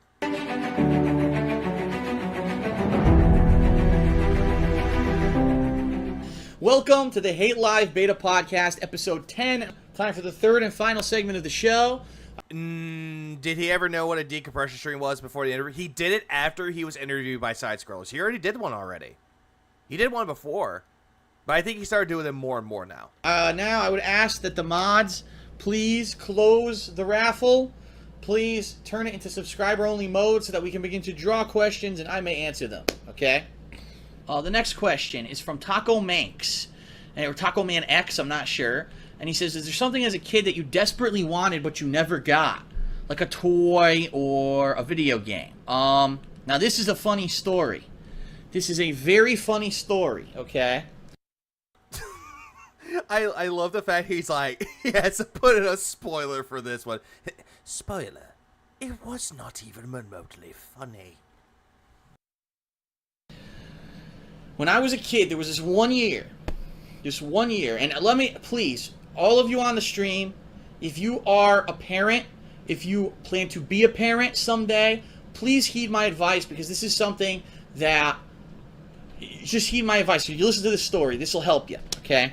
So, someone that does not have a child of their own is telling people who do have children to do exactly what he says. No. When I was a child, I was very different than the other children. My mom could take me to the local store, and what she would do is she would go to the toy department first, before we looked at anything else in the store. I love how Linda has a cigarette. I love that little touch detail. Nice touch. We'd say, okay, Philip, because she used to call me Philip. She would say, okay, Philip, pick any toy, and I would look around. Ooh, I like that one. And she'd hand it to me, and I would look at it. And the whole time we were in the store, I would just look at the toy. Look at the toy. Look, oh, it's nice. It's an awesome toy. I would read all the packaging. Of course, I couldn't, very limited reading that I had back then, but I would read as much as I could. You know, look at colorful packaging. I remember back then the biggest thing was He-Man figures. So it'd be hours my mom would be in I love how he immediately goes to the crotch shot. the store shopping for different stuff or whatever. In that day, Phil had a awakening. Or whatever. And finally, at the end of the day, we would go back to the toy department and I would put the toy back. And I wouldn't bitch and moan. I wouldn't demand that my mom buy it for me. I knew that that was just a normal day. She was there to go get groceries or whatever it was we were there for. And that when it was either my birthday or a holiday, that's when I would get my toy. My toy! Story. I remember this one time. Now, this was much later than that. That was when I was a small child. When I was much older. Yeah, Orko. Part of He-Man. 10 to 12, whatever. Fun fact, whenever I had a fucking Vivi avatar, someone was like, hey, why do you have Orko from He-Man? I was like, that ain't Orko! And this one time, I was into, again, I still liked action figures. I was into the X-Men action figures at this time. I gotta go into detail a little bit about this. This was absolutely nuts. So, you know, toys are for kids, right?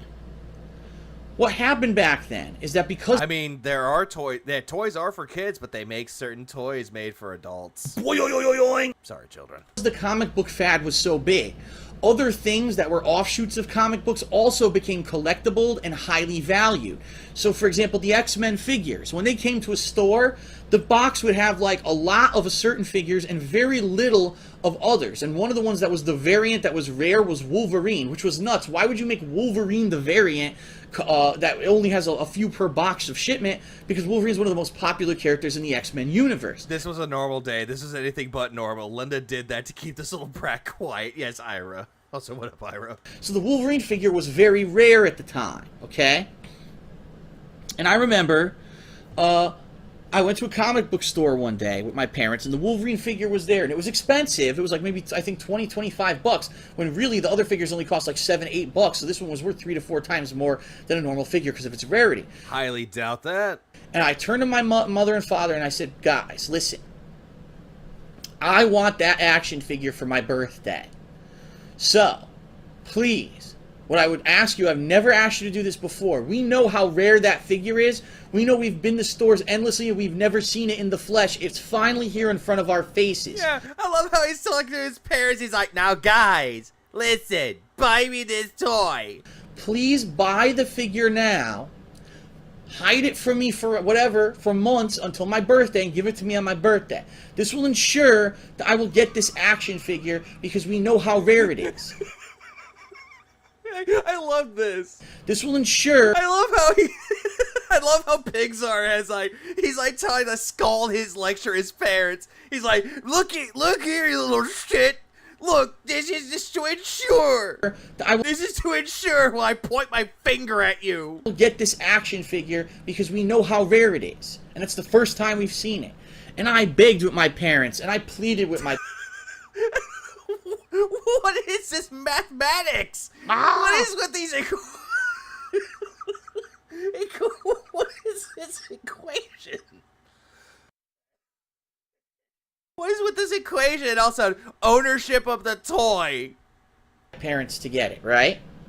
So the way it worked is that maybe... The forbidden math, the scammer logic. Maybe once a week we would go to the comic book store. And so like 1 week, 2 weeks, 3 weeks in a row, they still didn't buy it, right?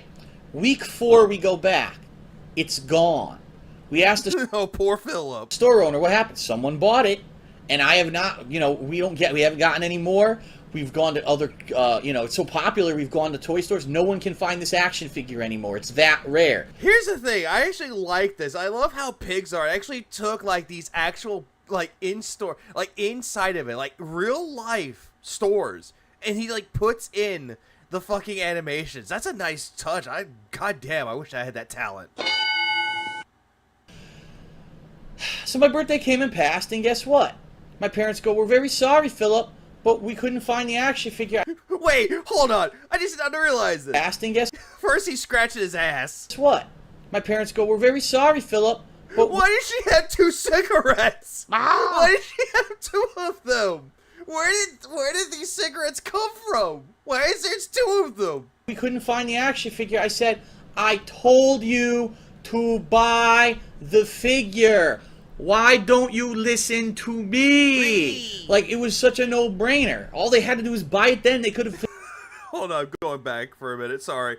First off, where is this from? And also, I just now noticed the pig picture.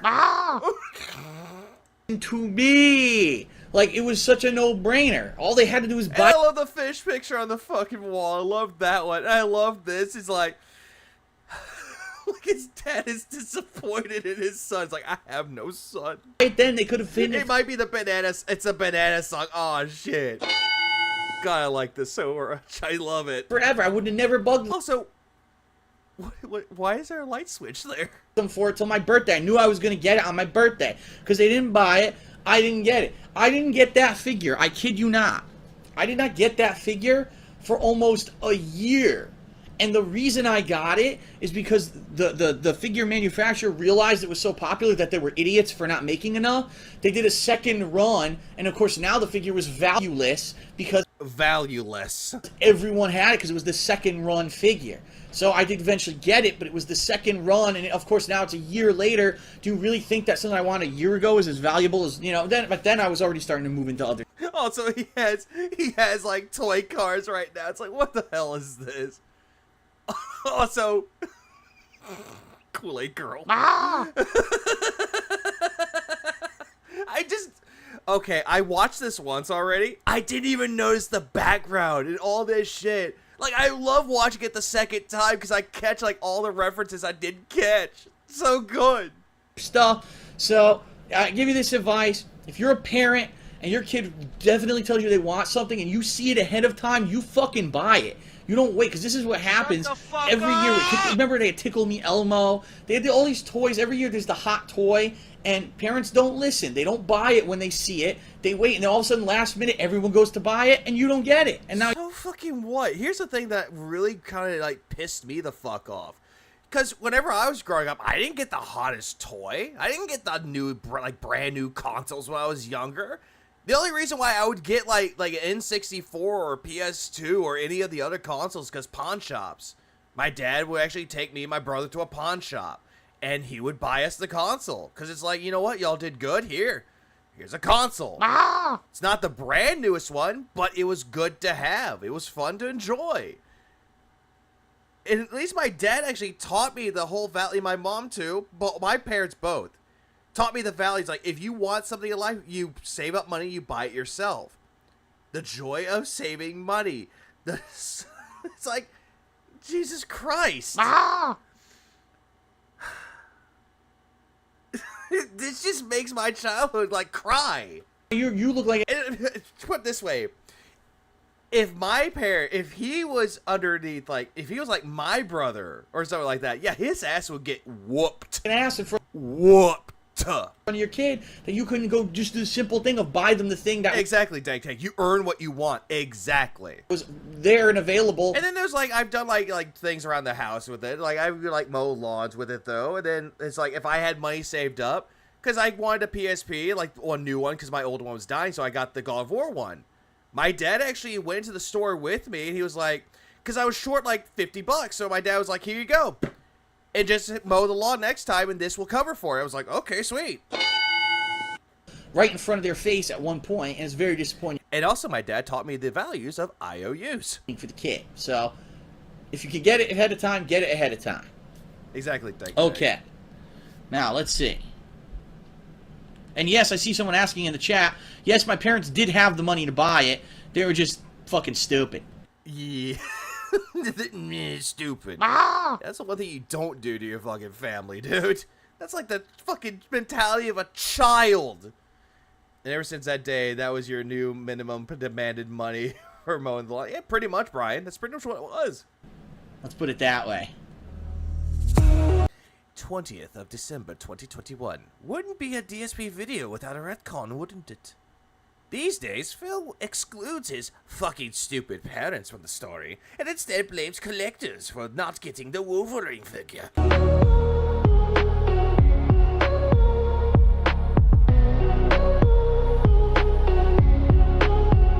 Yeah, you don't. You get smacked.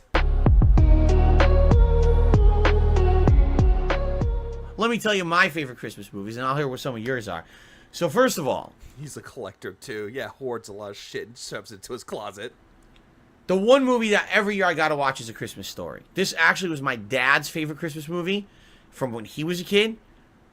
If you didn't know that I'm a fan of the movie, the biggest animations right now on my stream for the $100 tip and the $20 super chat are from the best scene of The Christmas Story when Santa tells Ralphie, if you get a Red Ryder BB gun for Christmas, she'll shoot your eye out. So, ho, ho, ho. And then he takes his big boot and he kicks him right in the face.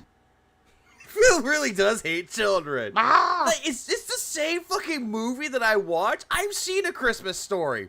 I never seen Ralph get kicked in the face by Santa. Instead, I saw him got nudged, like pushed off with his shoes, like ho, ho, ho. I see him get pushed with his fucking boot.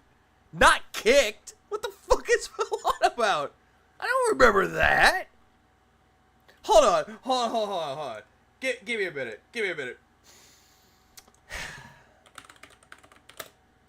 Yeah, no. Give me a minute.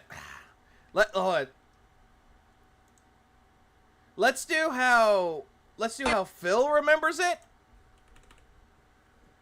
Are from the best scene of The Christmas Story when Santa tells Ralphie, if you get a Red Ryder BB gun for Christmas, she'll shoot your eye out. So, ho, ho, ho. And then he takes his big boot and he kicks him right in the face.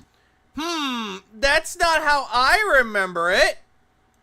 You want to know how I remember it? This is how I remember it.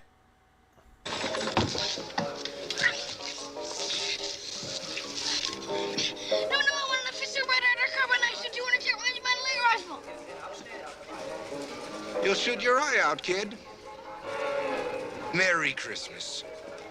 Ho, ho, ho. Yeah, that's not what I remember, now is it? Phil, you make me angry, Phil. But he didn't kick him, though. He nudged him with the boot. Yeah, he tapped him. He went tap. Push him with a little tap of his boot. Phil just goes, kick. Jeez, what else? Yeah, that was a tap. Take that, child. So those are, I would say, Jingle All the Way as well. That's a 1990s movie that really put you in the 90s. The craze of people trying to get physical toys for their kids in the 90s, it doesn't really exist anymore. Today it's like, oh, darn, I went to the store, they ran out of the V-Bucks cards for fucking Fortnite. Oh, no, not Fortnite. Yeah, just ham it up a bit. Yeah, just ham it up. Just a tiny bit. Ham it up. Kick a child in the face. Please clap. Sabi, thanks for the 5 spot. How does his dad watch a movie that came out in 1983 as a kid?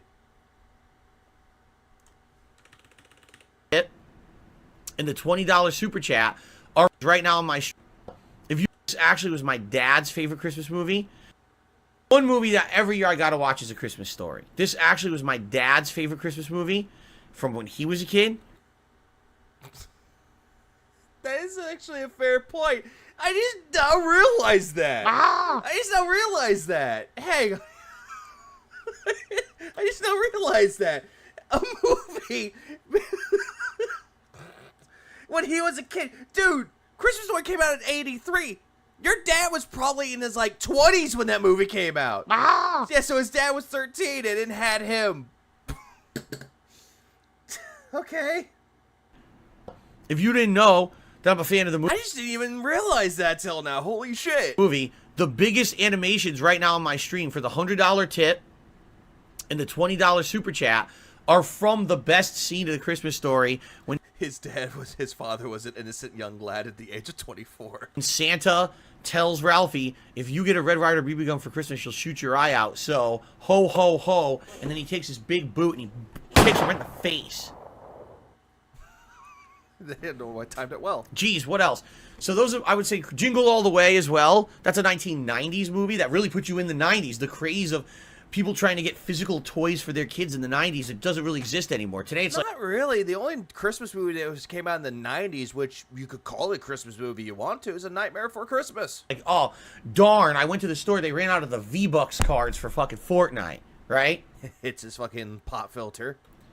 And it's funny because I tell my story about the Wolverine figure. I'm so glad he doesn't have that Dollar Tree sounding sound box anymore. And people say to me, Phil, you're so full. Oh yeah, Die Hard is another Christmas movie too. Great one. Batman Returns, also a good Christmas movie. Full of shit. That's just the plot of Jingle All the Way. No. The Wolverine toy story that I tell is not just me trying to make Jingle All the Way about me. It kind of looks like it to me. Actually is a true story.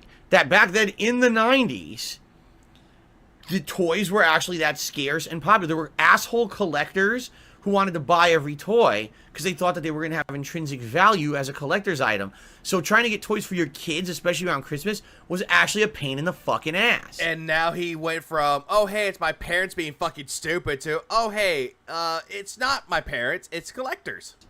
Rob on Wheels tipped another $4.20. And he says, exactly the same for me. My mom had to try for weeks to get my Buzz Lightyear. Oh, you're talking about toys. Gotcha. Yeah. Seriously, that's how it was back then in the 90s. Like, what happened was, and this is, I know this is so stupid, but it's absolutely true. You had parents actually fighting with middle-aged idiots who thought that every item sold was going to be a collectible. Yeah, you did that. You didn't want the Wolverine toy second run because it wasn't worth as much, pretty much. Collectors would literally go to toy stores in the morning. And so, like, 1 week, when the shipment of boxes were coming in, they would line outside the front door. 2 weeks, the doors would open, and they would run in the store to the store manager and be like, did the shipment come in? Can I get the first dibs at the box? I want to say 3 weeks in a row, they still didn't buy it, right? I love the fact that he had to do this shit, though. Like, going back to the original story and now the retcon. Pick up some pigs off for that. Right? And then they would rip the box open and try to get the variant figure or the rare figure, and no kids had a chance to even get it. Oh, poor baby. Poor fucking baby. That's fucking you, Phil. You're the one that didn't get shit because you didn't want it bad enough. I just love how it kind of like stops at like halfway through. I hate it, but at the same time, I get it. I get that. But yeah, big up some pigs are for that one. Oh, there we go. He did a good one with that one. Okay, so we have this here. Wait, what was this live one? Oh, that was 11 days ago. Wait, the story. What is this? What is this? Trying to look at the. Oh, he was watching a documentary. Okay. So now we're going to move on to something else now. We're going to move on to this. Let me just pull it up right here. All right. There we go. All right, we're going to skip ahead a tight bit. You'd be good to go. All right, turning it to that one. I actually did what he was talking about during the Amiibo craze. We were all cold and miserable last night at Best Buy 4 a.m. and we were having fun playing Monster Hunter. Yeah, Monster Hunter and Smash Bros. At least you waited. Looking for my Discord. Cool. We'll open my window. I think I lost it when I changed windows, so there we go. You should be up now. I got the chat. All right, cool. All right, skipping ahead. Came back, more Medicare, and I'm here now. So, I took a shower. I took a shower. Okay, good, too. good. Just need to make sure. At least he wore a different shirt. Big ups Iron Maiden. Gotta make sure. Gotta make sure. Now, how was the interview with Phil? I think it was fine. You know what I mean? Like, it felt pretty, like, chill, and, like, I don't think anything, like, intense was asked. I guess as he said, it was cordial, so it went okay. I guess I don't know. I haven't seen the reaction yet. Okay. Do you think he was a little long-winded in some of these questions that he brought up to you? They seemed like they looped back around a couple times. Okay, I will say this. Big comparison between Agent Proper and Phil. You see how Proper asked the question, and then he responded, and then he went on to the next question? I mean, that's just Phil, though. Like, Phil does, maybe it's like something he picked up, like, from streaming for so long, is he tends to just go on and on and on. And I really do think that's, like, just something picked up from, like, having to entertain for 8 hours. But yeah, those the questions were definitely very long. Yeah. Now, it's very rare for people to interview or interact with Phil or touch the vortex, as we call it, any which way. How was it interacting here in the vortex? Like overall, like through the process of research, I'd say like not that bad. Okay. Like I mean, like a lot of these guys are just like regular people. You know what I mean? Like it gets a reputation because it's online and it has a lot of trolls. But at the end of the day, it's just regular people that like have a hobby, I guess. There are your crazies that like really latch on to theories and I mean, I'm sure you picture a few people in your head whenever I say this that really take things like really intensely. You know what I mean? Yeah, there are definitely some people who are a little too serious here.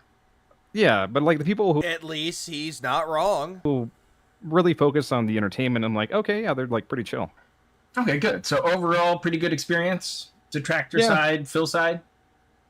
Yeah, like the most I ever see are like I guess insults or whatever. Like things are just like like you'd expect anywhere, right? It's just yeah. And so it's intense, but overall like pretty chill, I guess. So are you happy you're kind of doing your exit interviews here, kind of leaving the vortex? Bro, God, yes, man. Like okay.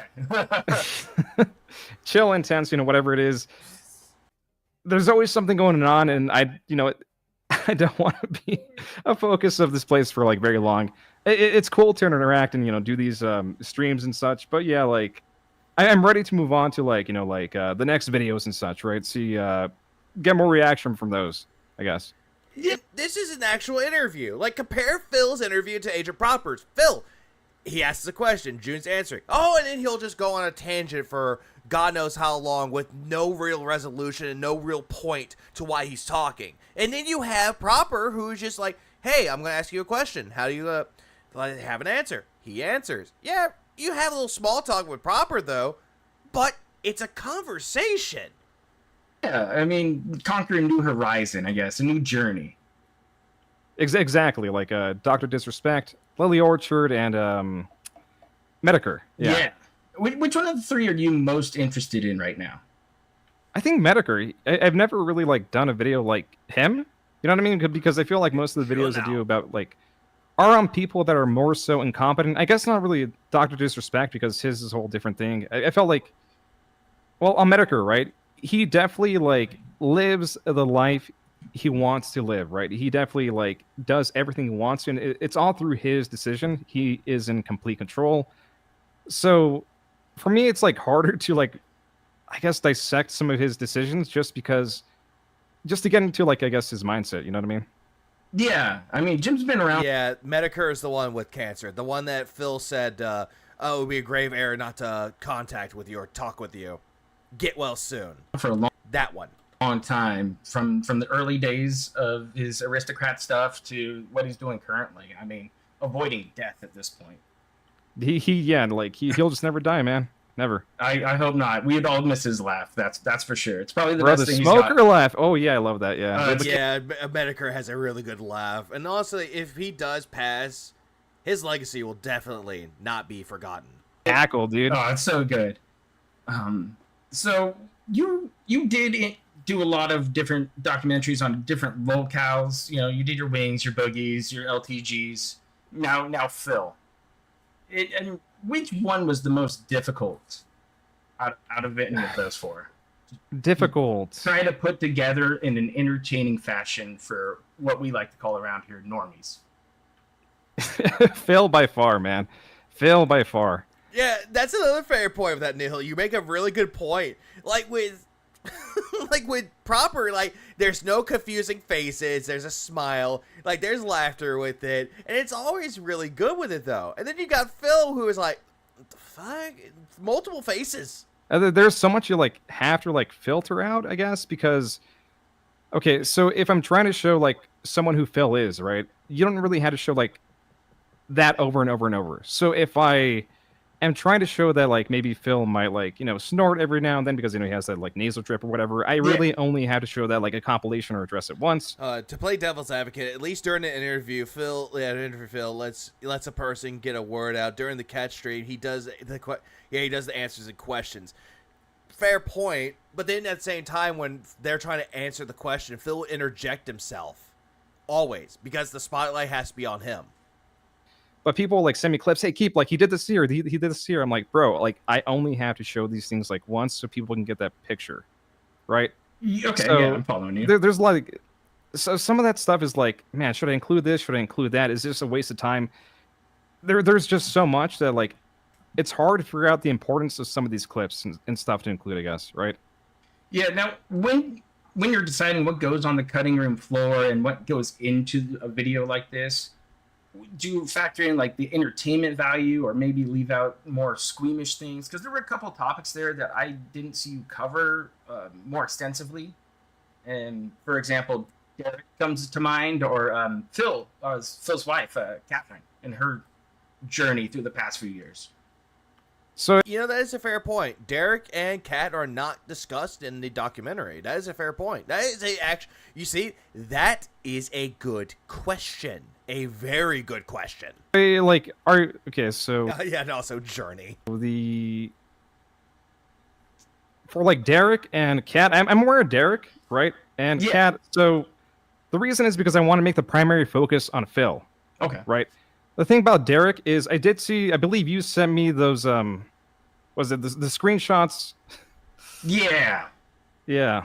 A lot of them, like the little girl playlist and all the other stuff he was doing on Instagram. I mean, the list goes on and on. So, I mean, like, that is... that's pretty...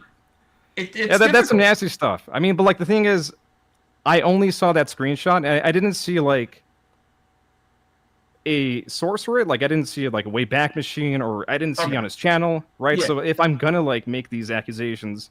or really go after someone like that. I also don't think like Phil should be responsible for this, you know, possible pedophile. Like these people exist in like every audience, I guess. It is a very disturbing one. What up, Arceus? No, I'm not going to bed yet. And it would have been great if Normies found Derek. Yeah, very much true. Very, very much true. But at the same time, June is not wrong here though, because putting that on Phil, like not putting it on Phil, but talking about Derek in the documentary, it would just be weird. But at the same time, though, it also adds on to Phil's character because due to the fact that he will go to great lengths to defend Derek at that point.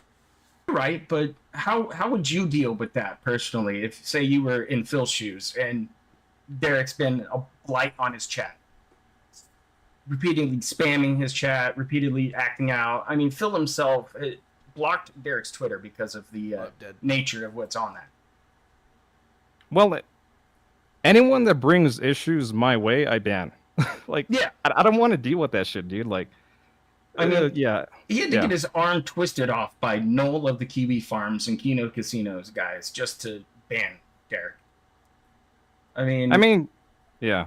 So I mean, any fan base deals with it. I'm sure you've had to deal with your fair share of odd people showing up to talk to you here or there. I mean, yeah, like they're always in every fan base, but yeah, I mean, like, I don't know, man. Like, people deal with these kind of things differently. To me, like, I know Derek was wasting his money on Phil, and that to me is a positive.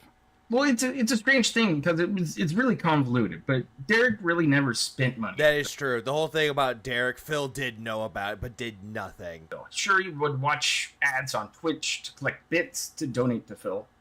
Or he was known for taking his mom's credit card at one time to donate to Phil. Uh-huh. And Phil what? Yeah. Derek took his mom's credit card, donated to Phil with the money, and then Phil said just not to do it anymore. He kind of dodged and deflect the whole idea that this guy took money when he was young, probably about 15, 16, from his mom to donate. No, here's the thing with that. For when it comes to Derek, he actually did take his mom's credit card and actually did give money to Phil. But then Phil pocketed the money, even though he found out about it, but then did nothing about it. Didn't refund the money, pocketed the money, and did exactly that. Said, hey, just don't do it again. Wait, so I didn't know Derek was that young. Derek's been watching Phil since 13. He was in his Facebook group. All sorts of weird stuff happens. Yeah, I mean, like, that's where it gets kind of weird, because it's like, Derek is, like, to me, mentally disabled, too. And I just, he's also, like, kind of like a private citizen, not really. You know, I will say this. Proper's doing a really good job getting June caught up with some of Phil's audience, and Derek is one of them. So he's great job. I don't know, like, there's so many dangers in covering, like, this person and bringing it up. It's not really relevant to Phil, only to the people who have been watching him for that long, I guess. It's just, without the full picture, how do you handle that person? You know what I mean? Like, it's just better to, like, not to. Yeah, that's fair, especially when you're trying to put a, very story-driven video together that encompasses 16 years of somebody's existence online. Yeah, and also you also asked about, like, Kat. I don't know what I would include about Kat. She seems like very uninteractive, I guess. For the most part, she doesn't want to be involved, as far as I can tell. I mean, they did a couple streams. He got ahead of Mike Klum at one point early in that cycle before dumping the Klum doc, and they kind of revealed Kat and had her come back for the first time in 5 years, and she was a little more heavyset, let's say. Yeah, I mean, like, overall, like, Kat seems kind of, like, more innocent in this. I don't want to, like, bring her, or even, like, it just seems a bit, like, disrespectful to analyze her whenever she doesn't want to be, like, online. I feel, I just didn't want to do that, I guess. Do you think she's involved with this at all? Like, do you think that she's aware of Phil's lies, even if they're little white lies? Like, he promised her not to spend any more money on WWE champions or mobile games. I really don't know. Like, I don't know. He doesn't really talk about her that often. I don't see them having conversations. But for what I think, there has to be some kind of, like, conversation, right? Because I'm forward with, like, my partner where, like, things are, like, so. I would hope so. Yeah, like. Yeah, everyone hopes that. I don't know. I feel like he is to an extent, but it's hard to really speculate without, like, any information to really go off of, like, between them, I guess, right? Like, I don't know. Do you think Phil's life online really kind of impacted his own personal social growth at this point?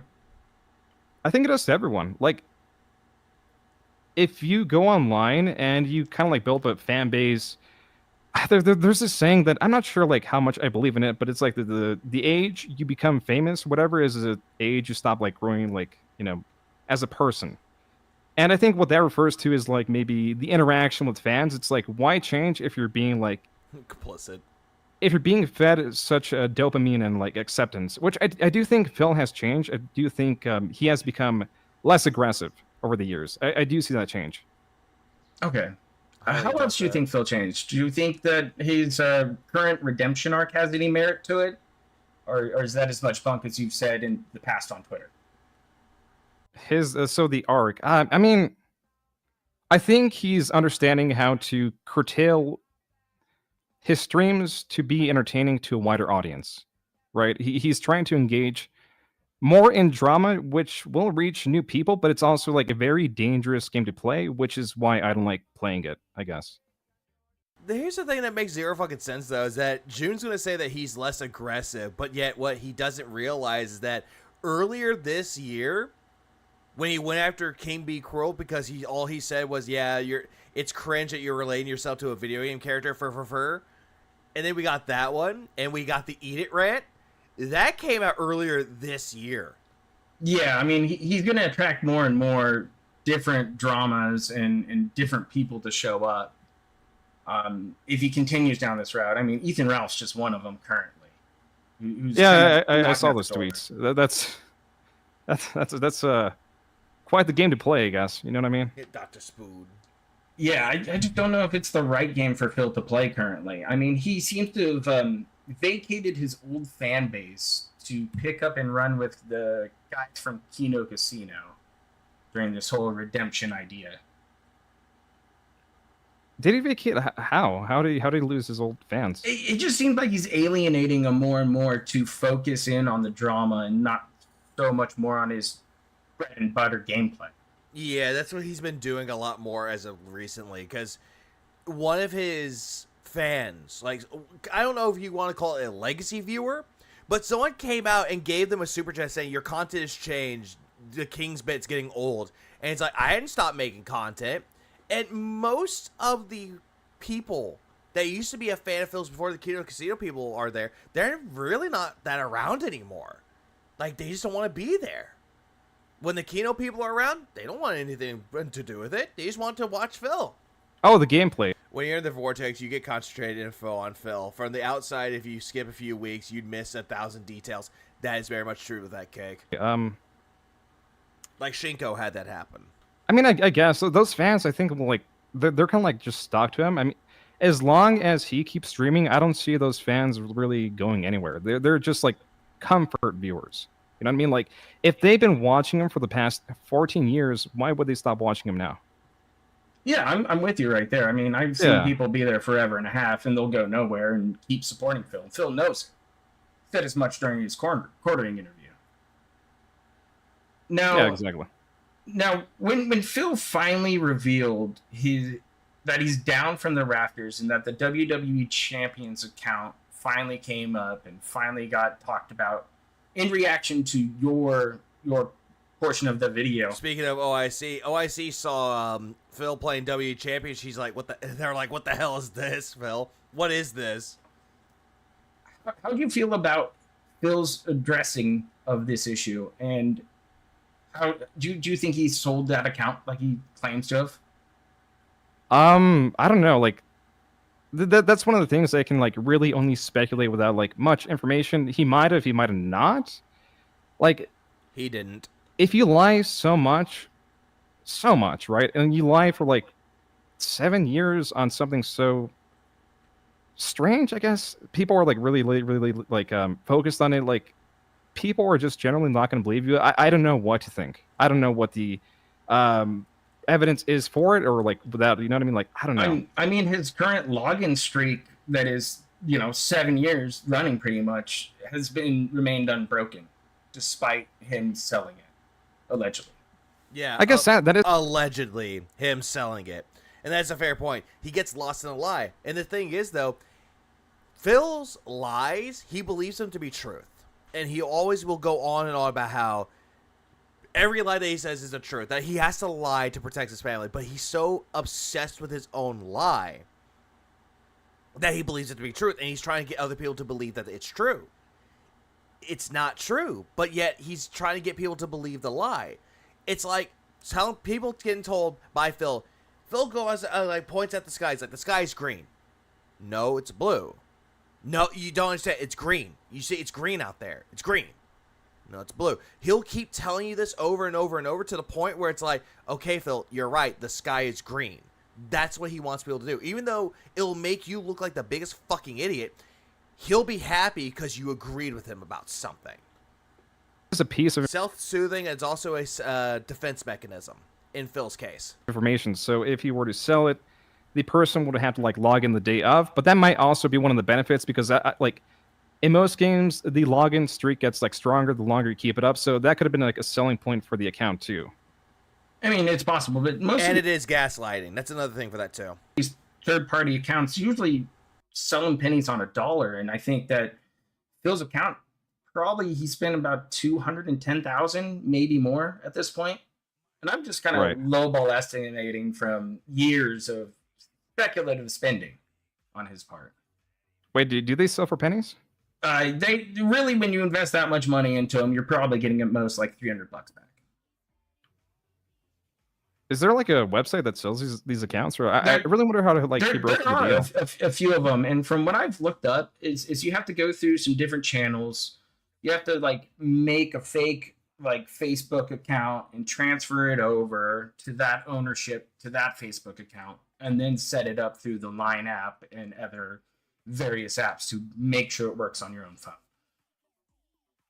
Okay. Yeah, because like I know like with MMOs and such, you can sell those accounts, and MMOs are like more time investment than like money investment, and some can go for like thousands of dollars. I really don't know like what it is on the mobile space. This is something that like I know more will come out in the future, right? I think there'll be like more of a closer answer to what. Yeah, it's not a lie. You just don't like the answer to. It may not be the honest one, but it's the answer. It is he did or didn't sell, because people in this community are like they'll never stop like looking more and more into things, right? That's kind of like part of it. I think that's definitely part of it, especially after you get a little more truth to it and you finally get an answer that yes, Phil is currently lied to his fan base and lied to everybody else to this point. Yeah, the whole thing with the WWE champions and then the World of Warcraft account, completely different.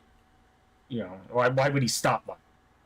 Yeah, but that's also like a careful game to play, because you don't always want to, at least like whenever you're making a video. I'm not saying like a person, like, you know, like as if you were, but whenever you're like making a video, you do want to be careful, even if a person has like such a poor reputation, because if you get such a serious thing wrong just because like they're a liar and use that like oh, if they lied about like something in the past, I don't know if they're back. It can really like damage like, let's say, like your credibility, right? But as for a viewer, I completely understand it, like that line of thinking too.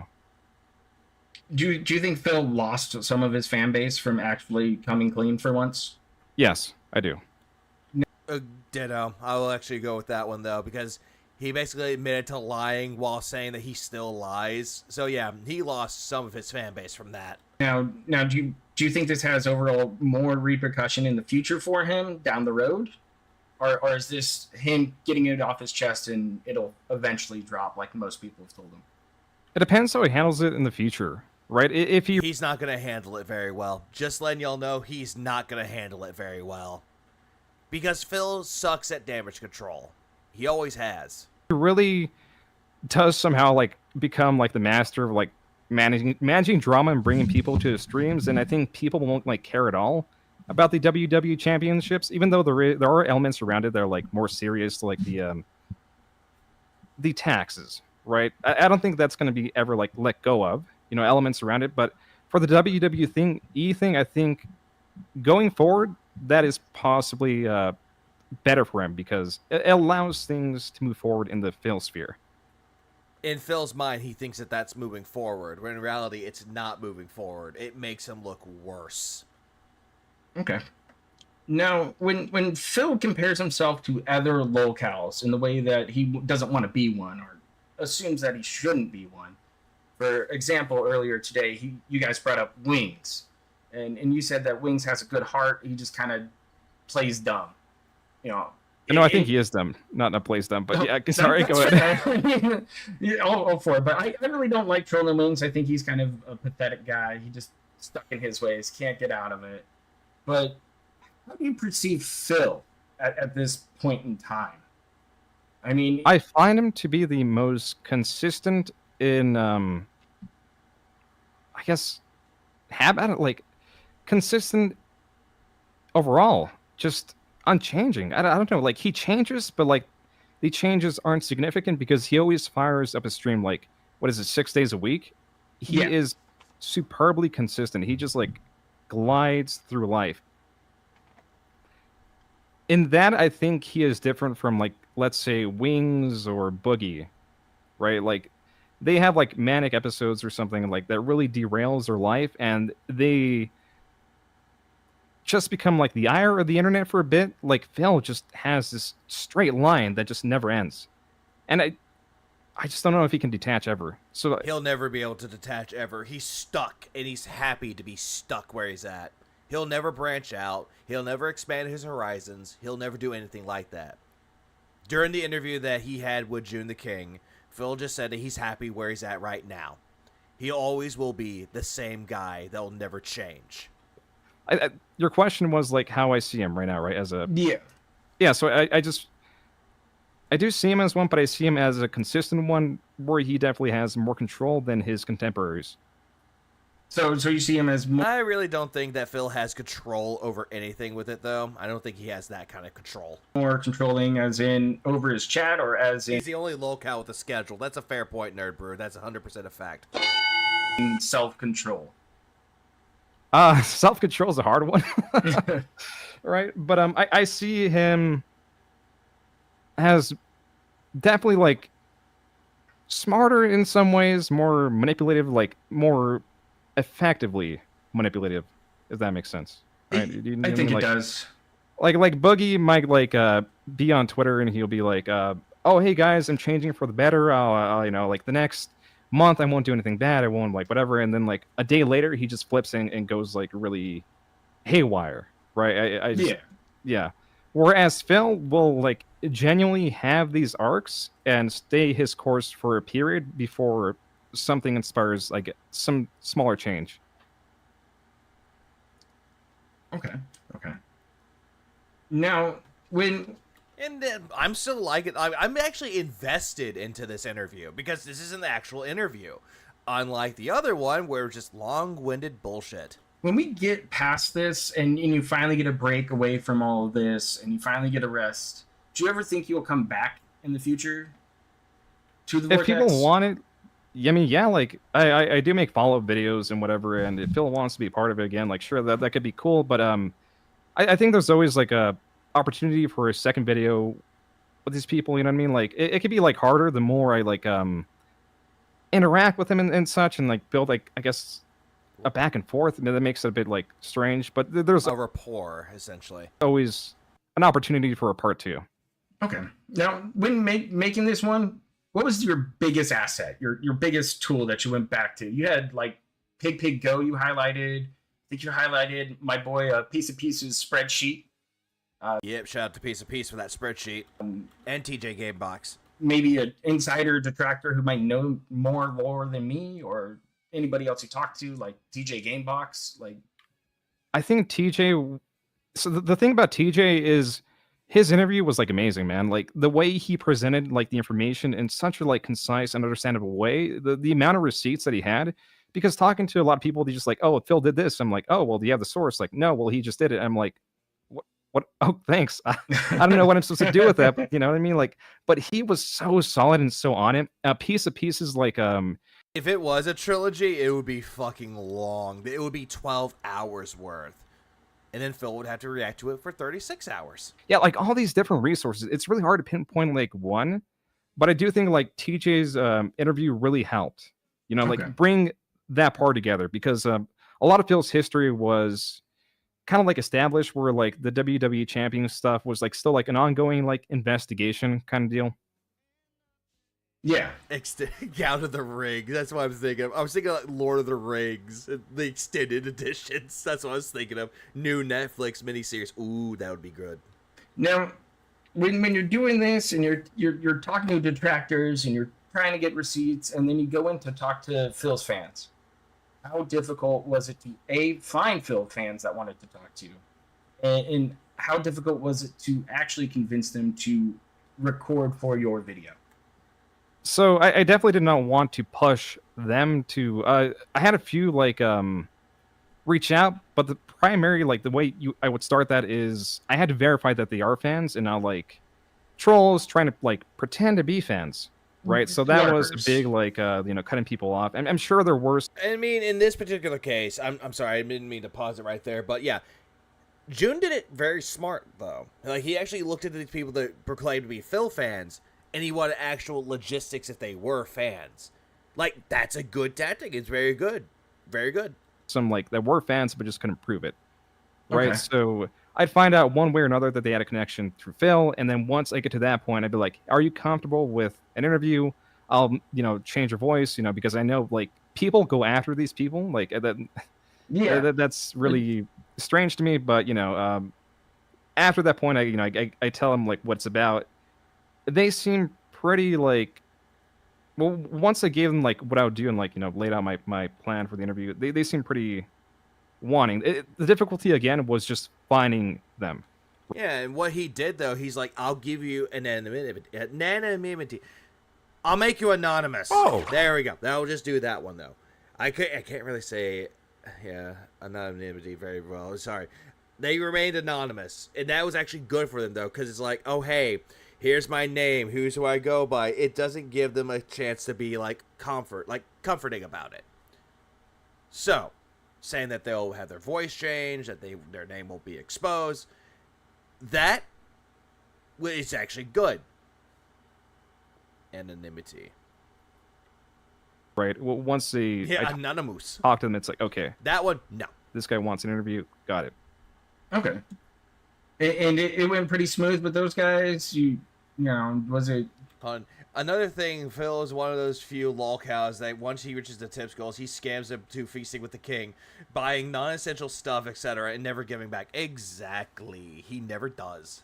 Difficult for them to talk about how Phil acts or anything like that? Any rough questions that you were really pushing them for, or did you just want them to talk?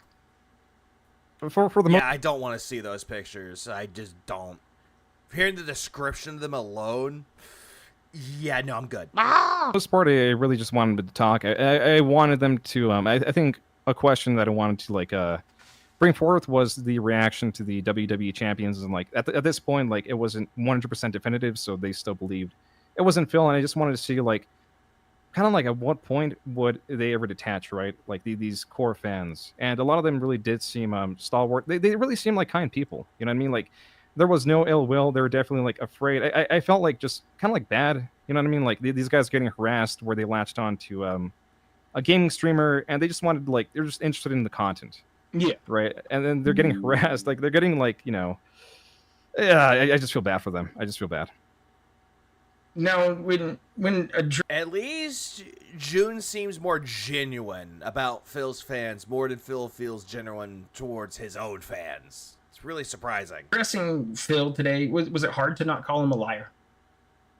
I mean, I did call him a liar. We just had a normal conversation. I would with anyone, right? I really don't know malice towards Phil. I think compared to other people I covered or even men in life, that's called empathy. He's very empathetic and sympathetic. Just like a guy to me. Do you think Phil would benefit more from having this kind of interaction that you did with the interview? Kind of just a simple person-to-person interaction? I don't think he gets that much. Oh man, anyone could benefit. If you just go out and talk to people, right? Have friends, more vibrant social life, and just get away from the internet. It can help anyone, right? Just different walks of life. Then again, lags a lot. One of them did say that he has autism, so he could kind of see Phil as autistic. So autism has something to do with it. The whole thing with how Phil takes advantage of disabled people kind of goes to that extent. Because people, like I said, there are people in this space, fans, detractors that take things seriously, and that can if you're in this environment for a very long time and your only social outlet is this, it's hard to not be curtail your personality around this, right? And think just if your words are weighted in lead, right? And both people that love you and hate you treat you with such regard, I just think it's hard to be normal, right? It's harder to break out. I don't think anyone is truly normal. Just saying. It's a bad thing. Okay. Currently, Phil, from my eyes, doesn't have any friends, any social outing except for his stream. Do you think that has a bigger impact on him than his fan base does? No. Oh, you mean fan base? Just Yeah, the people that actually like him. Yeah, in their social interactions. Because you saw the Discord leaks a couple different times. And I'm sure that you saw that Phil pretty much treated his insiders like they were his just organic fan base. His insiders. So the question was, which one's more damaging, I guess? Not having not having friends or having... Oh, God damn it. He cut off. What happened? What happened here? Oh, God, no. Proper why? We should be back. I'm sorry, Friday the 13th has struck. We got clapped by the demons. The corner demons caught us. But June is patient. Yeah, I remembered I remember that he actually went on Twitter. It's like, yeah, my PC crashed. Enough to stay here and Yep, and welcome to a proper stream where it crashes. stick it out. Sorry about that, June. Wasn't quite ready for that one to hit us. So, but we should be back up and running. And yeah, I'm not there for now. I don't think my camera wants to come back yet. I'll double check that here in a second. Just want to make sure. Yeah, I remember that one, Brian. Up and running again. Okay, there we go. We are back. I'm sure June is definitely tired of it, of all the terrible things that have happened to us, and should get it all back up and running. I don't think they can hear each other. He can't hear me. Give me a second, Chad. We'll get this up. Very excited for the TBS interview. I am too. It won't be like this. But Proper did try the best he can with this, though. At least he gave us some good, interesting questions. So you know what? We're trying to get through here. Did he come back? All right, I'll skip ahead to when he comes back. Hello, can you hear me? One, eventually. I can't hear anybody. He did good, though. Not gonna lie. Despite the crashes, he did good with it. Okay. So no bee punching. And then what was for dinner tonight? That's usually the other big detractor question. Is what did you have for dinner tonight? Oh, what did I have Okay, back to normal. for dinner? Yeah. I don't know, man. That's kind of like, I don't want to get exposed for what I ate, but I understand you got to protect your family. yeah, man, that's kind of like a personal question, but like between you Personal question. and me, right? Yeah. Turkey sandwich. A turkey sandwich? Jesus Christ. Okay. Hey, chill, dude. Lunch Gotta meat chill, man. sandwich. Lunch meat sandwich. Got it. Yeah. Well, I would never eat turkey. That's not me, dude. I would never do that. You kidding me? Not That's not turkey. me. That's fair. So we got Medicare on tap next for you. Well, kind of. I mean, like Medicare is kind of like over the next couple months. Next should be Dr. Disrespect. Yeah, Right? making jokes? What is this sorcery? Lily Orchard. Yeah, a turkey burger. A twerky. Yeah. Okay. And you think you put a good one on Doctor? I think decently. Like I definitely like cover like the rise of it. Like like all the things he did, all the cool things he did. I should say, right? Like between like the streaming and such, and all the not so cool things he did between the cheating and the messages with the minor that haven't been released, but they're inappropriate as admitted by him.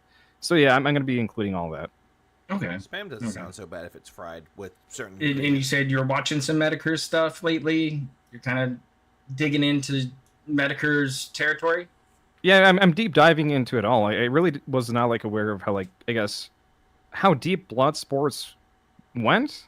You know what I mean? I really feel like man, he killed it. He's really like good at like banter, just going back and forth, just like quick witted, just on it. Yeah, because Right. you saw him interact with the SOK. Oh at yeah, one point. Oh, God, Which is a that great podcast, video. man. I Like yeah, they're oh go ahead. No, go for it. Like they're videos, man. They're like really hard to get to. I'm just like, oh fuck me, dude. This is getting like it's getting there. Like it's getting just hard to listen to. And that Medicare stream like really feels like it revived it. You know, it felt like just Medicare's aggression towards them, and they're like not knowing how to react. It was like it was funny. It was good. Very much. Right. That was like the one SOK video that like I kind of like was entertained by. That's fair. I mean, he did 3 of them, I think, and that was probably the best one because he just blew them out of the water, and they didn't really have much of a response. Yeah, they didn't have the retort. They were like too serious about it, and it just happens. Yeah. Now, yeah, how much money would it take you to suck on Phil's cock? How much money would it see? How much money? You were talking about Lily. That's a vile human, as some of my chats pointed out. How do you tackle tougher subjects like that? It really is hard. So with Lily Orchard, I just had to be like really careful. You know, I'm just trying to be as respectful as I can while trying to expose her potential crimes, I should say, because God. So she wrote a you hesitated and thought about an amount. My Little Pony slurping down some mayonnaise. Right? My Little Pony fanfic. You're right. With gratuitous sex scenes. Like it's just like small story, big fucking page of sex scenes. Sex scene. And not only like, okay, so sex scenes, whatever, My Little Pony, that's kind of weird, right? And then you include like sex with minors, and then you include familial incest in it, and Oh yeah, for those that want to know about this person. 720,000 words long. That thing is. I didn't even go through. I tried to get through a summary of it. I couldn't even get through the summary. I got 75% through the summary. I'm like, this is just, I can't. It's too much.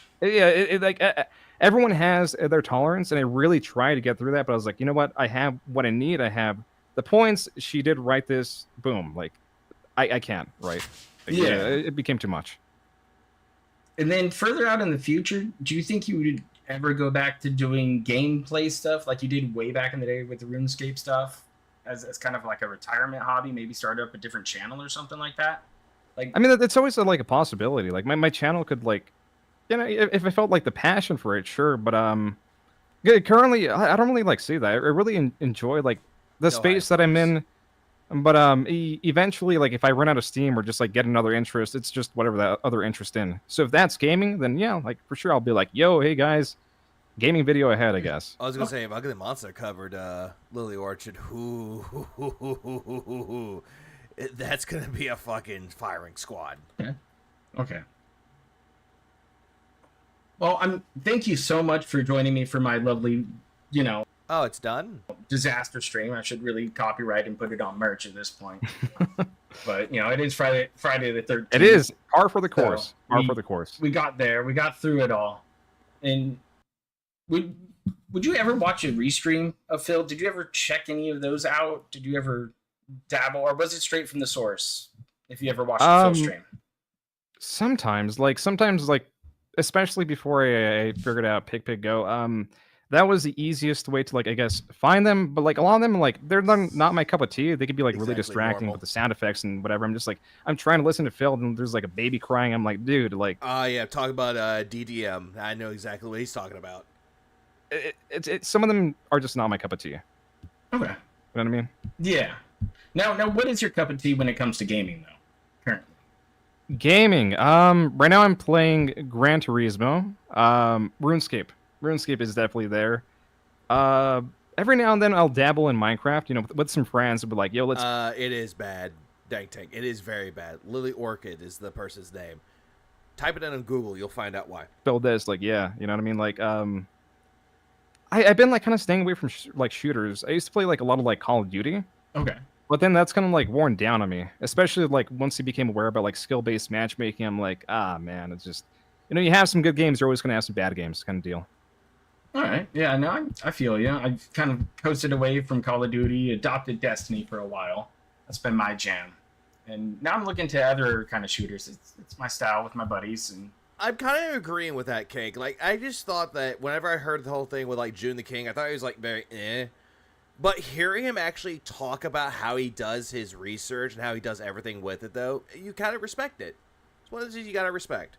We respect the hustle. Really enjoy it. Yeah, like, so you pretty much like whatever, like as far as the multiplayer goes, whatever my friends find interesting, I guess. So yeah, that's my general taste in gaming. I guess. There's nothing wrong with there's nothing wrong with watching Phil's like raw streams without anything without someone talking over it, like you see with like Linda Deranged or anyone of that sort. Or in some cases, like you have Raw Phil that does it, and you also have DDM that does it. But yeah, you just can't watch Phil's direct content. Now, I'm a big without wanting to bash your head up against your desk. Music guy, and I see that Iron Maiden shirt you're wearing. Is that your favorite band? No, it actually is not. I just like the shirt. All right, favorite band currently? I'm gonna mispronounce it, but Amon Amarth, right? Okay. Like, Amon Amarth, that's a Viking metal band. Like Viking. He likes like the Viking metal. Hey man, thanks for the 2-spot. He has his size just like a PI. Me. Metal. Damn, sway man for the 2-spot. I appreciate it. Oh yeah, yeah, it's pretty good sick, stuff. dude. I'm going through like a Viking phase, you know. I'm watching like TV shows. Like, I know who Amon Amarth is. They're not my favorite, but I can understand if it pops up, I'll listen to it. But they're not my favorite band. Series Vikings, you know. I'm playing some like Viking, I was. I'm not really playing those games now, but yeah, I'm going through that phase, man.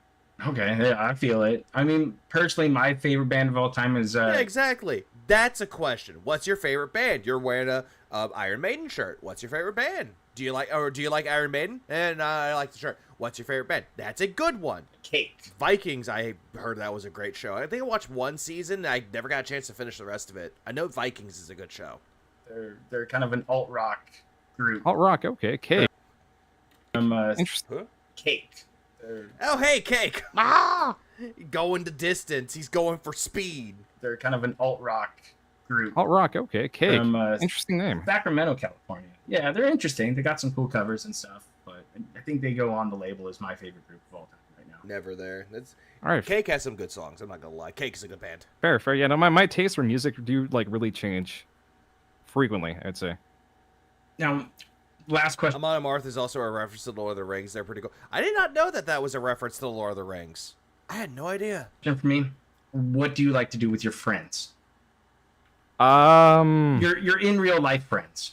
My non-internet nerdy friends, my real life friends. Let's see. SOAD is a good band. I wish they would make a new album, but I don't know, man. Just like hang around, like play games. We'll drink every now and then, not very often. Go out to eat. I don't know, just like basic, like nothing crazy, right? Sorry, right. Lord Cake, there are content creators that do like consider friends, and like I like to go to VidCon with them, and then man, they're great. Like these people like you meet from like the online space. Yeah, so I have like those set of friends, and I have like my personal friends. It's just I guess regular human stuff. Nothing really exciting. So human style things, you would say? Human style things. It might be a bit foreign, but yeah, human style. Isn't that crazy? Am I just so wild? Yeah, you're so crazy to have real life friends, June. Do you ever unplug from the internet, like for an extended period of time? I haven't felt the need to, because as you can tell, like I think like as a lot of like people can tell, I do keep like distance with like social media to an extent. I don't really, I know I don't. Oh yeah, I'm sorry, June. Old Man's Child. Speaking of Old Man's Child, I forgot who he was though, but Galder from, or is it Galder or Galder from Dimmu Borgir left the band. I just now realized that. I just now saw that he left the band. I was like, damn. Currently want to be too much in the limelight, so I never really like disconnect entirely. Oh yeah, you always have to unplug for the internet. You always have to. Should me, Jaha, and Jenna pull up on Phil at a supermarket? Nah. Because I don't take Jenna out of the question. Just Jaha. Feel the need. Okay. Yeah. Yeah, that's fair. So you have a nice little balance there between on the line person and then take it offline and just avoid touching any of the internet for a little bit. Yeah, like private. But also, it is very good to unplug from the internet. Everyone needs to do so. Public life, you know what I mean? Like treat things a bit differently, right? So I can just like I can feel like I'm just like a human and stuff. Okay. So I think that wraps it up for me. I appreciate you staying on through all of my technical woes and getting through this. It was a great interview. Thank you for talking as much as you did. I know you didn't get the chance to talk earlier with Phil, which was a little disappointing, but it happens. So yeah, man. Thank you for having me on, man. Like this was cool. I plan to do 2 other ones, and then I'm just gonna disappear. Well, not really, but you know what I mean. Yeah, I do. So go and enjoy. That being said, on Sunday, I believe that's going to be your next appearance, as I've heard it. So yep. Big ups to the boys. So please go have fun with them. And yeah, what human style internet? Yeah, exactly. What is that? Ah! Yeah, he said he had 2 of them. One that was TBS, which that's this Sunday. I'll let you go. Thank you for being here. All right. I don't know who's gonna pop up for the next one though. I have no idea who the second one is. That's a new one. Yeah, no problem. I'll catch you later. Yeah, have a good one. Oh, well, that was a fun time. Thank you for sticking it through, Chad. I really do appreciate that. That one I do not know. I don't know who the other one is. It was something different. I did not expect. He retweeted TBS, but not Phil. Nice. To crash twice due to large amounts of autism, mostly on my end. But I really do appreciate June for coming over here, being on both sides, really kind of letting things go. And it was a good time. The friendship is done. It really was. So I'll stitch the interview together up and put it all up on one, and we'll go through it, and I'll let people come through it. But that being said, is coming up on Sunday with June the King. So you'll see him again there. And I'm sure those guys are going to really hit him with the receipts. They might not be for dick measuring, but, you know, that's just how it's going to go. And yeah, apparently I have. Oh, someone told proper, gotta update your Windows to PC to Windows 8.1. A lot of Do it updates to do on my computer, something else. And yeah, that's pretty much it for me, guys. Well, the interview is done. We're gonna move on. We're moving on to something else, though. So the interviews were done. So we did Phil's interview, which was terrible. Phil's one with June was terrible. But now we're gonna move on to other content, though. So we have a few other pieces of content to look over. The things I've missed throughout the entirety of it. There's some things that I did miss. Oh, Susanna. Yeah, moving on positively, exactly. So we're gonna move on to other pieces of content that I should cover just to be safe. I need to get it all set up and actually ready to go. Bear with me for one moment. Gotta mute that for a second. Gut. Not covering that, but we're gonna cover other things too. I'm trying to figure out what's going on with this though. Bear with me 1 second. For some reason, they took away my enhancer.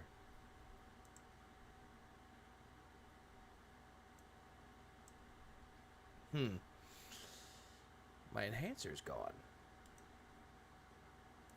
Where did my enhancer go? Like, because I want to be able to boost the volume without doing anything to get rid of that. I hate how it doesn't do that. Oh. Great, now the soundboard doesn't want to work for me. Now it does. Anyways, we'll move on. We'll move on from there. Raise money in order to save my ass from these state taxes out of nowhere that came up out of nowhere. So people come out, we're supportive of Phil, let's cheer, let's help, let's tip. They do it, great. Now I'll get past the state taxes, but now federal tax. Oh, now you owe more because you made more money. Take care, David. And I already have the answer. Because this morning, a tip already came in that I'd like to start by shouting out. I received a $20 tip from $20 tip. Lloyd D. Today is my birthday, and I wanted to send some tribute to the king. Why? No, just no. Why would you do that? Like, why would you give Phil money? Like, why would you do that? That's retarded. I don't understand why he would do that. What a dumbass. Oh, Jesus Christ, man. Just Jesus fucking Christ. Give me 1 second. I gotta fix something real quick so that way we can get that taken care of. 1 moment, please. So now I'm having some technical issues. Oh God, let's fix that. Let's add that extension.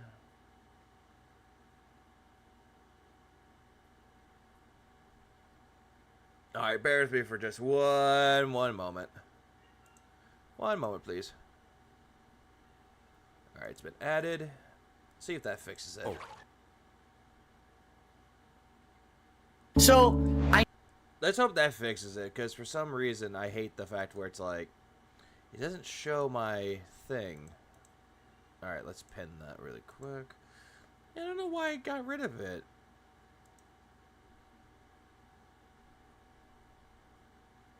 I don't get it for that one. Let's see. Bear with me for 1 moment.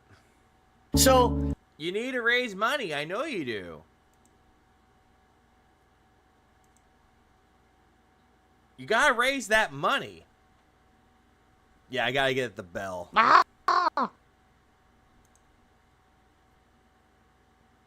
Screw it. I'll figure out something with that one. Fuck it. $20 tip from Lloyd D. Today's my birthday, and I wanted to send some tribute. Fuck it. To the king. Oh my God. What a fucking idiot. So that would be nice. I'm just throwing it out there. Something we did on the day off. We're not asking for anything. Oh, great. It's just fucking amazing. You have that. Oh, now it wants to pop up. God damn it. So now I gotta fix that. So 1 more second. Okay, fixed. We got it fixed. Volume should be boosted. Let's go. But we had already set this up earlier in the week. And people over the years have said stuff about, hey, anything with Jasper Kitty or whatever. Well, this is an opportunity. Maybe you could get him something. So you're using your eThought site to buy cat treats. Why? So there you go. And by the way, I'm just going to go ahead and ban every idiot in the chat who's going to be stupid and fucking negative about it. Why? Why? Why? What are they saying? Because it's not. Do you think Phyllis faces the consequences for being down for the Raptors and defrauding his bankruptcy? Possibly. There's a possible thing with it, though, so we need to wait and see what happens. Not a negative thing, it's a positive thing. There's people all the time who say, hey, I'd like to maybe help out with Jasper Kitty or something. Because you don't treat him. You don't do anything for him. I never had that opportunity before. I never did anything with it. So I'm doing it now, and you don't have to do it. It's an optional thing. Thanks to anyone who looks at this as, oh, yeah, I'd like Fuck no, I'm not doing that, Ira. to do something for Jasper. And if not, it's not a big deal. All right, we're just throwing it out there. So any of these fucking troll accounts that come in here, I'm just going to slap you with my fucking penis right across your fucking face. Why? Phil, you make me angry, Phil. And smack us with what? Pull your pants down. It's not even there. Right out of the chat, and you're not coming back. All right. And you think that this is good news for you. And keep this in mind. He did this before the June the King documentary. Or not documentary, but the interview. They call me Jim Frog. Reset for 4 months. Says, I love Phil. Fuck the trolls. All right. Thank you, Jim Frog. I appreciate that. Look at Dave's tabs. Oh, shut the fuck up, you cunt. What were his tabs? I have to look. Yeah, I just now realized that, too. What the fuck were his tabs? What? For YouTube. 1,117. For YouTube. PS5 updates. PS5. Microsoft. 3 things for his Twitter. He has 2 tabs open for Twitter, by the way. 2 tabs. 2. It's not a big deal. Jim Frog. I appreciate it. Responded whatsoever. Throne is a wish list site. Mostly cam girls or eThoughts use it. And apparently Phil got called out. He was like, hey, eThoughts use this? And he's like, oh, hey, you know who contributes to this? Simps. And for the record, I publicly tweeted him, but then I also... Oh, by the way, now we're going on to Maximilian dude here. Did the business email and everything, and I got absolutely no response. So it is what it is. Yeah, because he's busy, Phil. He's doing his own content. He's doing his own thing. He's not going to respond to you. Move on, bruh. It is. You know, I don't know what else to say. I don't feel disrespected or whatever. I don't. But at the same time, like... It would have been nice. I don't feel disrespected, but I'm disrespected by the fact that he didn't respond to me. Nice for him to just say, oh, I'm not interested. But instead he ghosted. Whatever, dude. VTubers use it too. It says it keeps both the gifter and the giftee anonymous, and most YouTubers don't even want to reveal a P.O. box. Fair point. Also, not butthurt. I love that. I need to actually get that as like a screenshot instead of someone's like, yeah, he's not butthurt. Whatever. I don't know what else to say. Whatever. You know, 10 years ago, I was good enough to do random matches on for him to record and put his side up on his channel, and he got a lot of hype out of that. Phil, he didn't even know it was you. Like, he didn't know. And it was completely random. And then you're sitting there going, oh, yeah, I gave him permission to do so. Bitch. Fucking bitch. Phil, you make me angry, Everybody that fought against you, and they're doing it on streams. They don't even know it's you until, like, what was it? Chris G, when he streamed, when they were doing the beta. He was Jamie and you were Ryu. He was surprised that was you, and guess what? 13-0. But now, 10 years later, oh no, we can't ever play again. No, right? Not even grace me with a note out of his mouth. By the way, he's not butthurt about it. He's not disrespected about it, but he's upset that he can't play with him anymore. Sajim knew it was him. Hey, look, it's that kid, this gamer. I don't know what else to say. But to be truthful, it doesn't really matter. It's not like it was going to give me a boost or anything anyway. By the way, this doesn't matter. Few moments ago. Oh no. Years ago, I was good enough to do random matches on for him to record and put his side up on his channel, and he got a lot of hype out of that. But now, 10 years later, oh no, we can't ever play again. No. Right? Not even grace me with a note out of his mouth. I don't know what else to say. And I can't believe I paused it when he's gone with the Yoshi tug. I can't believe I did that. Also, by the way, cope that. But to be truthful, it doesn't really matter. It's not like it was going to give me a boost or anything anyway. I just thought it would have been a nice hype thing to do because we did it 10 years ago to, you know, whatever. Y'all did it 10 years ago when y'all didn't even know each other and you didn't even know it was him. Anything Also, by the way, he didn't even know it was you. for this, right? Whatever. People are too big for the king, right? Can't even say no.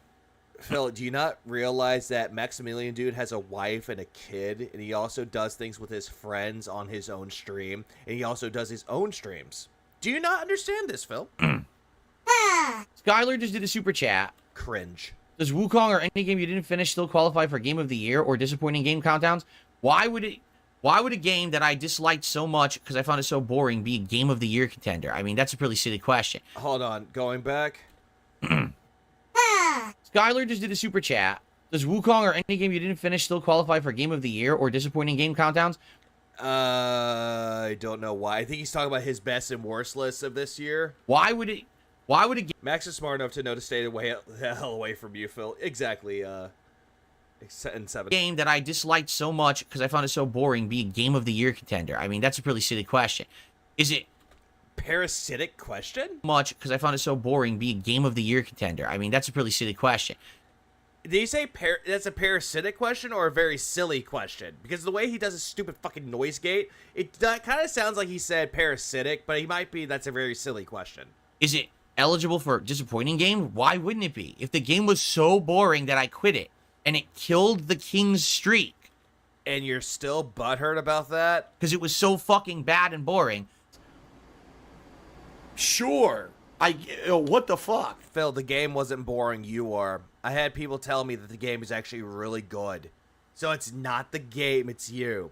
He was trying to say pretty silly, but it sounded like parasitic because he has a mush mouth, drunk mouth. Yeah, he does. Why would it not be eligible for most disappointing? You know what I mean? Like, would that not make it a shoo-in as a candidate? Right? I think Skylar, answered their own question. How did they? They just asked you, would it be on your lists? Would it be on there for you, Phil? That's all that they asked. It's kind of a silly question because it was already pre-answered. The day he stopped drama was the day the money stopped. Actually, no. Lauren, whenever he did Black Myth Wukong, here's the funny thing. He was talking about LTG, and that's when he lost the money. With its own Or he lost the king streak, and yet he's blaming the game for it. Is Vega going to watch his fake tip with Haley Rap? Dude has a really Raz level acting. I did see it already, and he already addressed it before he did the interview with June the King. Both forms of that are very terrible. Qualification. But we will watch that again. You know what I mean? The Daily Rap acting, not the June the King one. No. I think Black Myth Wukong killed the streak. It killed the stream. The game got so fucking boring. We went from right now, I have over 600 viewers, right? Oh, great. So it's the game's fault that people quit the stream. Not because you were boring or anything. I know that when I play the game, we won't retain 600, but we're going to retain a lot of people who want to see me kick ass in fighting games.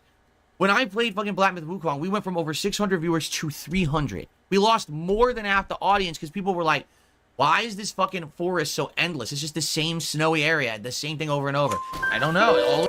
No, film. The reason why they left is because as soon as you stop going into the clout chasing and the drama thing with LTG, that's when people tuned out. They're like, oh, drama's done. Bye. Ah!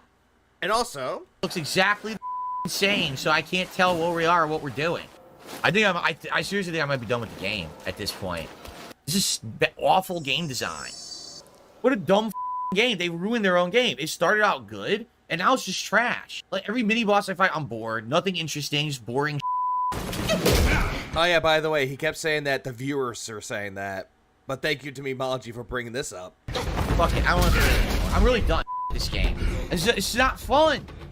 Look how stupid this is. Then I got to a temple, and it all looked the same, and it was confusing and boring and nothing interesting. The same shit overused over and over. And you're saying the viewer said that, or are you saying that? Because it sounds like you're saying that. Then we get to a boss, and the boss fight's like fucking 10 phases and hours long. Boring.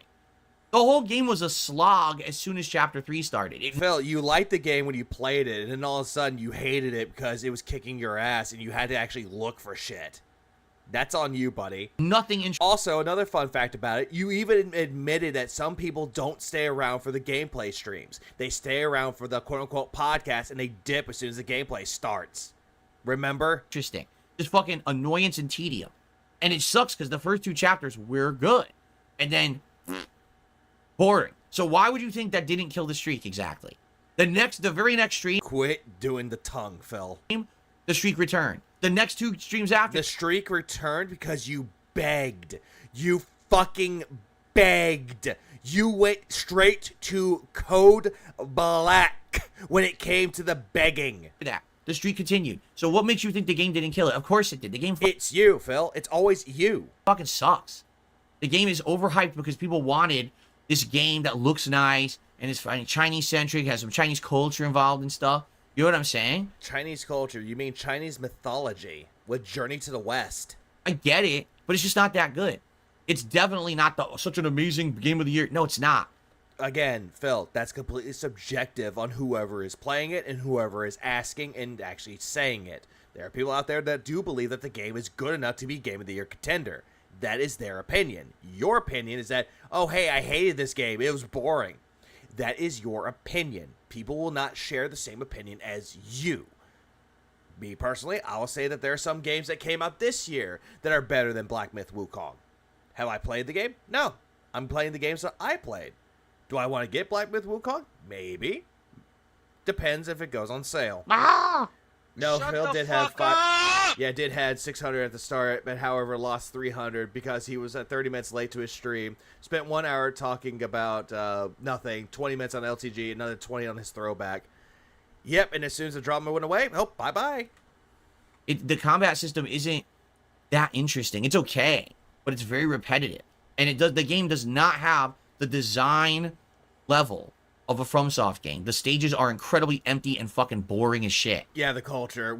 Wang Tang is fighting with Wukong to give a tip to Filbert. Yeah, maybe. Seriously.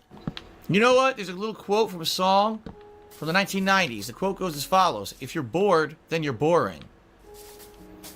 There's enough going on in life to not be bored. I'm just saying. All right, now we're going to move on further into the whole thing about him getting thrown for his cat. Well, let me tell you something, brother. Snort, snort, snort. Cody, drip, snort, snort. I got the drip. Go. Hey, it's Nightcore's version of the song. All right, let's continue, shall we? So it was a good day off yesterday overall, okay? We actually did something. Now is a good time to just do this segment. And by the way, we have shout-outs to do already, and I'll do them in a second. But I have a quick segment. Yesterday, my wife and I sat down, and I had explained to her the stuff that I was doing in the past week. And I said, honey, there's this site where... Wait. This was your wife's idea? And I said, yesterday my wife and I sat down. Or was it your idea? And I'd explained to her the stuff that I was doing in the past week. And I said, honey, there's this site where you can set up stuff that people who watch your content online could like gift you stuff. And it's called Throne. Yeah, it's called Throne, and then she immediately looks at her own. And I don't want to really set it up with too much stuff and be greedy or anything. Oh, you? Greedy? You always are. Please clap. But one thing I've literally never done in all the years that Jasper has been a part of our content and everything, we never really... He's barely in your content. The only time he's ever there is to chew on the wires. Did anything with the viewers or Jasper, right? And I was curious, would anyone be interested? So what I'd like to do, you guys, yesterday I sat down with my wife, and we set up... We set this up. No, bitch. You did. On Throne, which, by the way, if you're wondering... You did this yourself. Also, hold on. What stuff is on here? And we set up... $17 cat treats. $10 like catnip things that you can like stick onto your wall so the cat can lick on it. $4 cat treats. Cat toys for $5. Also, what the hell is this? What is this artificial fucking aquarium? What is this? On Throne, which, by the way, if you're wondering how do you access this, it's just throne.com/darksidephil. Okay? We set up a very small, very... pet hair remover. For $25 that goes for $40. Conservative, humble wish list for Jasper Kitty. Some things that we thought Jasper would like. First of all, we know that he loves these spring toys because we've given him spring toys before. Honestly, this whole thing is going to backfire in his fucking face. And he really enjoys them. but we lost them all. Yeah, wasn't he bitching that no one bought anything? I think he was, but I'm not sure. He knocks them all over the house, and I don't even know where they are. All right? So that would be nice. My wife found this thing. What is that? A light head artificial display. What it is, it's like fake fish that go around this lighting, and it's supposed to attract cats. And we're curious if he would... That does not look like something for cats. Is that something for a baby's room? That thing looks like something for a baby's room. Like that, and he would like go after it or whatever. You can suggest gifts for him too. Time to spam him inbox with Holigans and Wolverines. I think that's what he wants. You see? That looks like something for a baby's room. He's had these before, and these are available in multiple different flavors. Yeah, you do. Same with the odd. Yes, you do. So we just selected one, but it wasn't necessarily because that was the flavor we think he would like the most. There's like... Bitch, you selected 2! You got the one for $17 on here! 3 different ones. These balls, which are catnip balls that you could stick to the wall. Freeze-dried salmon pieces. Because That's a treat! Had freeze-dried fish before and he liked it. And this would actually be very utilitarian for us. How? What I mean by that is, we've had this before. This is a roller that cleans up pet hair. And we had it, but we used it for like 2-3 years, and it's all worn out and breaking. Why do you need a pet hair remover when Jasper is a short-haired cat? That would be something useful for a long-haired cat. Jasper's short-haired. We were gonna buy another one. We're like, I'll toss it on here. So if anyone's interested, all right, you see Jasper Kitty on the streams, you're interested in maybe getting something for him, we just toss a few selections. Go buy one yourself. On there. It's up to you. I don't even know how this works. I set it up with my information. I think what happens is you can buy these things, and then it sends me a message. So I can send you like a thank you note. And then basically, as you can see, they're all off Amazon. Well, except for this. This is Doc Everywhere, whatever that is. But I think you just get it, and it auto ships direct to us. So that would be nice. Yeah, this just sounds like a scam to me. I'm just throwing it out there. I mean, these days you get clothes for cats, so I wouldn't be surprised if they actually were for cats. There's something we did on the day off. All this right here is still a scam for this. We're not asking for anything, but... I'm not asking for anything, but please get my cat stuff so I don't have to go to the pet store anymore. We had already set this up earlier in the week, and people over the years have said... Someone said, nah, I think Jasper should get a job and earn his own money to buy stuff. Said stuff about, hey, anything with Jasper Kitty or whatever. Well, this is an opportunity. Wait, hold on. Couldn't you just buy all this? Yeah, couldn't you just buy all of this with the tips you've gotten? You just got 40+ King streams. I think you said King Streak, but yeah, that's a fair point. He already got a shitload of money. He doesn't need people to give him shit. Maybe you could get him something. Our claws on there too. I think the prosthetic ones. Okay. So there you go. And yeah, and someone says Phil should just buy the cat stuff himself. Yeah? By the way, I'm just going to go ahead and ban every idiot in the chat. Why? Who's going to be stupid and fucking negative about it. Why? Why are they being negative? All they're saying is that you need to buy this shit. Because it's not a negative thing, it's a positive thing. This is a negative, Phil. You're just begging people to buy your cat stuff. So you don't have to do it, you fucking lazy ass. There's people all the time who say, hey, I'd like to maybe help out with Jasper Kitty or something. No, no ethos shaving. And I never had Except it's Phil. That opportunity before. I never did anything with it. So I'm doing it now, and you don't have to do it. It's an optional thing, thanks to anyone who looks at this as, oh, yeah, I'd like to do something for Jasper. And if not, it's not a big deal. All right, we're just... Then why are you making it a big deal? Why are you banning people in your chat over this? Throwing it out there. So any of these fucking troll accounts that come in here, I'm just going to slap you with my fucking penis right across your fucking face, right out of the chat, and you're not coming back. All right. Why? We can't even see it. Not even a magnifying glass can find it. Cool. So that's just something to throw out there. Give it a look over on throne.com/darksidephil. Would I ever update that with other stuff? Like, let's say, for example, we're talking about a new piece of equipment or something for the streams, and, you know, it's readily available, or maybe it's an idea. So you want people to buy you shit, essentially, even more so. Or something. Maybe I would toss it on there, but it's not anything that's like I'm going to be actively working towards or talking about all the time, okay? Then why do this in the first place? Okay. The Hubble telescope couldn't find it. Go. Yeah, there's that. There's more. There's more.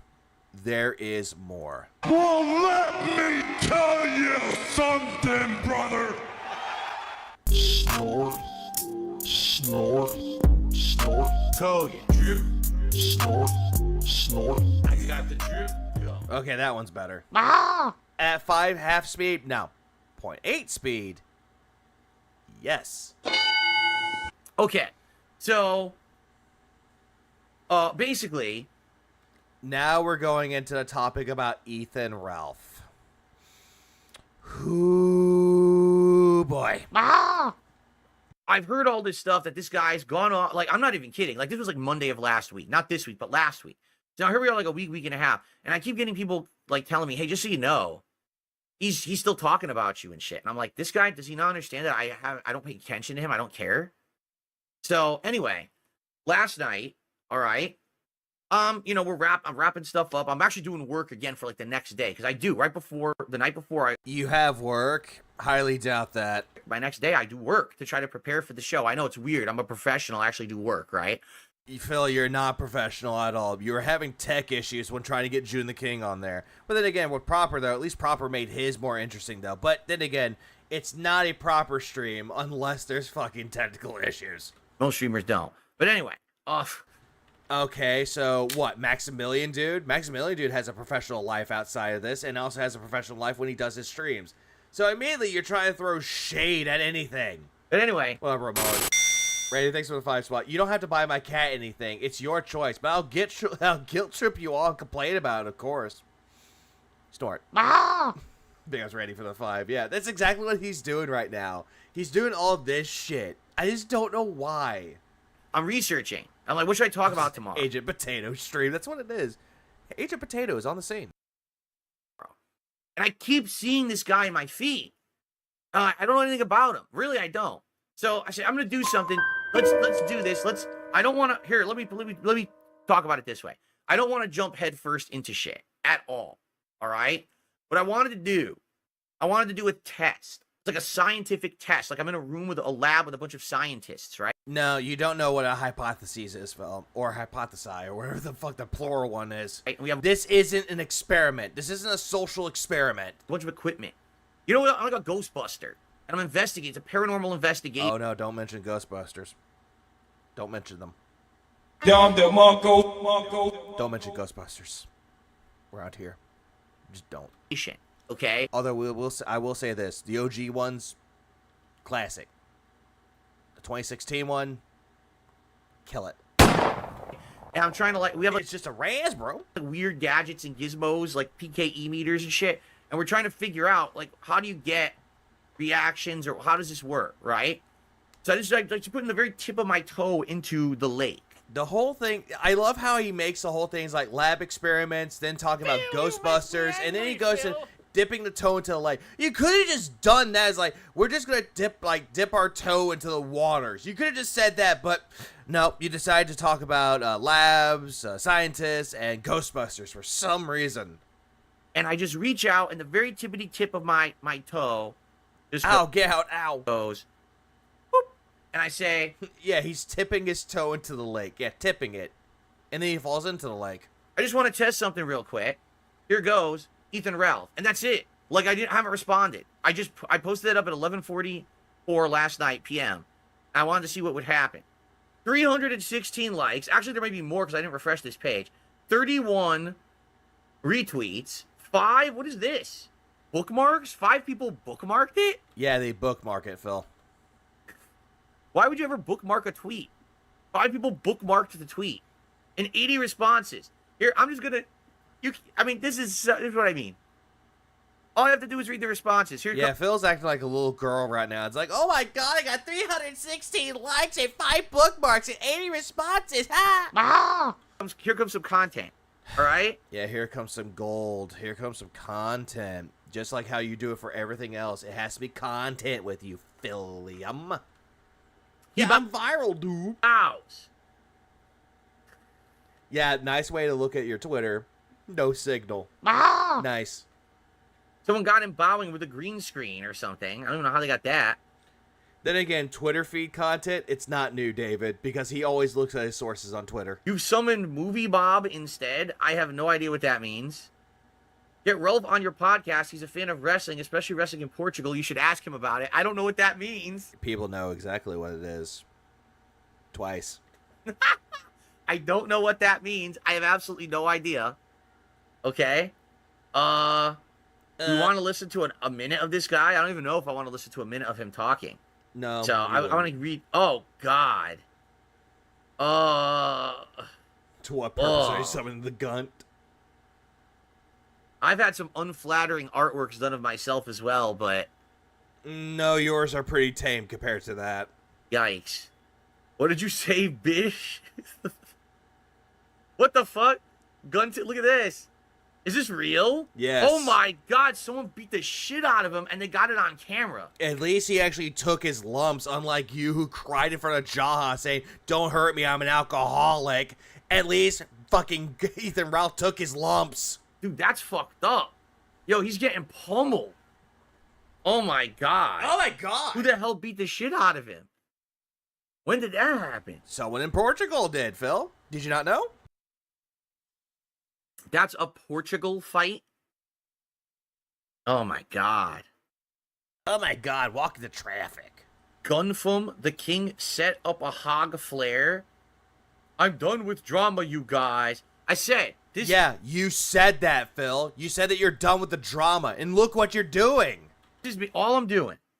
All right, I'm like, I don't know, Peter Venkman, right? And I got Ray Stantz and Egon Spengler with me. And all we're doing, we're pulling out some equipment, and we're testing for readings. You understand? That's all this is.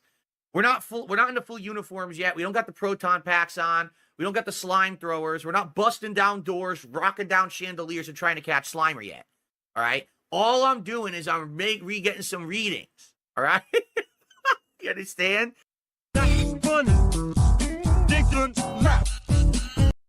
Stop it.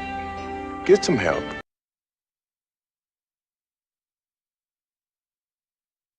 And again, he's going right back into fucking talking about, Shut the fuck up! Ghostbusters again. Because that's what Phil does. He loves to bring up pop culture, but nobody cares about it. Nobody's caring about Ghostbusters. I mean, granted, the old ones are the best movies, but again, Shut the fuck nobody up! cares. Okay. Okay. Look at this. If you're going to summon the monster, get a strategy guide. Well, I don't know if I'm really that crazy into it. My reaction to this information, the king. That's not really a funny thing, Phil. I hope the arc. It looks like you're about to shit your pants in that picture. Happens. Romance gunt. The Ralpha male always wins. Oh God, what is this? What the fuck? That's Is Christian. that Chris Chan? Yeah, at least you know who Chris Chan is. Your fucking godmother of the fucking lol cows. That must be Chris Chan. No shit. Shakes a pill bottle. Soos? What the fuck is that? Soos. Goodbye, horses. I'm flying over you. I'm literally not going to play any. I don't even want to see him say something. That's a gift. You can't be that desperate. No one's desperate. You are. You're desperate for clout. You're going to great lengths to try to get people attention to you. Or get attention from people. You're doing that right now. I literally just made a tweet. Yeah, and you're clout chasing. You did the same fucking thing to LTG, and he responded to you. And what did you do? You responded right back with the fucking clapbacks, but they weren't really called like claps at all. It was just, ow, my hand. As a test. Literally, it's just a test. We're just testing. Ooh. These are just clips from his show, I guess. What's this? Hollerin'? What the fuck? What is that? Hey, look, it's your boyfriend. Ah!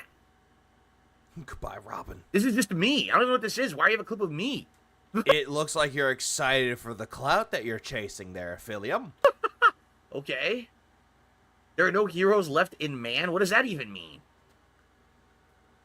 Even when he is given memes, he doesn't understand the memes. Is that the same Ethan Ralph accused of rape? He got caught on live stream looking at underage girls, got caught on tape threatening to kill his wife, and who blew marijuana smoke at his infant daughter. Yep, that's the same guy. Same guy you're trying to start shit with. But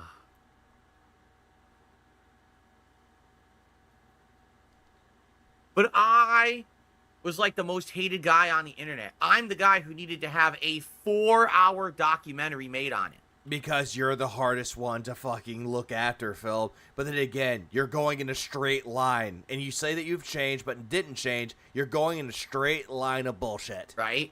I'm the one who has all these detractors, right? Me. I'm the guy. Right? Like... All this is cope from Phil. Cope. I just... He's known for being a benevolent, well-intended guy who doesn't take two things far and does anything crazy or illegal.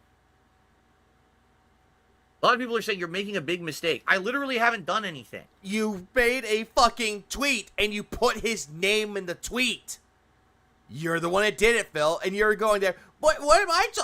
What mistake have I made? Guys, what have I made? For clarification here, I made a tweet that all it said was Ethan Ralph. That's it. Yeah, and you know what you're doing? You're clout chasing, and you're going after Ethan Ralph. And you already know that he's making responses out of you, or to you. So why are you pushing the waters back? Why are you poking the hornet's nest? All I did. I made a single tweet that said Ethan Ralph. I haven't said a word. And all I'm doing is reading the... I hadn't said a word. Bitch, you made the tweet. You said words. Replies. Nothing has happened, okay? Nothing. Oh, look at this. These people are insane. A special DSP show tomorrow. What? What? Listen, I literally tweeted a name. I know nothing of the person at all. Right? You know what, Nerber, you're absolutely fucking right. You're absolutely right. I should keep my mouth shut, and the bitch has to learn for himself. That's it. And I'm reading replies. That's it. That's literally it.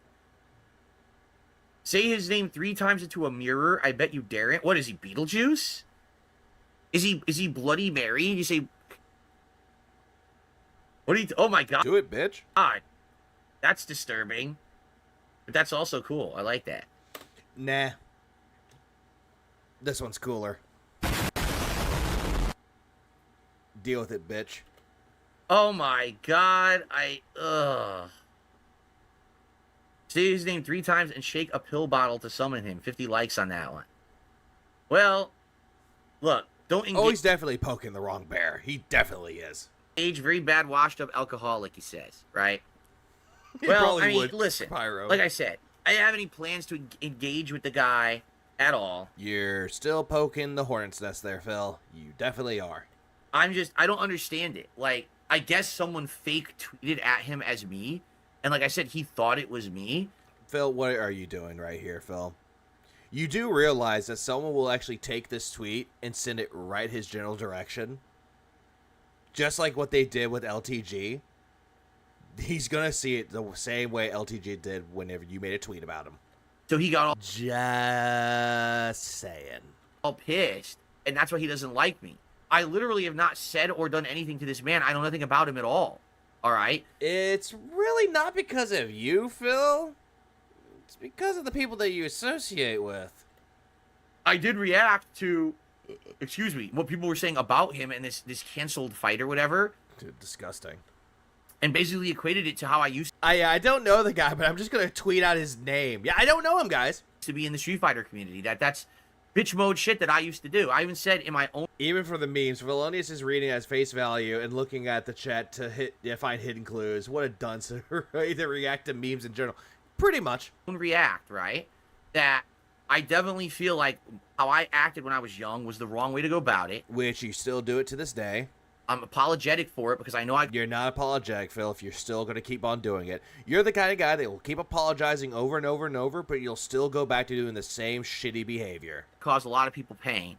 I mean, you cause a lot of people pain, and yet you're benefiting from the pain. It's bitch mode shit. Today, I would be so angry at young DSP, I would want to beat young DSP's ass. You Yeah, problem is that young DSP would actually whoop your ass. understand? Like, because you have no muscle to you, Phil. How can you whoop ass when you have no muscle? today I'm mature and I get why that's so stupid. Hold on, going back? DSP, I would want to beat young DSP's ass. You understand? Like, today I'm mature and I get... You're not mature, Phil. You're 42 years old, and yet you think scat jokes are fucking funny. You're 42 years old, and yet you thought being mature growing up was when you hit your 30s. When people grew up way before that fucking age.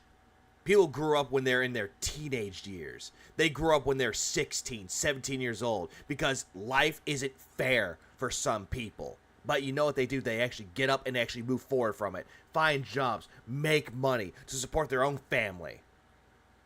They have done that, Phil. Welcome to reality, Phil. Why that's so stupid and harmful and dumb to act like that.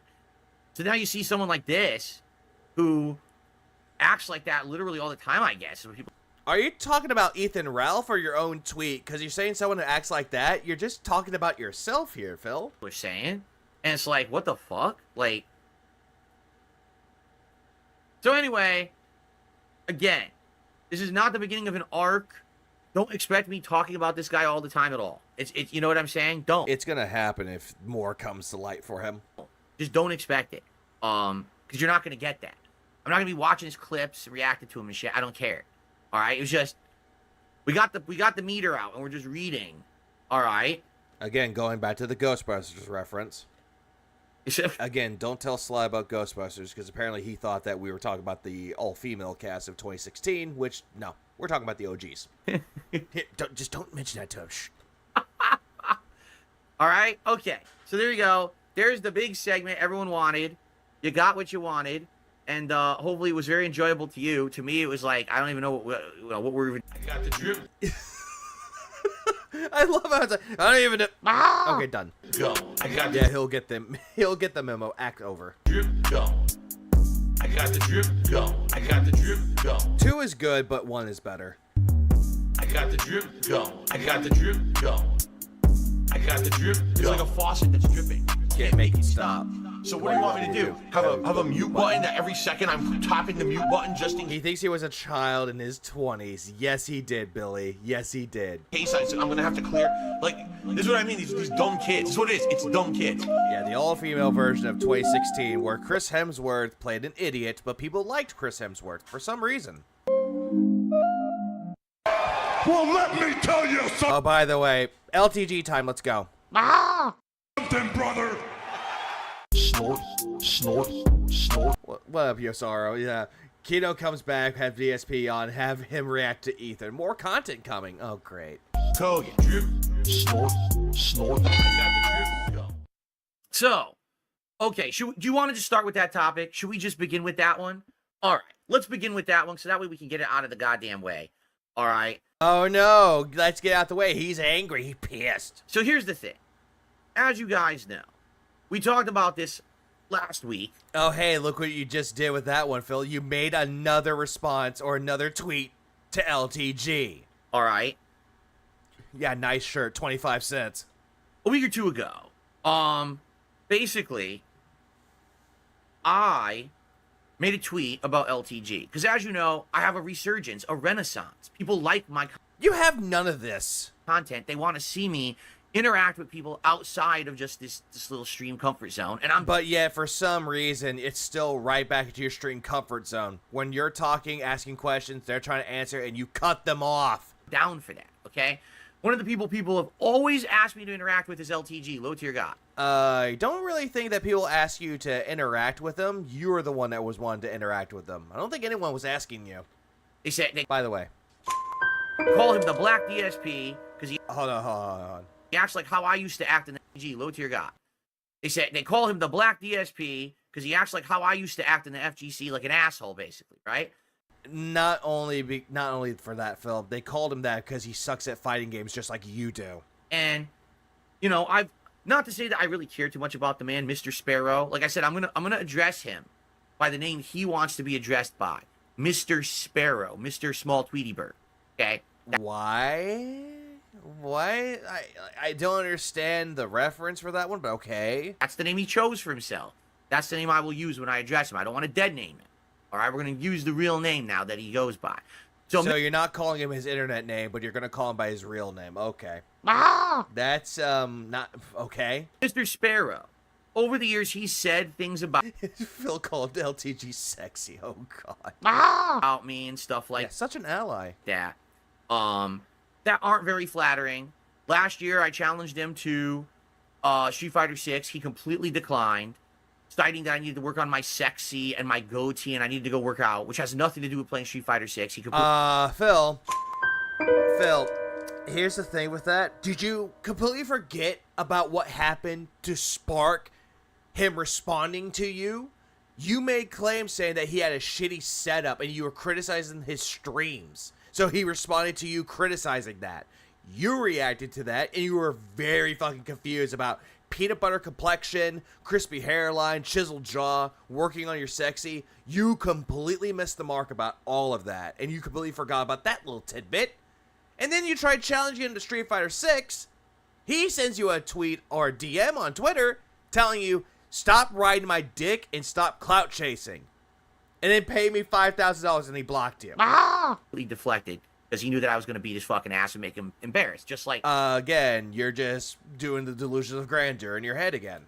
Jason When Phil says, as you guys know, what he really means is, this is what I expect you guys to think. Snyder did, a decade ago. Completely publicly embarrassed him, crushed his gems and his balls, and the guy's basically been neutered ever since.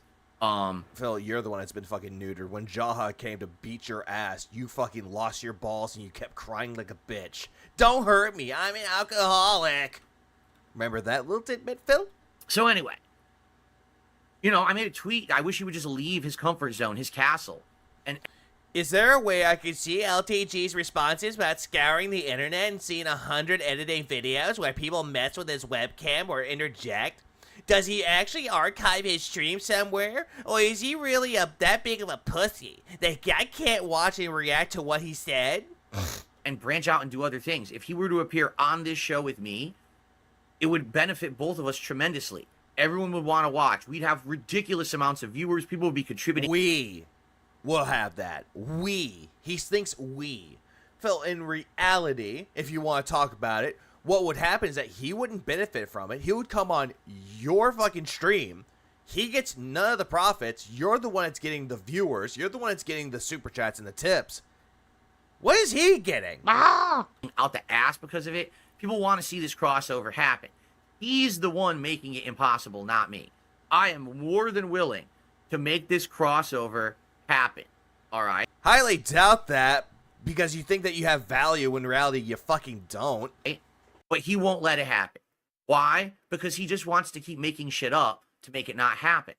So first it was excuses about my looks and shit. Then he was being a narcissist because he finds himself to be like an Adonis of beauty of some kind. We reacted to a clip earlier this week where he said no means no, Phil. He wanted $5,000 to come on the show, which I told him, Mr. Sparrow, with all due respect, absolutely no one would ever pay you $5,000 for anything. You're not. By the way, he never called him by his. He never said Mr. Sparrow. He's like, no one's gonna pay you. You have no value. I have more value than you. Worth $5,000. I had $50K given to me. You understand that? I had that offered, and he never took it. Like maybe your viewers and supporters would give you $5,000 if you actually did something outside of your comfort bubble. If you took a chance, a risk, something that a lot of people with balls do.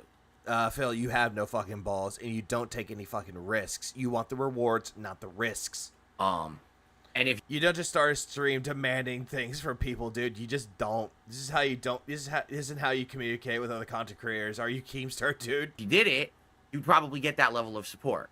But you actually have to put in the work first, then you earn the reward for it. No one in life just pays you first before you. Greg, when I said Adonis, I was using that as an air quote because he finds himself to be more beautiful than everyone else.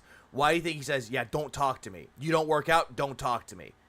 That's why I'm saying it with the biggest of air quotes around that name. You do anything. But I get what you're doing, and I know you're messing with me. And then you do the work. No, you actually have to do the work first, then you receive compensation for said work. Phil, there's some people that actually want the money up front, and that's how it works. If you're trying to bring someone, if you're trying to hire someone on for entertainment, they want the money up front. He seems to have it ass backwards. He thinks that he's like God's gift to the world. And yet you thought you were God's gift to streaming, but apparently that's not the case with you. And that people should shower him with money and then he'll do stuff. In addition, the hilarious part is his response is he doesn't need money. I don't need the money. What am I going to do with $5,000? But then he's demanding it. Then by the end of the video, he demands for an appearance fee. $10,000. The hilarious part is he says he doesn't need money, but as I'm sitting there looking at his streaming setup, saying, dude, your streaming setup is fucking like discount store shit. Phil, it looks a little bit more classy and it looks a little bit more better than yours. Like, Phil, what you have in the background is something that a kid would have. That Tesla lamp, the fucking game over sign, the toys, the crown, and the artwork. That's a child's setup. And yet you're thinking that this is good setup. And the Philomania shirt. That's not good, Phil. You've got felt hexagons in your background that literally sell for $25 online for a pack of 12. So your whole setup is like maybe like $40. Again, just because someone has a setup that's $40 doesn't mean that it's terrible. Yet you have something that's costing like $200, and yet it does nothing. That little foam in the background does nothing for you, brah. It just fucking doesn't.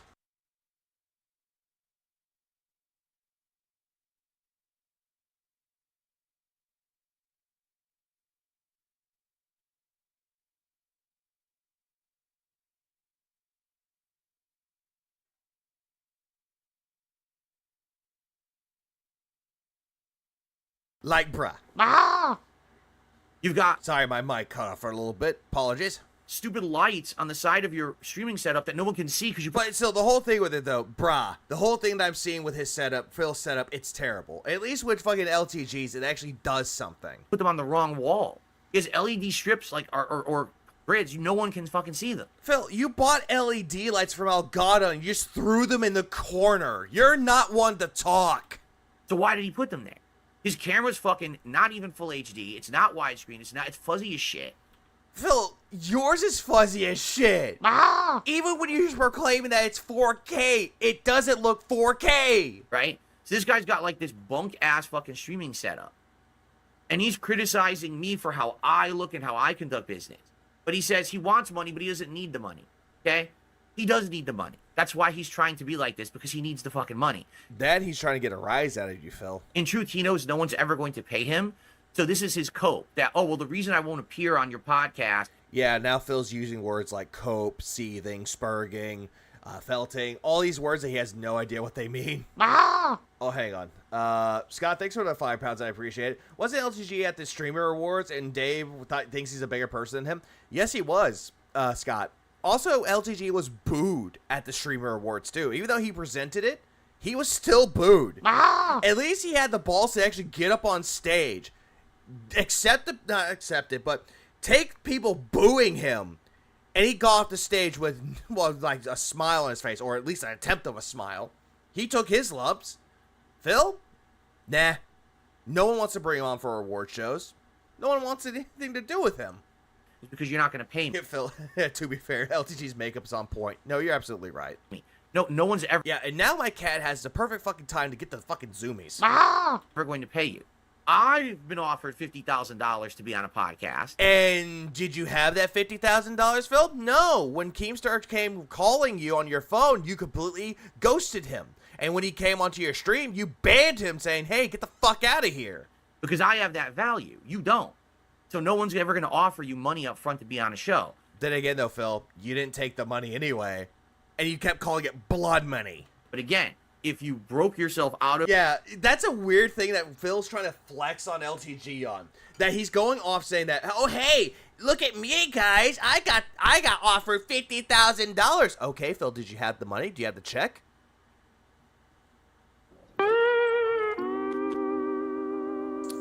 That's what I thought. You go home! Of your bubble, your comfort zone. Phil, you live in your own fucking bubble, and yet you're criticizing someone else to get out of theirs, when in reality, you haven't even gotten your fucking bubble. And then you would do... Smells like gin in there, doesn't it? Something adventurous or interesting. Like, come on my show.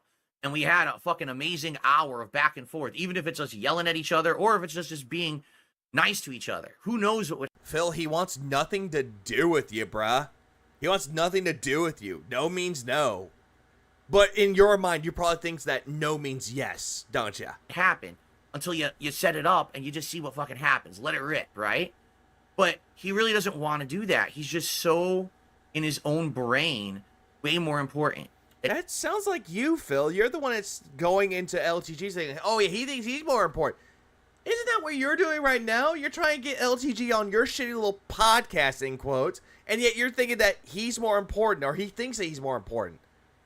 Bitch, that's you. And he thinks all of this is fucking projection and deflection. He is, right? So anyway, so I reacted to his reaction the other day, and then immediately people said, well, he reacted again last night, and it's even funnier this time. You've got to watch it. And I was like, I got a loaded fucking schedule. I got a loaded schedule. What the fuck do you have that's a loaded schedule? What, June the King? That interview didn't do you any fucking wonders. What do you have? You have gameplay streams and react content? It's not really a loaded schedule, Phil. Talk about the PS5 Pro announcement and everything. Oh, yeah, the PS5 Pro announcement, which, again, the PS5 Pro, not worth it. That shit to get to. I'm not even really gonna, bother right now. And plus, I had a feeling I wouldn't be able to find the clip, because I had a hell of a time even finding the last clip. All right? No. Someone sent you that clip, Phil. You didn't find it. Someone else sent that to you. So last night, I'm preparing for the podcast today. All right? I'm trying to get all my stuff together.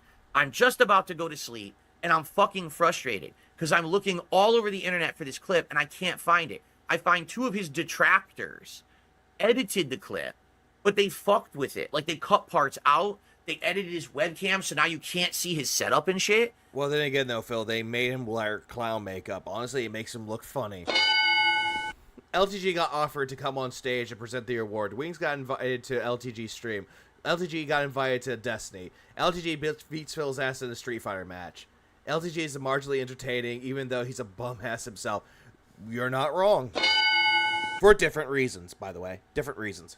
And I'm like, how can I react properly to the clip if I can't see it? He doesn't have an archive anywhere where you can watch it. So fucking what, Phil? People can actually react to other people's content. And yeah, sure, they'll interject with it and have different ways to set it up or to make it look entertaining. Just fucking watch it. What's the problem? Streams. Hold on. He doesn't have an archive anywhere where you can watch it. Who the fuck streams? And then hides the stream so you can't see it after. What the fuck is that? You know, a good idea, Phil. We're going to hide the stream. Why are you even broadcasting to the internet if you then want to hide like a coward after what you just did on stream? Either you be a man and you leave your content up and say, I stand by my content that I just made. Here it is. Watch archive later. Phil, you're the one to talk with that, Phil. You are fucking one to talk. You are the guy that will private your own fucking streams. The ones that you involve you stop recording the stream, begging for money, yelling at people, and then doing the same thing over and over. This is the same thing that you do when you private your own fucking streams. Unless it's an interview, then you leave those unprivated for some reason. Or don't stream at all. That's like pussy shit. It's like put your tail between your legs and run away after you fucking did a stream. Again, that's what you do for your own fucking streams. You private them. Well, you afraid someone's gonna fucking criticize you? Oh, darn. Well, the moment that you turn on your camera, you're opening yourself up to public criticism. Listen, I know. I've been doing it for 16 goddamn years. Yeah, we know you've been doing it for 16 goddamn years. And throughout the 16 goddamn years, every single bit of hate that you've been receiving has been justified. So I know all about how the game works. Apparently, Mr. Sparrow doesn't. He doesn't understand the game. Clearly you don't. And again, this is very ironic coming from you. Okay? So, I'm pissed because I'm about to go to sleep. It's because keeping archives is a pain in the ass and nobody watches them. Even on Twitch, they get deleted after 2 months anyway. Yeah, fair point. Phil should know about that, but he doesn't. I've been searching, no lie, about an hour. And you go on YouTube and you can't find shit. You get clips that no one dates anything either, right? So they'll be like, oh, LTG response to DSP, and you click on it. It's from fucking 2 years ago.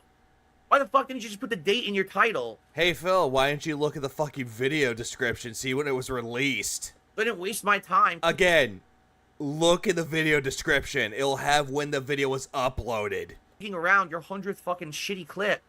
Like, the whole LTG thing is a mess. It's a fucking mess.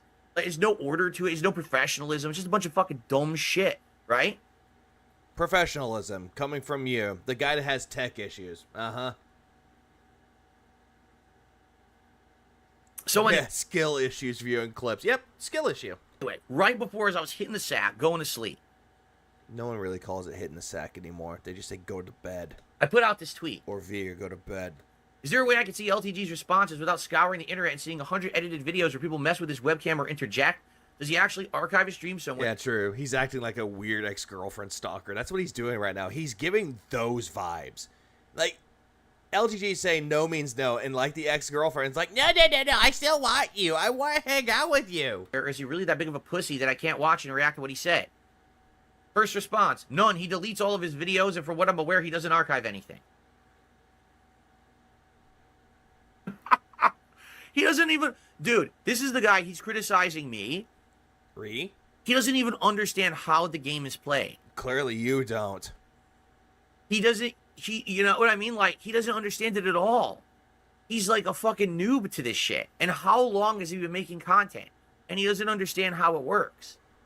How could anyone have a conversation when you delete your content? You fucking idiot. Phil, you're the one that puts your fucking streams on private, and you just put out the clips that you believe to be good enough, and nobody cares.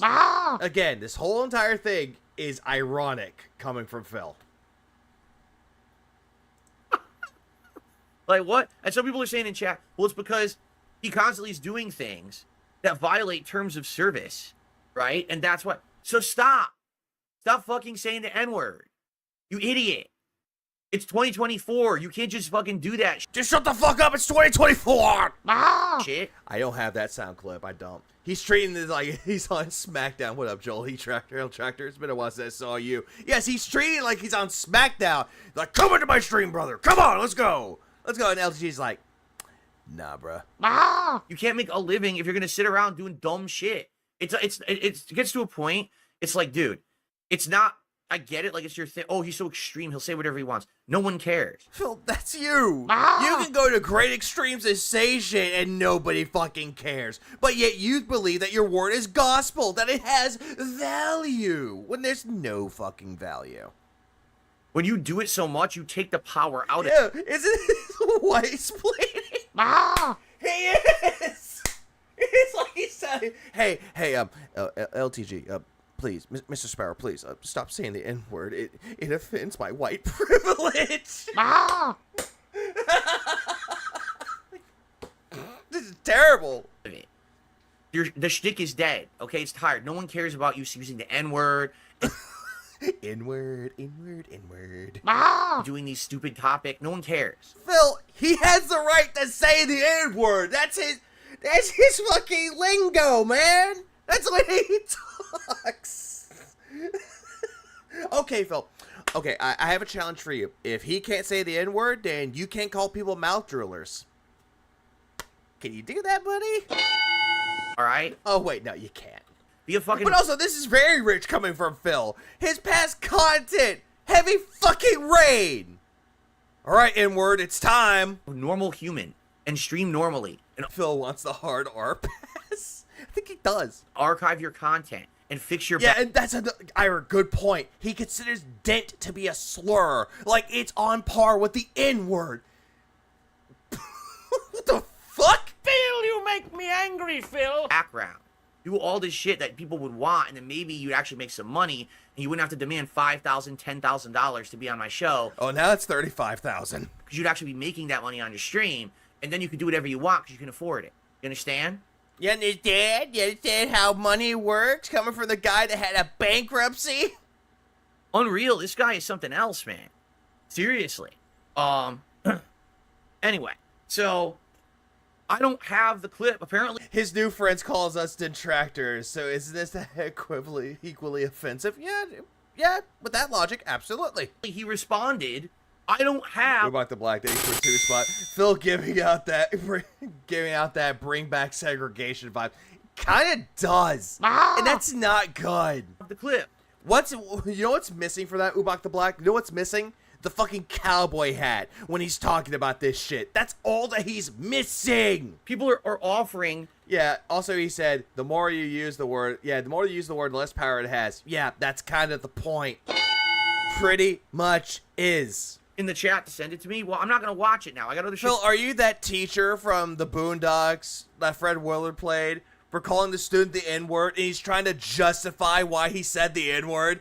I'm getting almost that vibe as well. To do today. He gets bumped again because he doesn't know how to fucking work the game. He's so fucking unprofessional. Phil, you keep bringing up the game. Phil, stop. You lost it already. Stop bringing it up. The joke, all right? So, he's banned on YouTube. He is? This is hilarious. Yo, how do you get banned and unbanned and banned and unbanned and banned and unbanned so much? Hey, Phil, weren't you banned from Twitch? I don't even understand the concept. How does this happen so much? Are you talking about Mr. Slave, Ghost? Are you talking about that one? Like, I could see, okay, you got banned once. And you did something, and you realized that this service, even if you disagree with the ban, which, listen, I'm there with you. I've been banned from things before. How do you get banned for Twitch? Hateful slurs, according to what Phil got from Twitch. And I hard disagreed. How is you gonna bar a fry? That's what I'm thinking of, Ira. I'm gonna watch that later. I want to watch the Boondocks. That's a good show. Fuck season 4 though. It doesn't exist. With the way that I was treated. But if you're gonna play the game, you got to understand the rules, right? Yeah. You got Phil really just wants to start drama with LTG, and LTG is just like, dude, just leave me alone. Work within the confines of the system, right? So for me, okay. You get banned, but then you get unbanned. That is also true, Vanguard. This is Rich coming from the king of all deadheads. He wants LTG to stop saying the N-word, yet he wants to tell people to go fuck their mother. Why? All right, so don't do it again. Oh, I'm being told he got banned, but then he tried to ban evade, and when he was ban evading, that got him perma-banned. So where the hell does he stream then? Twitch? Duh.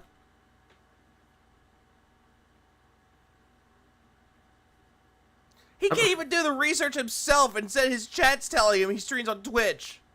So confusing. Like, it's not hard to figure that Twitch? out. He streams on Twitch. I thought he was banned from Twitch like 10 times over. And yet the ban gets removed. How does he keep getting back to Twitch? This is so fucking bizarre. This whole thing is like Bizarro World. He's just departnered. That makes sense. Because I've been doing this for 16 years, and listen, I've been through it. I've been hit with false copyright strikes. Again, you want to hit other people with false copyright strikes and send your little puppy out to do the work for you. I've been fucking removed from partner programs, But yet, you complained all the way through that, Phil. Still here making a living.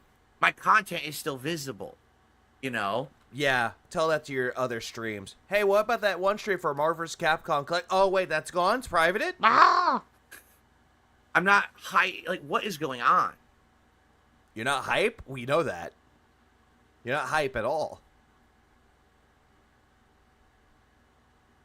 I'm so confused. His chat's telling DSP this. Twitch Insider helps him evade getting banned? What does that even mean? I don't even think this is all true, though. I think he's going. All right. He's going by what the chat is telling them, and apparently he thinks that's gospel. You know what? We've spent too much time on this already. If someone has the latest clip or a montage of his latest clips, because apparently people are saying he's talking about me every day now, I would like to watch it, but I can't because it's not anywhere.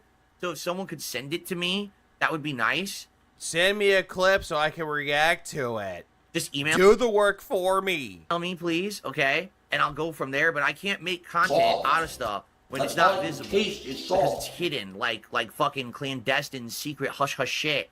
So dumb.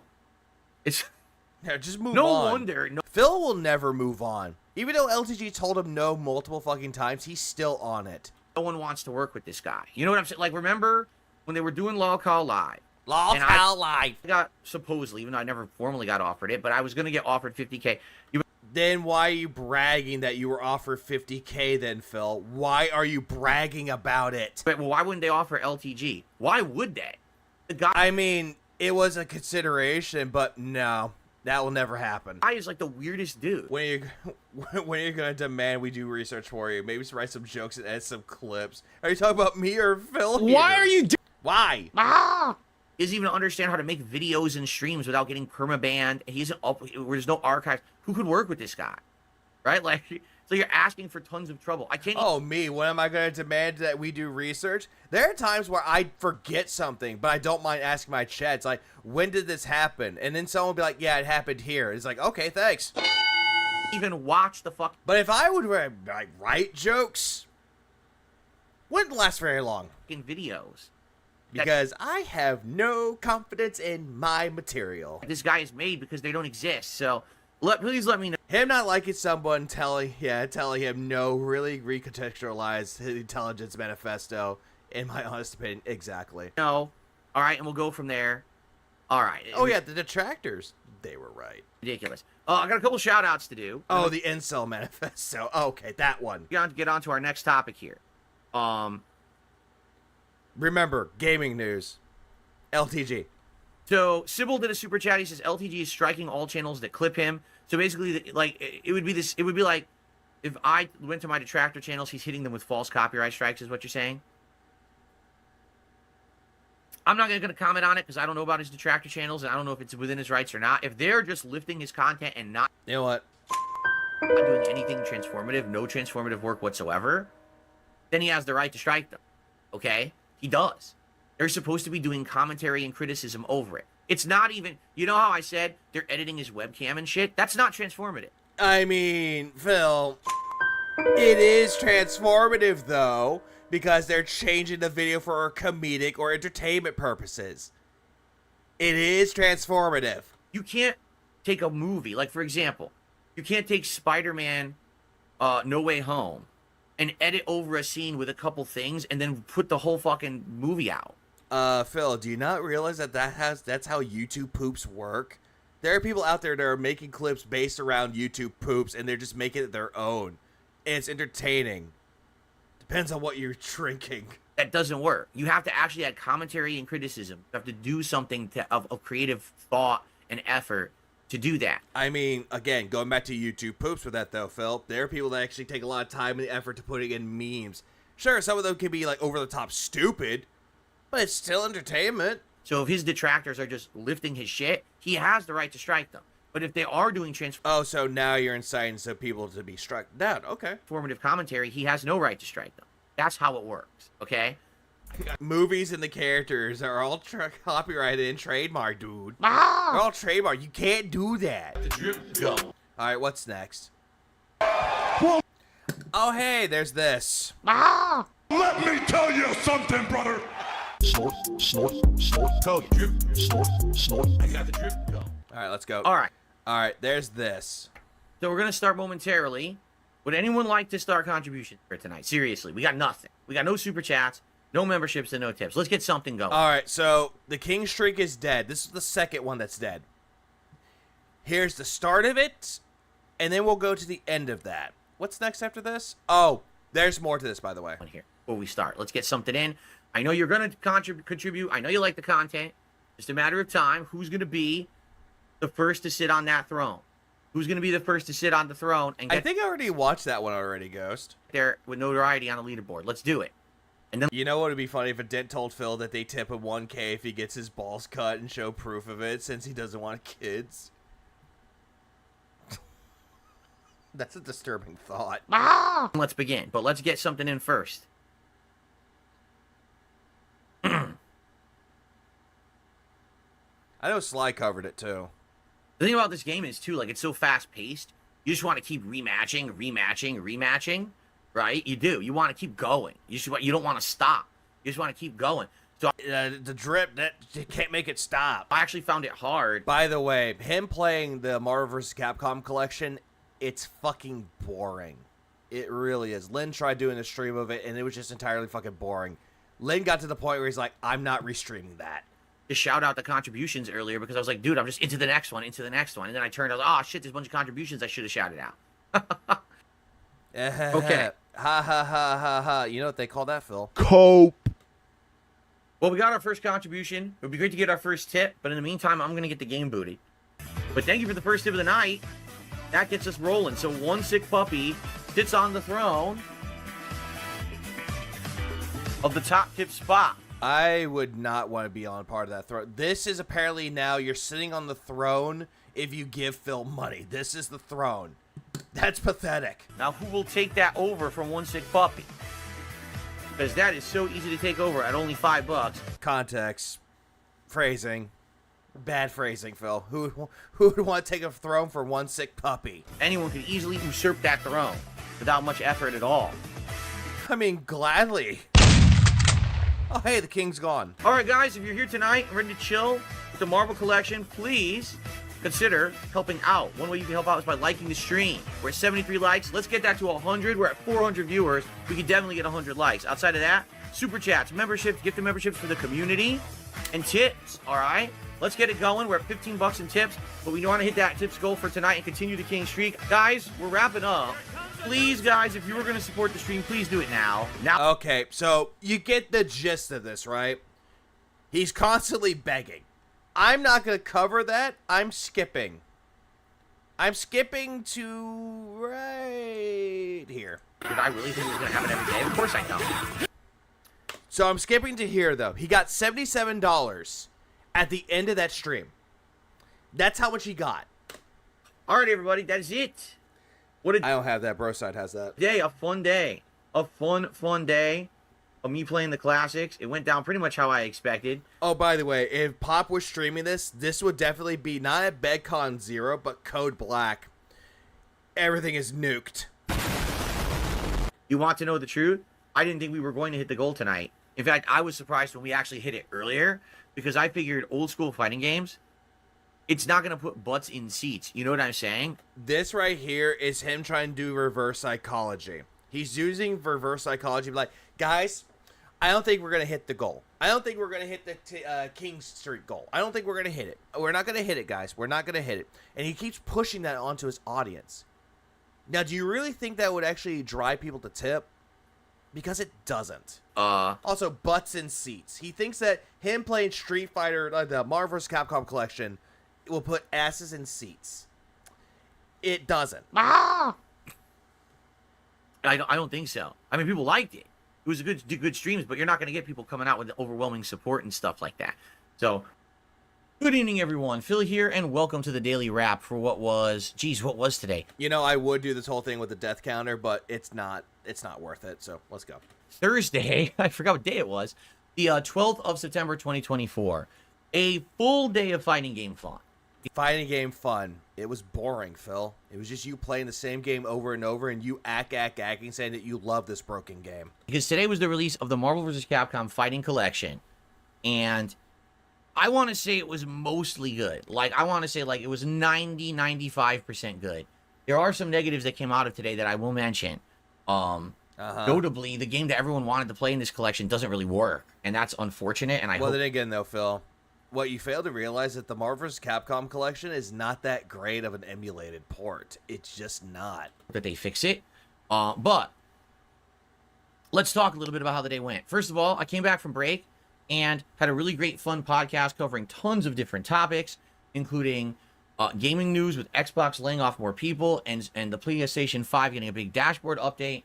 And I hate his fucking digital frame that he has because the animations aren't clear, they're not crisp, and they look terrible. Talked about Drama Crab with LTG and Ethan Ralph, and we talked about other various topics. It was just like a big encompassing. I don't blame you, Ruthless. It's getting to the point where it's like it's getting boring though, but it's context. Stream. Really. It was just like a giant encompassing thing. Wait a minute. What is this? You gotta be kidding me. Exactly. This is the only time that he got distracted during the daily crap. Hold on a second here. I'm not kidding you. What is this? I just received... I'm not even kidding you. This is not me making it up. It is. Because I know you might be like, oh, he's making it up. No, I'm not even kidding you. Something just happened live right now as I was filming the Daily Wrap. This is insane, but I'll talk about it in a second, okay? This is ridiculous. So, anyway, great day. First stream, absolutely crushed the goals. Look at Susan Sarandon. Had tons of contributions. It was amazing. But that was in part because I had the podcast paired with live during a recording. Yeah, you got it live during a recording. When I played it tonight on the late stream, there was definitely less people, and there was definitely less support. Like, for example, I think there was only like one membership and a couple super chats and nothing else there. And the tips, basically, we did good. We got like $77 in tips or something like that. Actually, did good. Yeah, we did. We were $77 in tips. But I was like, you know what? So the streak ended. It's not that big of a deal. All right? It's really not. It's not that big of a deal that the streak ended. You said that at the end of the 41st one, and then it died. I wasn't expecting for the streak to continue today. And I think what'll happen is sometimes we'll have a streak going of people supporting, and sometimes we won't. But then, I kid you not, I'm sitting right here, and I'm doing the daily wrap with you. And I noticed something, and I look. I just received a $100 tip from someone saying, keep it anonymous. And it looked... Yeah, and every single time that he gets, like, this mysterious tip, like a big tip, it's keep it anonymous. Which we all know what that means. It was like they tipped as I was turning the stream off at 9:47. It is now 9:58. So basically, they tipped at the very tail end of the stream. And of course, I didn't see it because the stream was going off. They tipped $100. So actually, ladies and gentlemen, live here on the Daily Wrap, I'm here live during a recording. Here to announce the King Streak continues. We absolutely hit it. I mean, it happened after the stream went offline. By the way, the night stream is over. He's doing the recording for the Daily Wrap. But yet, for some fucking reason, this counted through the night stream. This counts for the King Streak continuing. Which we all know that's a bunch of fucking bullshit. This does not happen. But it shouldn't happen. But apparently it got reanimated and now it's at 5. The $100 anonymous tip.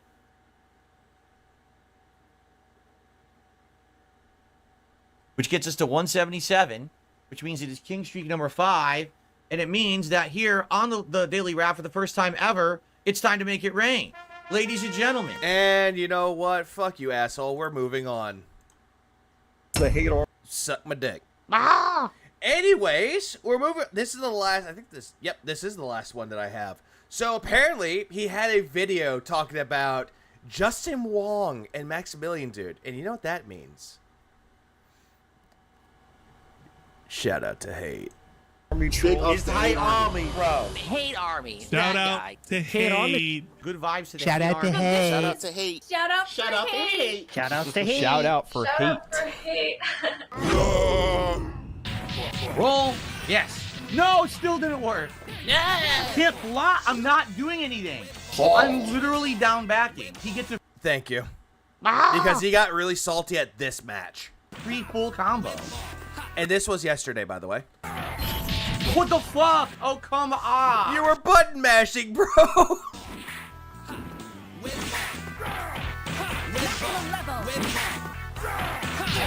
Dude.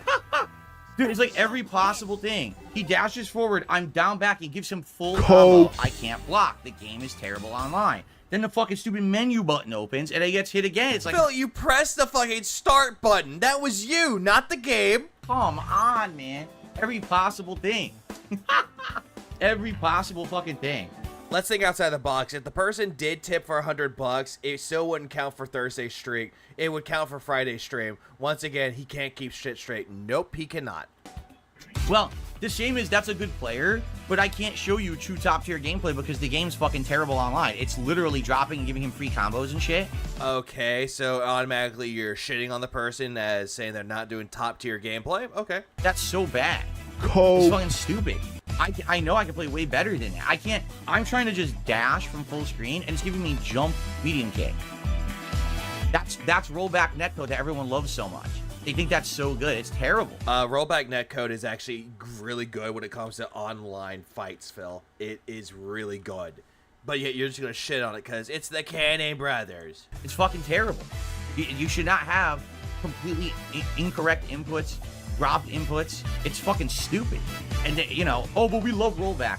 He's had it happen before with the fake tips because, oh, the King Streak dead. Oh, by the way, at the very, very end of the stream, at the very end, all of a sudden, $100 comes in. Not good. Rollback netcode is not good. Half the time you can't block, you can't react. It doesn't give you your input. Well, Phil, that's a you problem. Rollback netcode is the sole reason fighting games are playable today. Yep. Want to show exactly that. you guys this game at the highest level, and I can't. I literally can't. I'm trying to do a move. It's giving me two other moves or no move. Like, what the fuck? It just means that you're not playing the game well, Phil. 3 times I'm next to him trying to throw with a Hulk and it's giving me different punches instead. Well, that's you, Phil. You're the one pressing the button. Big black butt. All right, It's well, like magic. well, let's take a brief break here for some shout-outs. There should be an alternative to rollback, but the problem is no one's developing it because everyone just kisses rollback's ass and won't admit that rollback netcode has issues. Phil, there is another form of rollback netcode or another netcode that people use, but nobody likes using it. Delayed netcode does not work. Mortal Kombat 11 had that. Like Super Smash Brothers has that, and it's not good. Like Street Fighter 6, this collection, and Tekken 8 have rollback netcode, and it actually works a hell of a lot better. I could be wrong with the name of the netcode, though, but it's similar lines of delayed netcode. So they, oh, this is great. No, it's not. I can tell you Nugs, please help. right now, I'm someone who played the game at high level in arcades. You can block that shit. I am blocking. I'm blocking and push blocking. Phil, here's the thing with that though, Phil. This isn't online. This isn't an arcade. This isn't an offline tournament or offline arcade. This is not that, Phil. This is fucking online gameplay. You were right. It's delayed base netcode. Okay, delayed base netcode. Okay, it was called delayed base. Yay. Please clap. Joel L. Tractor, thanks for the 2 spot. There's an option to set the input fuck delay, by the way. But yet, Phil is too stupid to actually realize that one. But big ups Joel for the 2. I appreciate it. Push blocking. In fact, here's how crazy it was in arcades. People would be rushing you so much. There's a technique. In this game, you can block so many hits and push block that when your push block ends, you actually have a frame of advantage where you can throw through their hit string.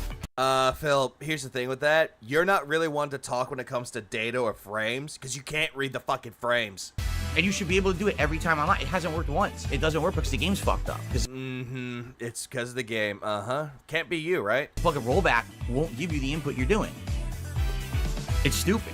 And I found that shit out because in this game you could do these double team supers where everyone just keeps throwing supers at you endlessly. And I found you could push block and throw through that.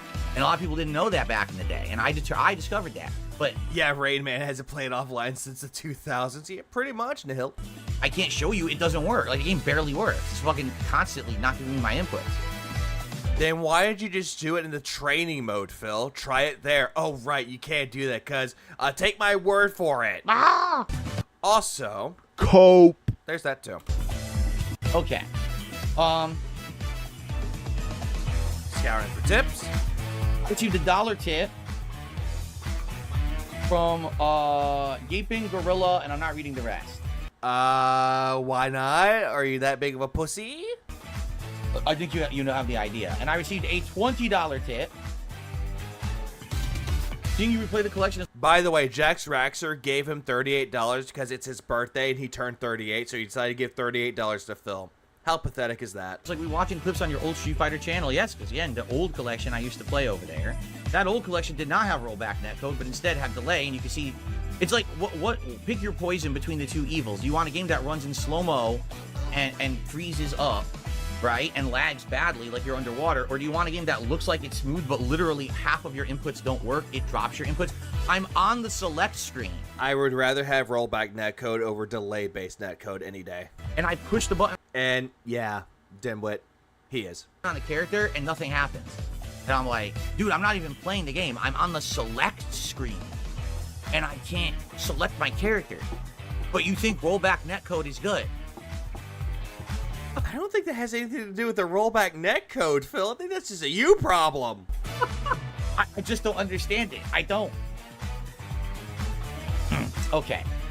All right. It's time for a break. I think that's enough of Marvel 1 for tonight. We'll either play some X-Men, X vs. Street Fighter. Maybe we'll do some Marvel 2. We'll see what we can find. But thanks so far, guys. And second half coming. Okay. What I want to do, I just want to stretch for a second. I want to cool down a little bit. Remember, I don't have an air conditioner in here anymore. So it's not really as cold outside. So it actually warms up in here, particularly when I'm playing Then why'd you do that?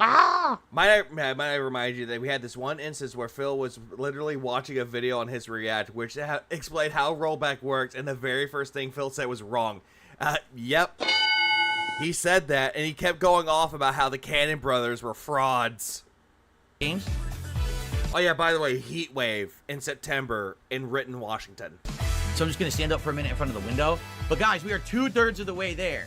Let's do it. With the next hour, let's crush it. Let's hit King Streak 7, 150 bucks in tips. And if we do that tomorrow, I'm going to be doing a Feasting with the King live on stream at, after the gameplay segment of Warhammer. We're going to order some food tomorrow, and we're going to do that in celebration of the streak basically continuing all week. Anyone want to watch the fucking Feasting with the King about hitting the king streak? I don't. But outside of that, guys, if you can support in another way. By the way, if someone does someone should inform me what he eats on it, though, because, yeah, I won't watch it, but what I will do when I come back to stream tonight, I will actually watch it firsthand. Hey, for example, likes, we're at 92 likes. Did you see the clip where Phil said that he would probably buy a new washer? I have heard about that, like, new stuff, but we all know he ain't gonna buy it. Also, yeah, that's it. My washer broke. With 370 viewers, we can get to And also, we order. When he says we order, he means him and his wife.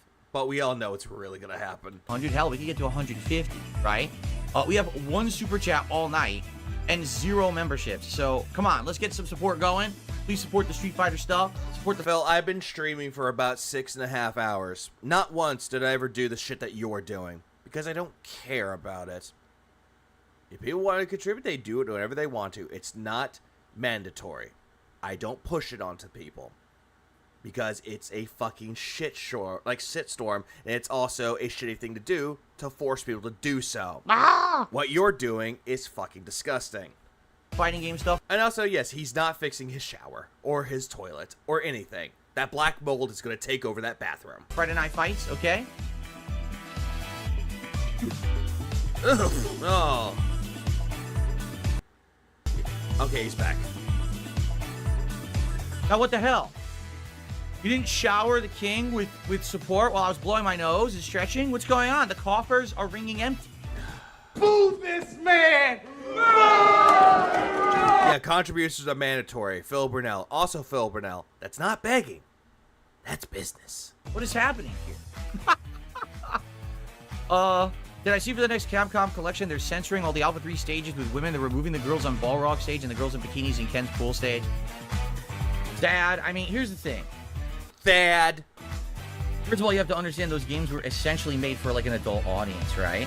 Then again, though, Phil, it's made for fighting game people. Like, the only thing that would actually make me a little bit upset is if they censor Armika or take her out completely. That would make me upset. Because Armika. Big juicy butt.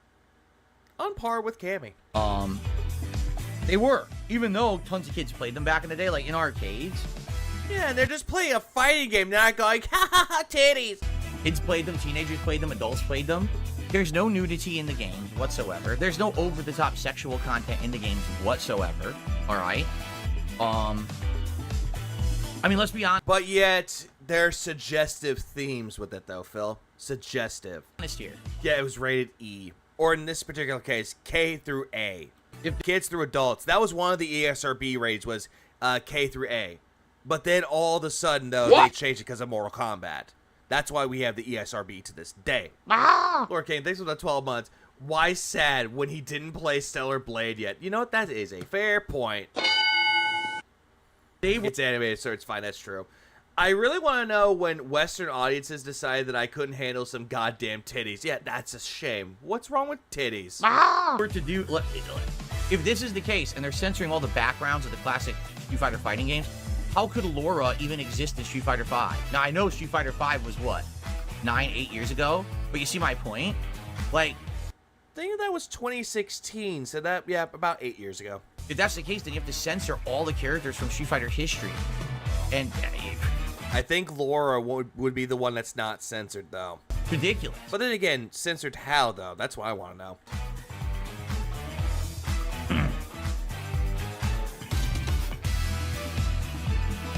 Exactly. Scale Scholar says, I prefer kingly coffers to be supple and rotund. There you go. You do too. And guess what? Go kill yourself. We all prefer that, don't we? Aspen would like to have a word. Hey, Nihil. When I see Cammy on screen. That booty just too fine. All right, let's continue. I said my piece on that. And guys, the important thing tonight is to continue the streak. So for God's sakes, Look at the bottom of look at the bottom of that. You'll see it. You see ass. 50 more bucks in tips by the end of the night, please. But anything else would be greatly appreciated. You know, to have a stream with no super chats or one super chat and no members. Obviously, it's nice to get a little bit of variety. That is why SNK is slowly becoming the goat over Capcom. Just look at BJNA. Oh yes, look at BJNA. Also, let's not keep in mind, Metal Slug. Look at Fio. Right? Okay. Fio, best girl in Metal Slug. Fight me. If you guys want, I could try Marvel 2, but I'm telling you, we didn't have much luck earlier. Hold on a second here. Let me think about this. Some people were saying maybe do a netcode of 3 instead of 2. But how would I do that? If I do online play. You have a good rest of your day too, Matthew. Let's say ranked match. How would I great. set up the input delay? Don't you have to do that manually through each goddamn game? You do, don't you? Yeah, we have Morgana from Darkstalkers, and as well as Felicia, and we also have what was it from either King of Fighters or Fatal Fury? We have Mai. Maybe I'll set Mai, sure am I. it to 3. I've set it to 2. Maybe I'll set it to 3. Yeah, 3 to 2. I don't know. How did I did it earlier? Was it offline or was it here? It was here, wasn't it? Ah, okay. We'll do input delay of... I did see Mai's new outfit in the new City of Wolves game. She actually looks fine with the outfit. I'm not complaining. 3. Maybe that'll work. Oh, yes. Look at the Dead or Alive games, especially the Extreme Volleyball series. Sorry. Let's not do connection strength any. Let's do at least 3+. There we go. Okay. We'll see if we can get a Marvel 2 ranked match. I don't think we're going to, but we'll try. Let's see what happens. I don't know why I'm still up. This is the last video, though. We're almost done.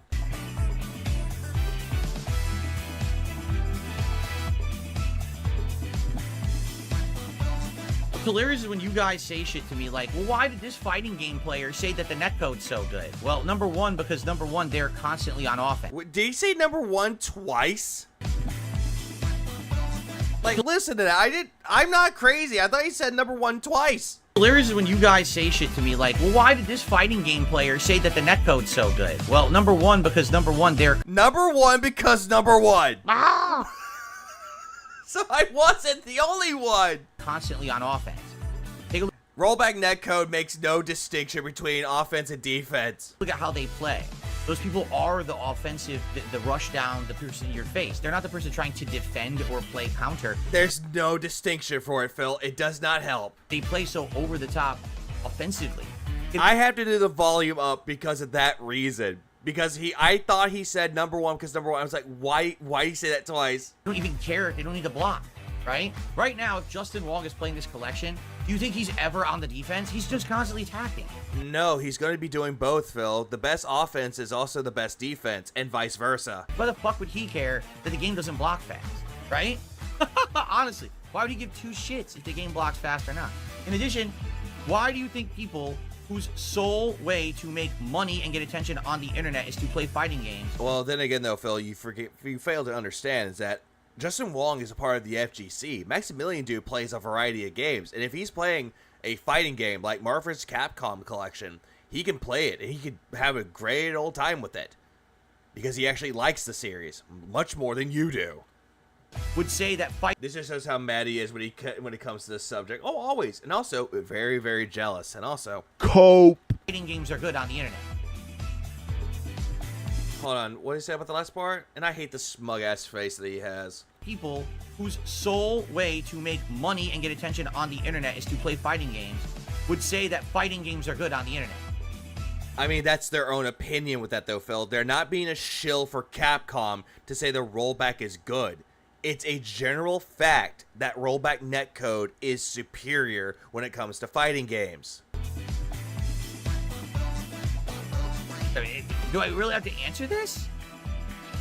And also, you're just mad because Maximilian Dude and Justin Wong get more attention than you. No, I know. That's what everyone said. Yeah, Justin Wong doesn't need to block. That's what he said. It says Justin, Max, and everyone bought these games on PS5, claiming the PS version wasn't good anyway. So here we go. Here I am on PS version, right? Phil, you chose to play it on PC. You're the one that chose that. Not because, oh, hey, fighting games are better on PS5. Because that stance of which platform is better for fighting games changed a lot. You did it with PlayStation.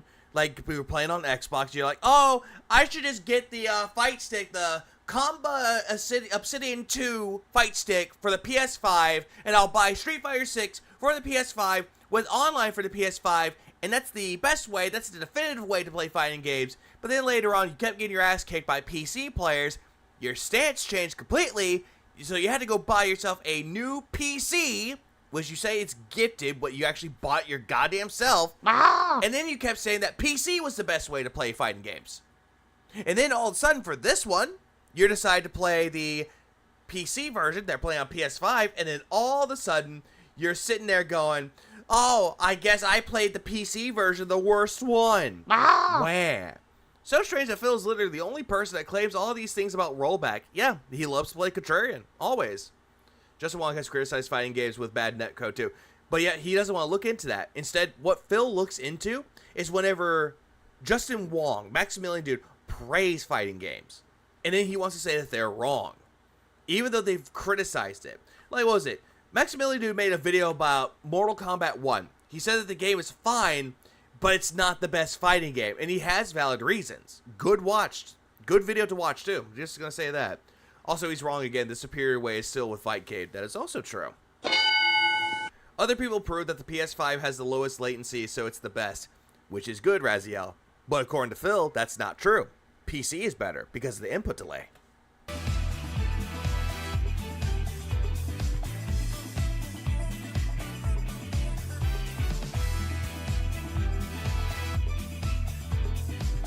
The thing you gotta understand. I don't think this game is cross-platform, but I can look that up. Let's see. Is the Marvel vs. Capcom Fighting Collection cross-platform? Nope, it is not. It is not cross-platform. It is not, sadly. And is that literally no one cares if I'm good at these games or not? So for me to tell you, yeah, this is bad, the netcode will not allow me to block, this is bad, the netcode is dropping my input, then why did you get the PC version then, Phil? It's bad, I'm dashing, but it's making me jump instead. Which is highly disappointing, because this game would have worked for cross-platform, but it's Capcom's decision. And why would I lie? No one cares if I'm good at the game or not. I have no reason to lie. Yeah, you lie to save face. You have no reason to lie? Phil, didn't you admit to lying and that you constantly will lie? I'm telling you the truth. These games are not... Same guy who admitted he lied for 7+ years about his mobile game. God damn it. God damn it, Hey Army. I was about to say that, and then all of a sudden, this. Not good with this rollback netcode. This game particularly, these games were not designed for online play or any kind of netcode. So they're not going to play authentically to how they're supposed to be in an environment of competition, do you see? How do you know that for sure, Phil? Street Fighter 6 ultimately was designed for online play. You know what I'm saying? Again, how do you know this for sure? How do you know? Derek... Yeah, he's worse than Boogie at line. Yeah, he is. Playing... Also... Play. You know what I'm saying? Derek, I'm playing... Why do you have Derek around? Phil, you make me angry, Phil. I thought you were getting rid of Derek. I thought he was banned. Playing Space Marine 2 tomorrow. I played it earlier in the week, and I'm playing it tomorrow. And I'm playing it another mainstream on Monday. Yeah, he said Derek. So the best there was when I did the jumping kick, and it made Spider-Man... You know what? I hope Kino Casino, when they come back, they talk with Phil. It's like, so, how's the whole thing with Derek? Is he gone yet? Derek? Who's Derek? And then they'll pull up this clip. Block. He went to the unblockable state. I went to Derek is not banned. My super, and he teleported to the ground and was throwing me. He wasn't even, he didn't even land, he didn't even fall. He just was there and then on the ground throwing me. Rollback is great, right? Salt. That's all you taste is salt. Cope. No, Friendly Gremlin, the people... Derek in jail yet? I wish he was, Jaha. People that no one... Also, what up, Jaha? The reason no one cares is because people are dunce fucks who care about... Do we have Phil's chat so we know who Derek is now? I have not seen it. But what I can do... Ooh. Shut the fuck up! Ooh. Give me 1 second. I actually know what I must do. Give me 1 moment. Let me go find it. Let me see if I can go find that really quick. One moment, please. Let us take a look. And the corner demon is screaming at me because why? Come on. Nah, never mind. Let's see. Let's see if I can find it. Let's see. Gotta find the right one. Me, I'm the top player in the world. Wolverine, Spider-Man. Roll back, roll back, roll back. Oh, wait.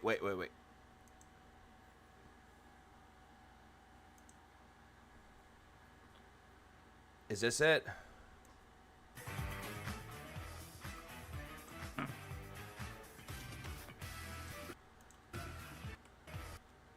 Let's see. I think I found it. I think I found the right spot. The people on this fucking planet. The only people who would know slightly more than me are the FGC hardheads who fucking play it constantly. So you could shut up.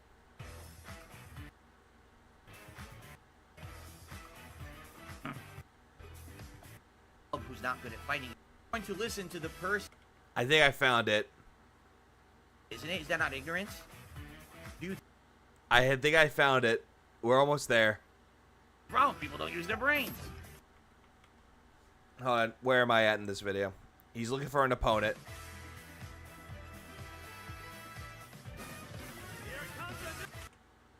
I don't think we're playing Marvel 2 tonight.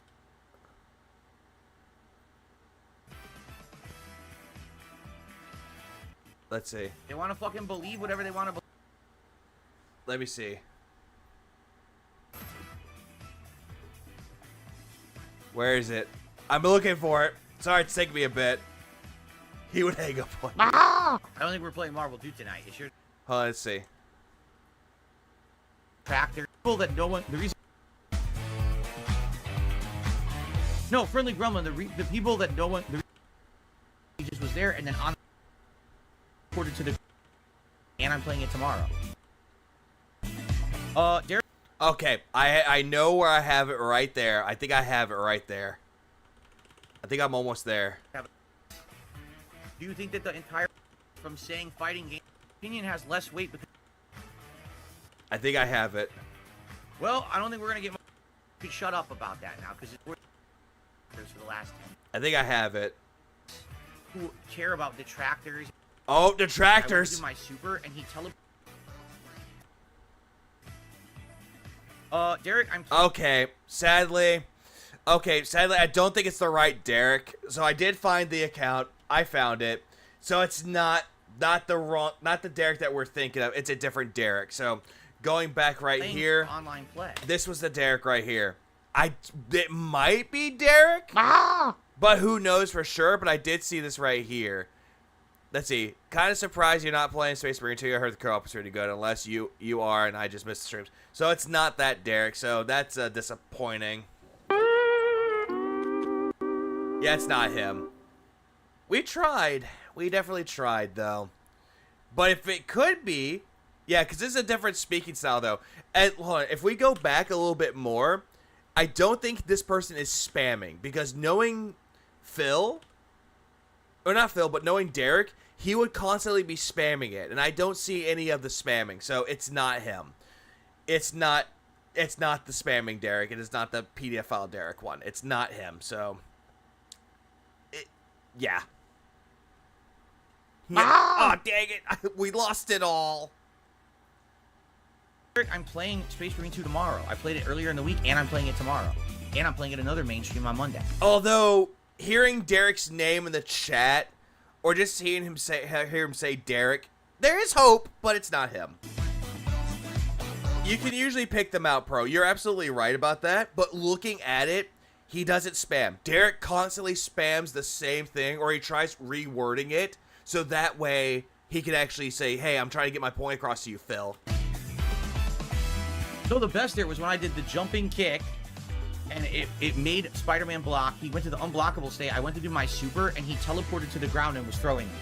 He didn't even land. He didn't even fall. He just was there and then on the ground throwing me. Roll back is. That is one of his alt accounts. I've seen that name before he cut back on the spam to try hide what until he fucks up. It is?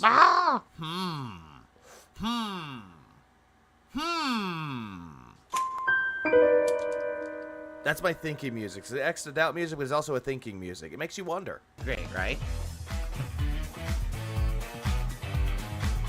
No, Friendly Gremlin, the people that the reason no one cares is because people are dunce fucks who... Oh, they're dunce fucks, huh? Okay, I have to go back to that one. I kind of want the source as well, though, just to see about that one, though.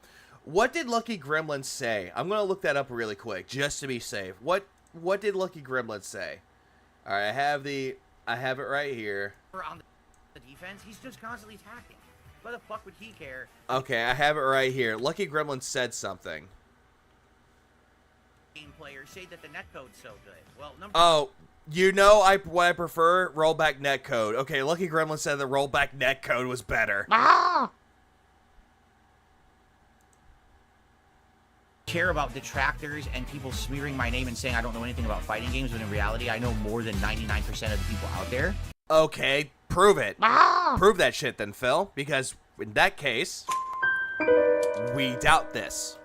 Alright, so you're completely fucking wrong. On that, if people would listen to me when I tell you stuff about fighting games, they would be educated. But they don't want to listen. They think I'm some kind of a clown because they listen to dumb fuck detractors for the last 10 years. So you can just cut that shit out right the fuck now. I know more about fighting games than 99% of the people on this fucking planet. The only people who would know slightly more than me are the FGC hardheads who fucking play it constantly. So you can shut up about that now, because it's really fucking stupid what you just said.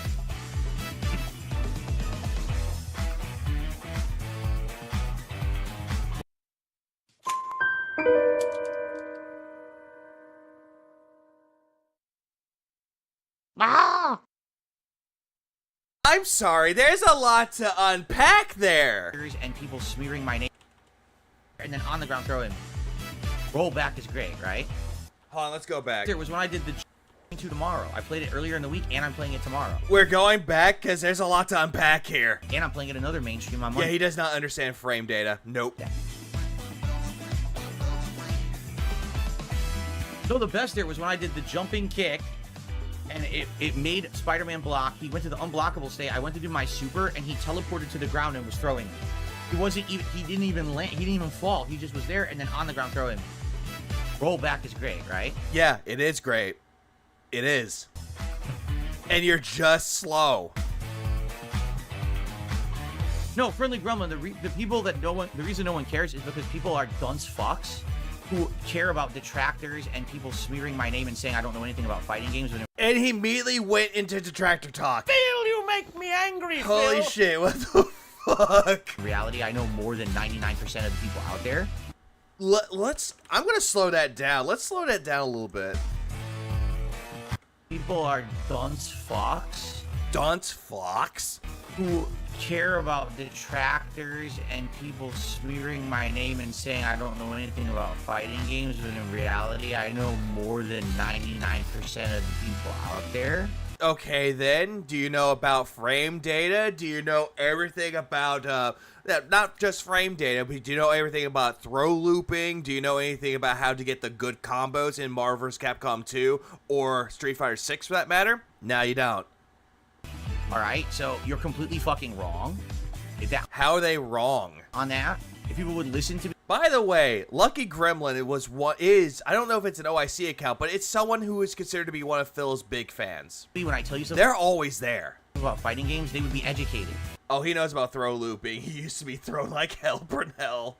But they don't. But then again, he gets thrown a lot, and yet he's complaining. Want to listen? He got destroyed in Fighters. I remember that too. He was bitching about it. And they think I'm some kind of a clown because they listen to dumb fuck detractors for the last 10 years. Phil, you're the one that makes yourself look like the fucking clown. You put on the makeup and it's never gonna come off. You can just. That's what you say. So why does he lose so much? Cut that shit out right the fuck now. I know more about fighting games than 99% of the people on this fucking planet. The only people who would know slightly more than me are the FGC hardheads who fucking play it constantly. Okay, there are other people out there that don't play the games constantly. They're doing other things. Look at Raw Phil. Look at Piece of Peace. They can go into you in Street Fighter 6 and whoop your ass. No problems. So you can shut up about that now, because it's really fucking stupid what you just said. Why? Because they prefer rollback netcode? That's their opinion. Do you prefer delayed base? Well, no fucking shit. That's what you prefer. Phil, you make me angry, Phil. Phil, I guarantee I know more about Street Fighter 6 than you, and I've been playing fighting games seriously for a couple of years. Oh yeah, I completely forgot. Nug kicked his ass as JP. That was good shit. Well, I don't think we're gonna get Marvel. True. He loves calling people dunces, yet he's asking his chat for help in games, PC tech, RL, etc. So who's really the dunce here? That is also true. And how to fix a fucking PC. Well, too. Oh, we already know about that person, Jay Uso. We already know about that one.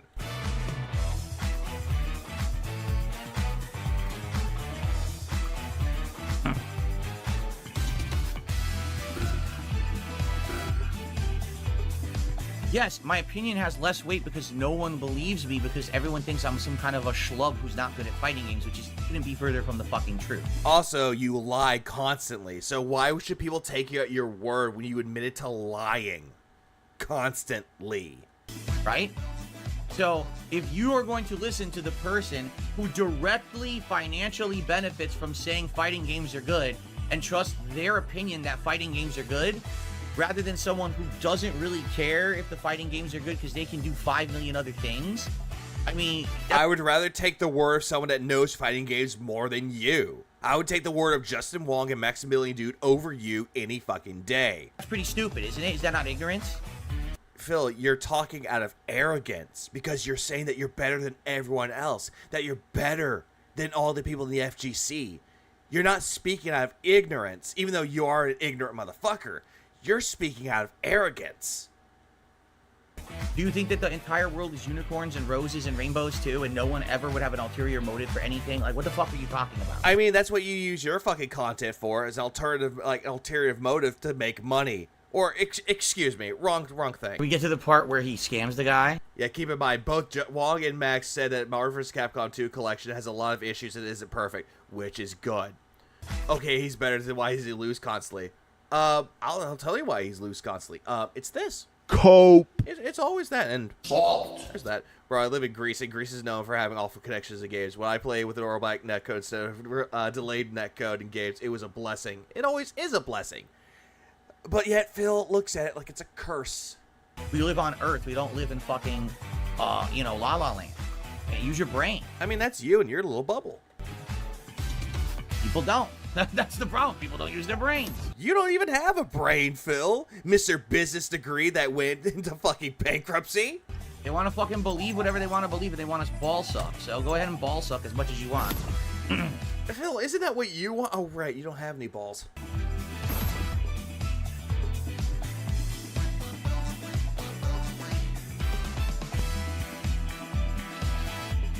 I don't think we're playing Marvel 2 tonight. It sure doesn't look like it, does it? Then don't play it. Here comes a new challenger. Oh, we got one. All right, folks. So we're heading into the second half of our night here, and I actually got a casual match in Marvel 2. So yeah, casuals. It's good, I guess. We'll see how money. Person is good or not. Or, Whoops. Ah! Wrong button.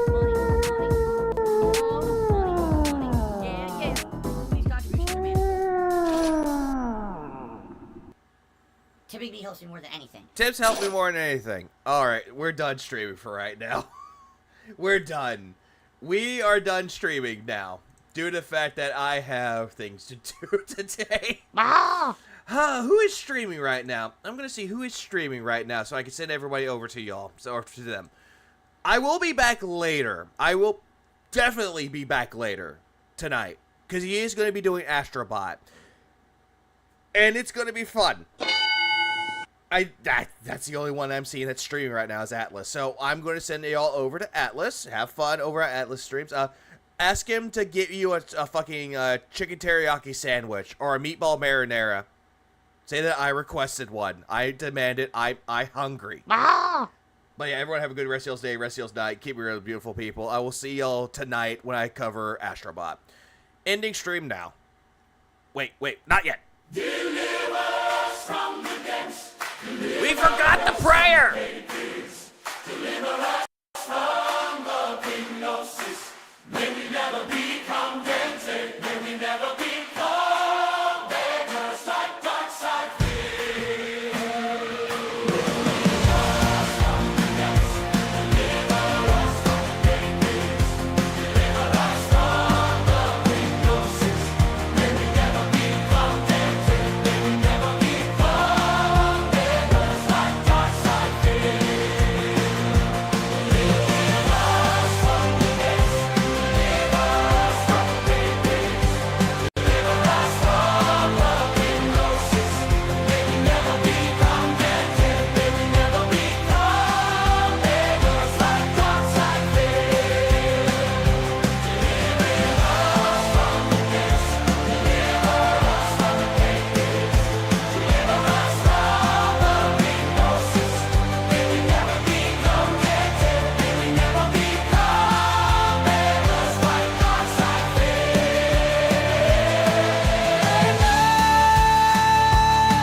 Go to bed a vegan. Consume the sandwich!